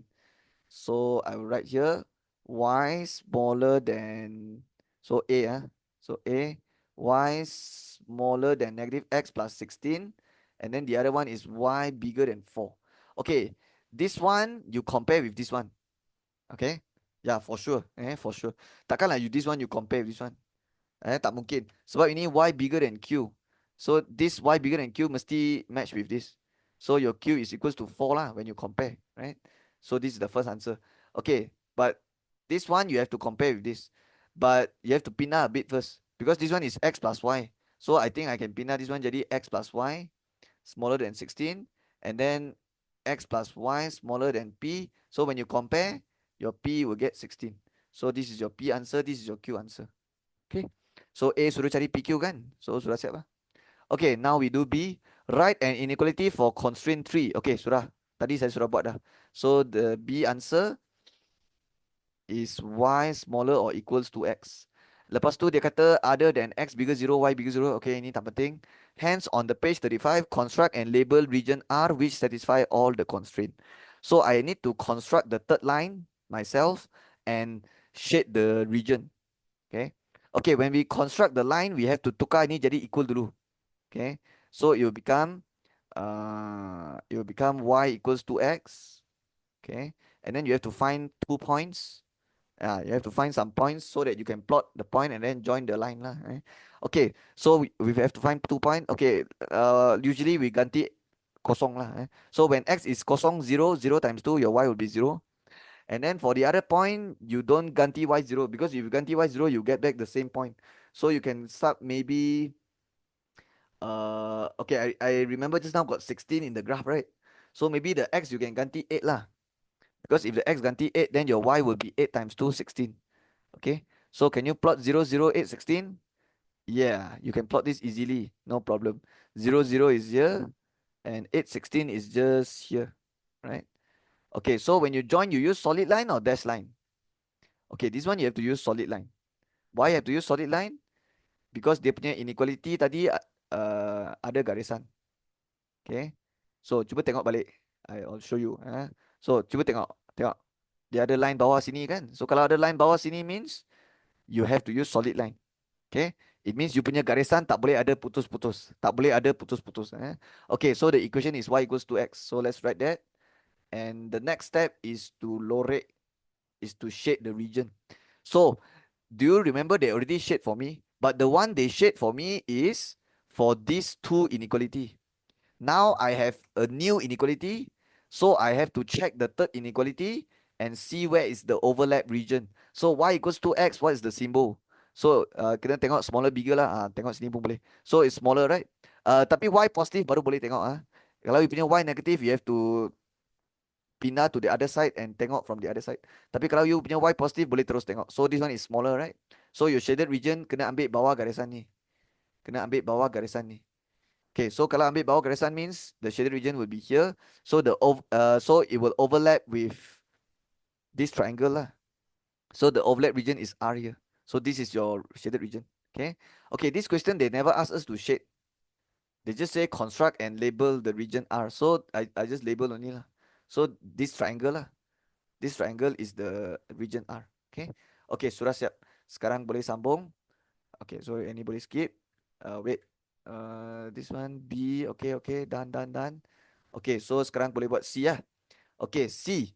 C, the soalan says, use the graph constructed in B to answer the following question. So question number 1. On a particular day, the ratio of the number of Tot dolls to the number of Mal doll produced is 3:2. Determine the possible number of Mal doll produced on that day. Okay. Nak cari X atau cari Y? So Mal doll, right? Okay, so let's tengok balik the soalan. So Mal is X, Tot is Y. So Mal is X, Tot is Y. So if they say determine number of Mal means determine number of X and Tot is Y. So they say the ratio of Tot to Mal, which is X, is 3:2. It means Y over X is 3/2. Yeah, because number of ratio of Y to Mal, it means Y ratio X, so Y over X is 3:2. So equal here lah. Yeah, because dia tak cakap at least 3:2 kan. Dia tak ada cakap at least or at most. Dia just cakap is 3:2, so equals, right?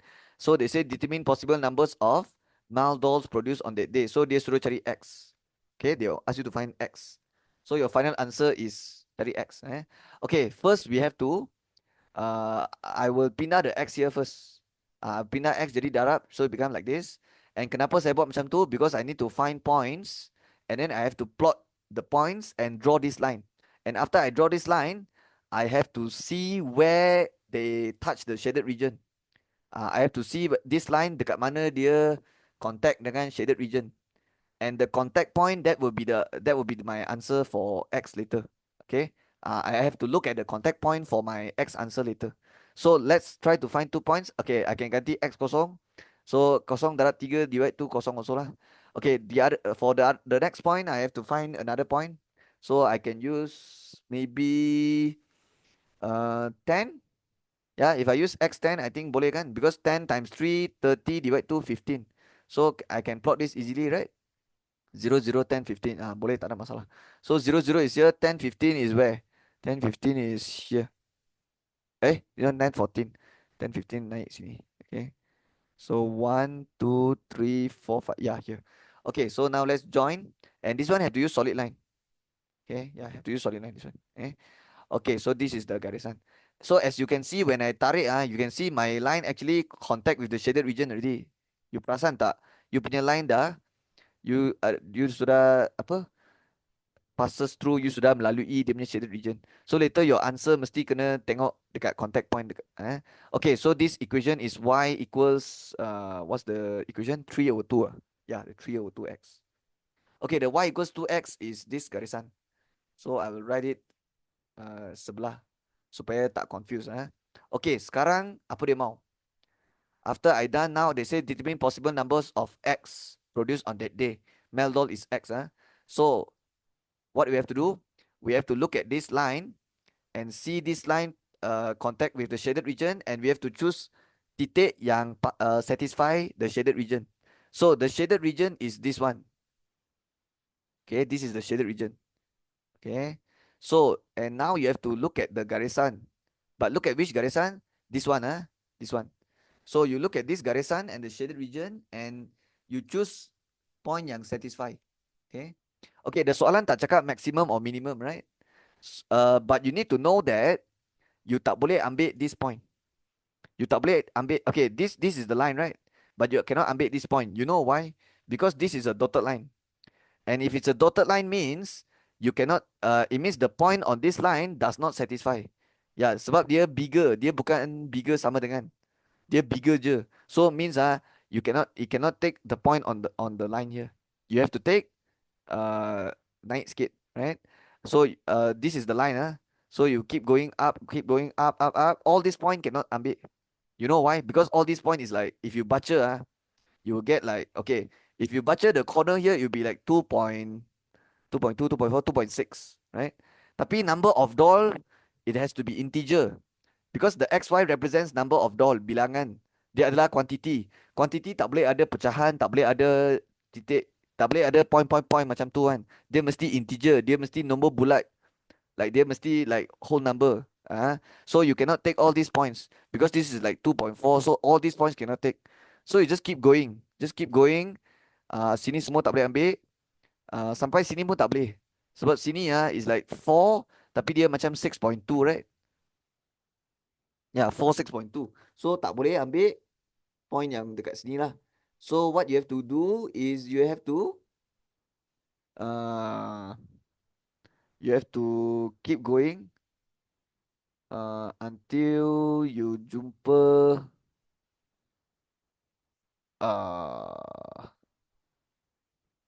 okay, so what points I can take? Uh, okay. 6 I can take, right?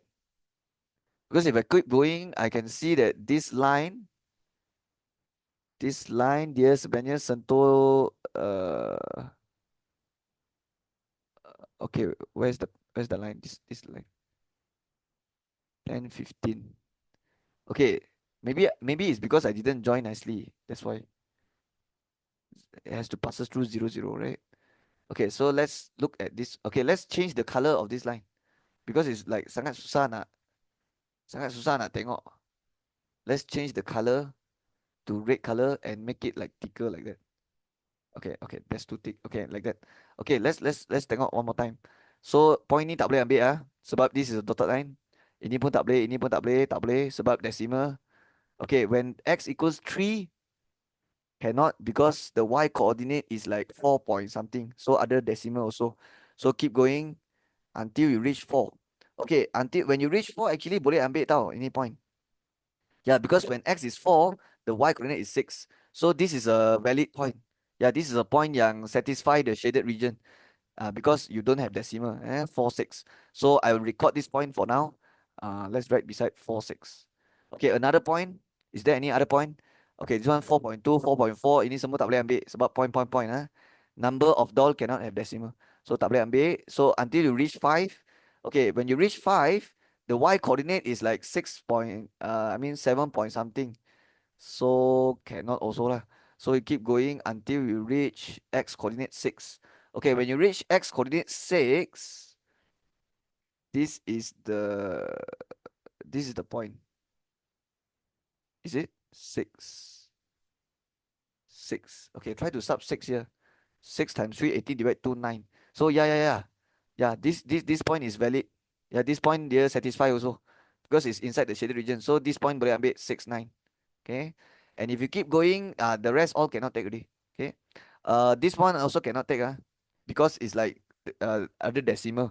And also it's a dotted line here. Dotted line, if dotted line means you cannot take the point on the line. You cannot take the point on the line if it's a dotted line. If it's a dash line, you tak boleh ambil point yang berada on the line. Okay. Okay, so now you have these 2 points, 4, 6, 6, 9. So that is the answer lah. 4, 6, and 6, 9. Okay. So I'll just write here 4, 6, and 6, 9. But the soalan asks for what? Possible numbers of mile doll, right? Which is x. So the possible number of x is 4 and 6 lah. We only look at the x coordinate. Okay.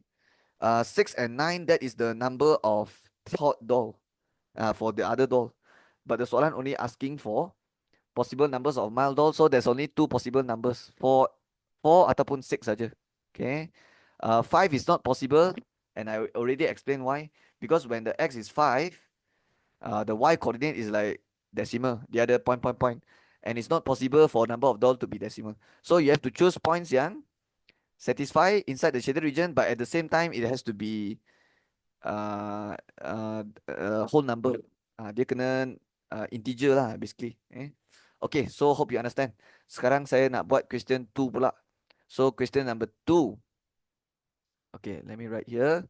Number 2. Okay, given that the total cost to produce male doll and tot doll is RMK, express K in terms of X and Y. Hence, draw the objective function and find the maximum cost. So we first have to write down the total cost. Okay. So the total cost actually they got give us in the soalan just now. 16.8x plus 14y. Okay. So 16.8x plus 14y. And they say the total cost is k. Express k in terms of xy, right? So k is equals to 16.8x plus 14y. But we have to write down the 16.8x plus 14y again.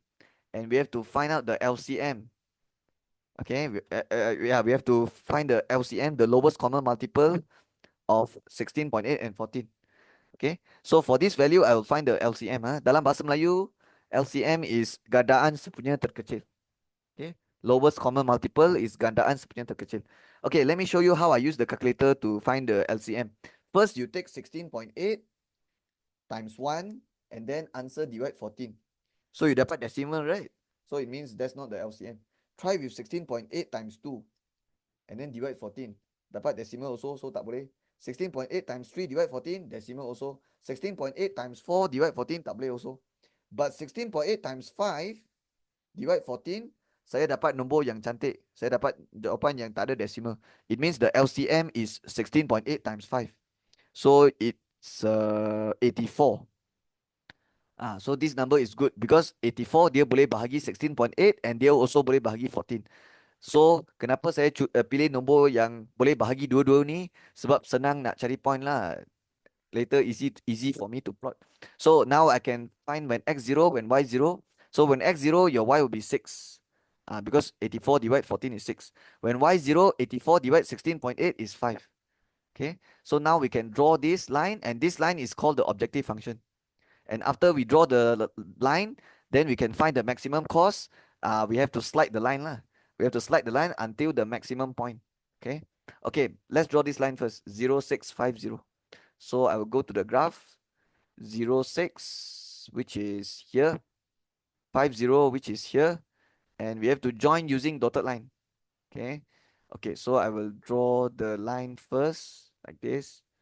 Okay, but I have to use dotted line, right? So dotted line, dotted line, dotted line, dotted line, dotted line, dotted line, dotted line, dotted line, dotted line, dotted line, dotted line. And the equation of the line is 16.8x. Yeah, you should write the equation. Plus 14y equals 84. Okay. Okay, now what we have to do is we have to slide until the maximum point. But if you realize, this question, there is a dotted line here. So I told you already, you cannot take the point that is on the line if the line is a dotted line.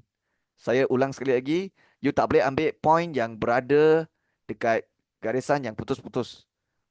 Tak boleh. Because if it's a garisan putus-putus means the points on the line tak boleh ambil. So what you do, okay, you just slide. Okay, slide. Okay, slide until maximum. So you keep going, you slide, slide, slide. Okay, and keep going, keep going, keep going, keep going until the maximum, right? Okay, at one point you will reach here.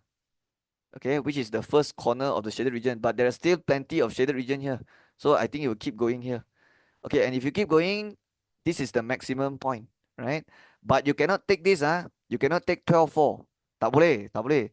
I told you already, even though this is the maximum corner, walaupun ini adalah maximum corner, you tak boleh ambil sini tau. Okay, okay, I will draw the dotted line first. So you draw another dotted line here. This line will be parallel with this line. Okay, yeah, because from here you slide until here, so definitely these two lines will be parallel. So let me remove the red color line first. Okay, so let me remove this line first. Okay, but you cannot take this corner. You cannot take this point for the maximum point. And I already explained why just now. Because this is a dotted line. So kalau dotted line you tak boleh ambil. You tak boleh guna 12, 4. So you have to choose a point that is before. Okay, so what I will do now is I will okay, the line is like this so this line I will slide back. I will slide backwards. Yeah, I will slide backwards because I tak boleh ambil point ni. So I will slide backwards until a point yang saya boleh ambil. So all these point cannot take because got decimal. Okay, and what about 11? When x11 cannot also, right? Because when x11 this point, the point is here, which is on the dotted line, so cannot. So why not you go until 10? Okay, so 12 cannot, 11 cannot. Okay, 10 is perfect because if you go until 10, you can see this point is 10, 5, right? So this is the maximum point actually. Okay, okay, some student will say, hey sir, what if I take 10, 6? Cannot lah, bro. 10, 6, why cannot? Okay, this point is on the dotted line. It's on the dash line. If it's on the dash line, tak boleh ambil one. Because if it's on the dash line means that it does not satisfy. Okay, so 10, 5 is the correct answer. Okay, or maybe some of you might say, hey sir, what if I take 9, 6? Right, 9, 6. So it will be like 9 here, right? And then 9, 6. Here 9, 6. So 9, 6 is actually here. Okay, so 9, 6. Okay, if you're not sure whether to take 9, 6 or 10, 5, okay, then you try both lah. You try both and see which one give you a max. Tengok siapa bagi lebih tinggi cost. Because they ask for maximum, right? But I already know it will be 10, 5. Okay, and you know why I know? It's because the line lah. Because the garisan. You see, you start from here and then you slide until here, right? You see, dia sentuh 9, 6 dulu, baru dia sentuh 10, 5. So mesti yang ini lagi besar one. Okay, yeah, mesti 10, 5 lagi besar. Okay, okay, I'll show you now. Okay, yeah, I will show you in the working now. So 10, 5 and 9, 6. So 16.8 bracket plus 14y, right?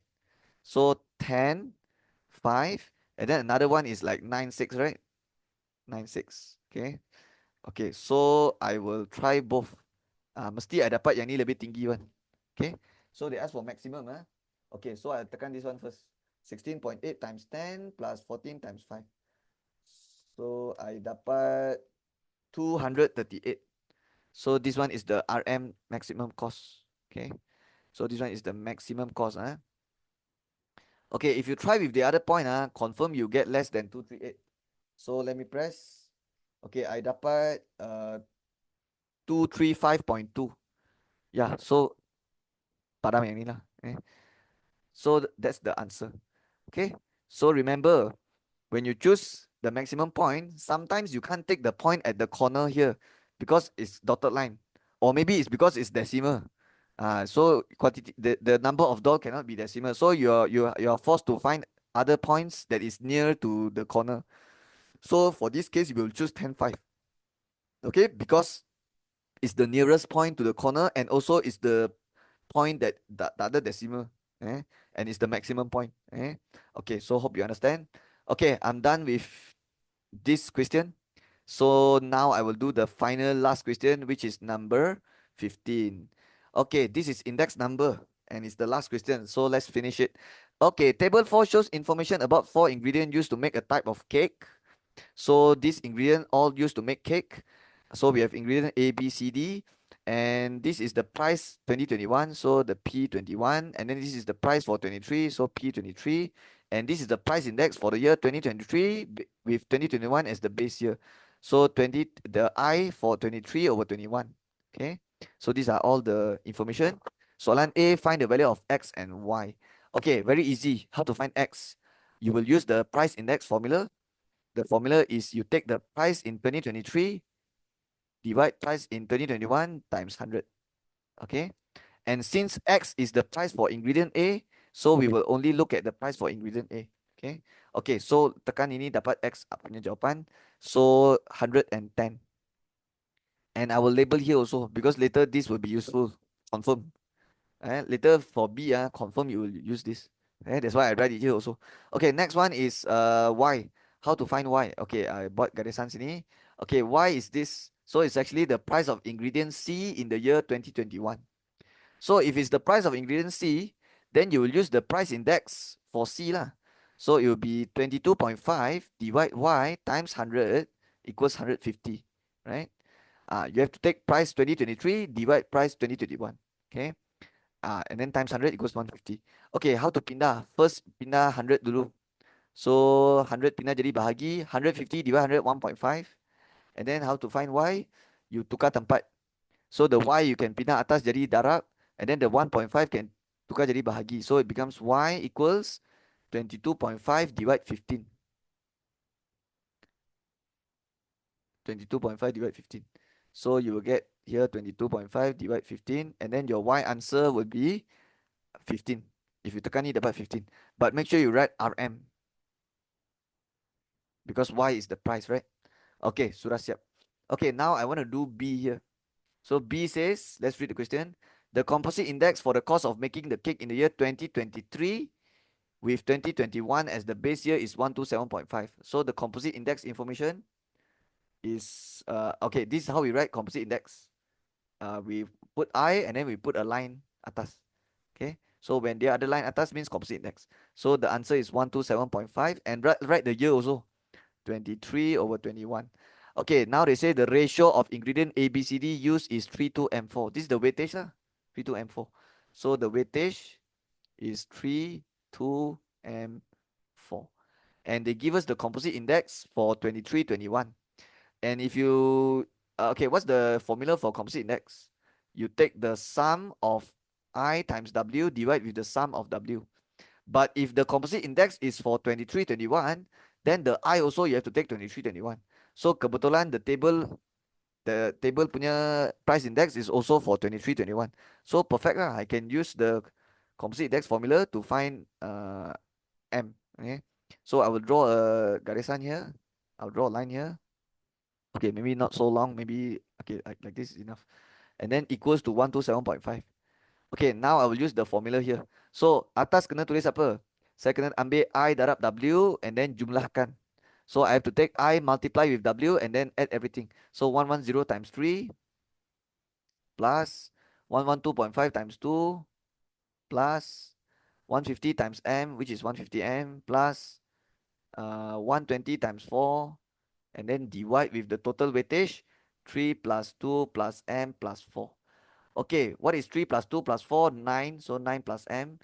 And then 110 times 3 plus 112.5 times 2 plus 120 times 4, you can use calculator. You get 1035.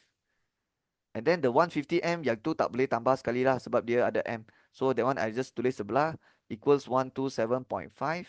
And then how to find m? Okay, yang this whole thing can pindah atas.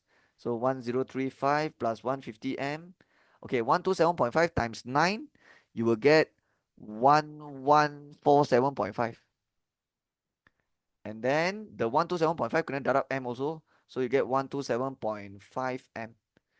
Okay, m dengan m boleh buat, number dengan number boleh buat. So 127.5 pindah sini jadi minus 150 minus 127.5, 22.5m. And then number dengan number boleh buat. So I will tekan 1147.5 minus 1035.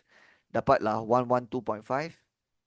And then final answer is 112.5 divide 22.5. Okay, saya dapat wait. Divide okay, I dapat 5. So the M answer is 5. And I will write in my table here also. So the M is 5. Okay. Okay, sekarang kita boleh buat next question. Soalan C. Okay, question C. Let's read. It is expected that the price of cake will increase by 20% from the year 2023 to the year 2025. Okay, if they tell you increase how many percent ataupun decrease how many percent, it means they are trying to give you the price index. Okay, so if they say increase by 20% means the price index is 120.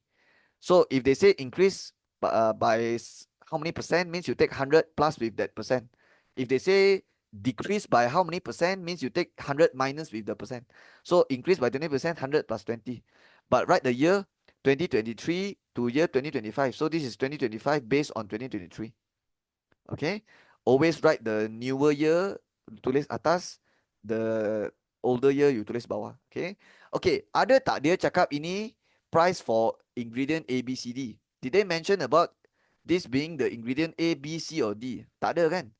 Dia tak ada cakap A, B, C, D. Dia just cakap price of cake. It means this is actually the composite index. Yeah, the 120 is actually the composite index. Okay, because they never mentioned whether it's ingredient A, B, C, or D. So it's the average. So it's the composite index. Okay. Okay, let's see what it says. Number 1, find the composite index for the cost of making cake in the year 2025 with 2021 as the base year. So I will do the question here. Okay, I want to find what composite index for 2025 based on 2021. So 25 over 21 equals question mark. Okay, so which formula I will use to solve this question? I will use the smiley face method because you have 3 years. Okay, so when you read the whole question and if you see 3 years, 3 different years in one question, that means you have to use the smiley face. Okay, so I saw 3 years already, 2023, 2025, 2021. So you can draw a smiley face like this and you write down the 3 years here. But you have to write from the oldest year first. So the first year here is 2021, followed by 2023, followed by 2025. And the value here I will use to write the composite index because I'm trying to find composite index. Okay, the composite index for 2523 is 120. So tulis sini. The composite index for 2521 is what I want to find. So this is the question mark. So it means saya kena ada sini lah. And do I have the composite index for 2321? Yes. Yeah, it's here. 127.5. Okay. Yeah. So take the composite index. Okay. Okay, now I can find this. So how do we find composite index for 2521? Okay, the formula is always okay, if you want to find the bawah punya ni, you kena ambil atas darab atas bahagi 100. Yeah, the formula is always like that. To find the one yang dekat bawah, you kena ambil atas multiply atas divide 100. So 127.5 times 120 divide 100. So if you press this, you will get the answer 153. Okay, so that is the answer for C1. Okay, for C2, I will do it here. So let's look at the soalan. Okay, C2 is here. Okay, they say state the price of cake in the year 2025. Okay, confirm use the first formula. Confirm we will use the price index formula. So remember, if the soalan asks you to find price, confirm you will use the price index formula. Okay, and the price index formula is I equals P1 over P0 times 100. This is the formula. Okay, okay, so they want to find price of cake in the year 2025. So I will just write P25 equals question mark. And then if the price in the year 2021 is 100, so price in 2021 is RM 100. Okay, I'll be using the first formula, right? So I equals P divide P times 100. Okay, let's put the year. Okay, there's only 2 years to choose from, 25 and 21. So which one do you think I have to write atas? 25 lah, because this is the newer year. And then 21 letak bawah. It means the I automatic will be 25 or 21 also.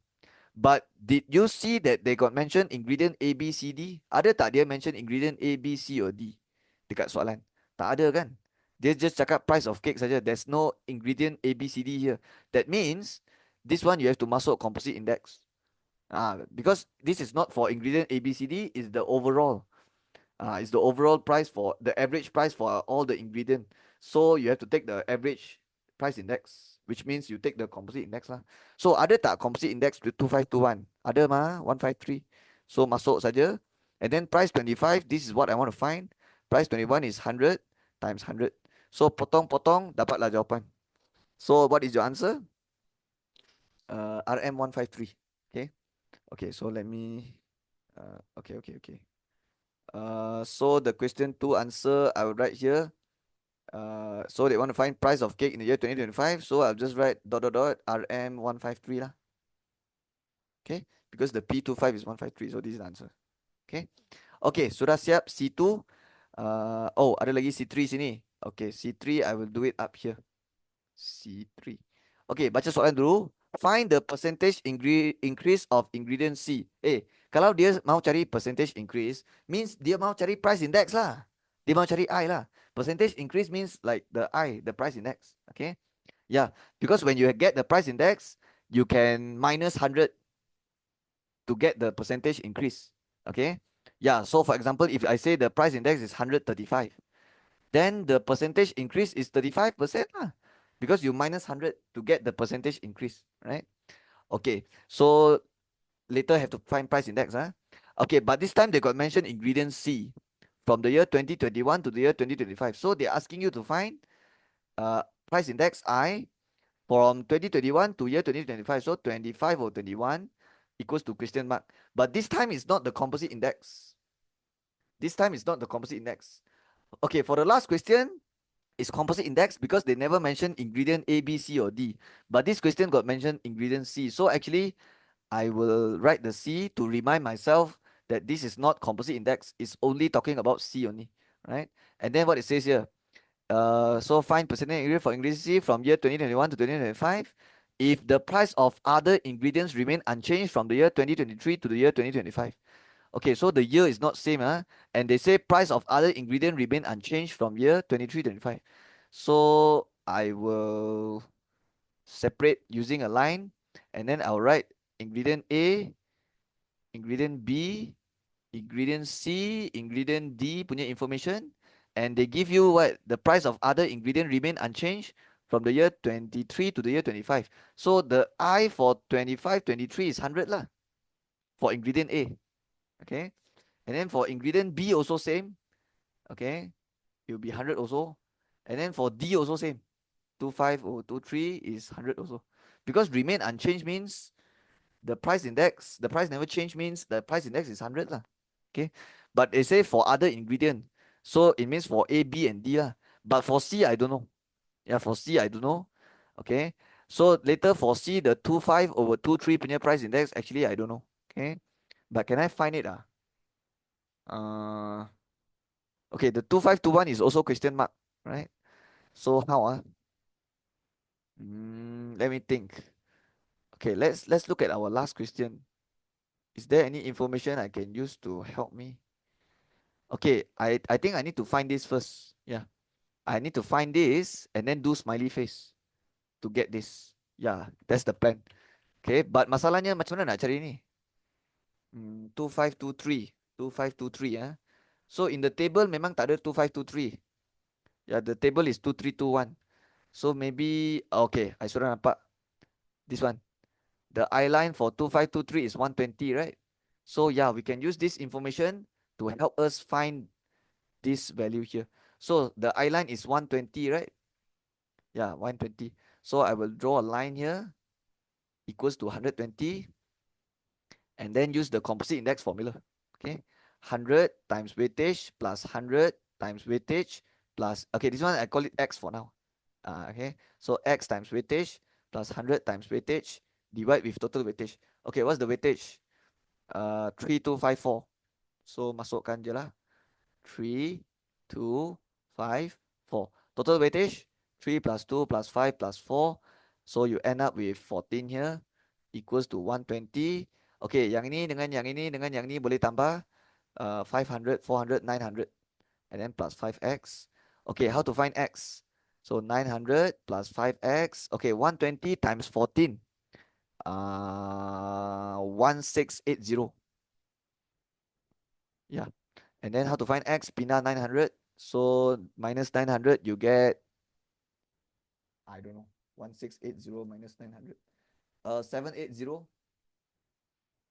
So 780 divide 5. So the answer is 156.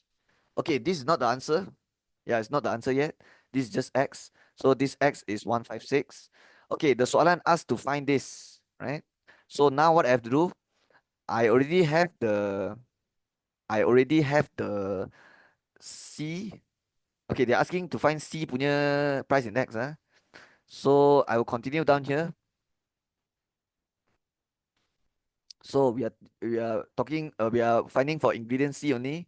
So the final answer asked to find percentage increase from year 25 or 21, right? Question mark. Okay, this is what they want to find last kali, the final answer. And then I already have the 156, which is for C also, but this one is 25 or 23, right? Equals to 156. And we can do smiley face, but we can but when we do smiley face, there's one more information we need. Yeah, because when we put the 3 years, we will put 2123 followed by 25, right? Yeah, because 25, 21, 23, the paling awal punya tahun, the oldest year is 21, followed by 23, 25. Okay, the 156 is 2523, so I tulis sini. And then the 2521 is the question mark. This one is one fine, so I need this, right?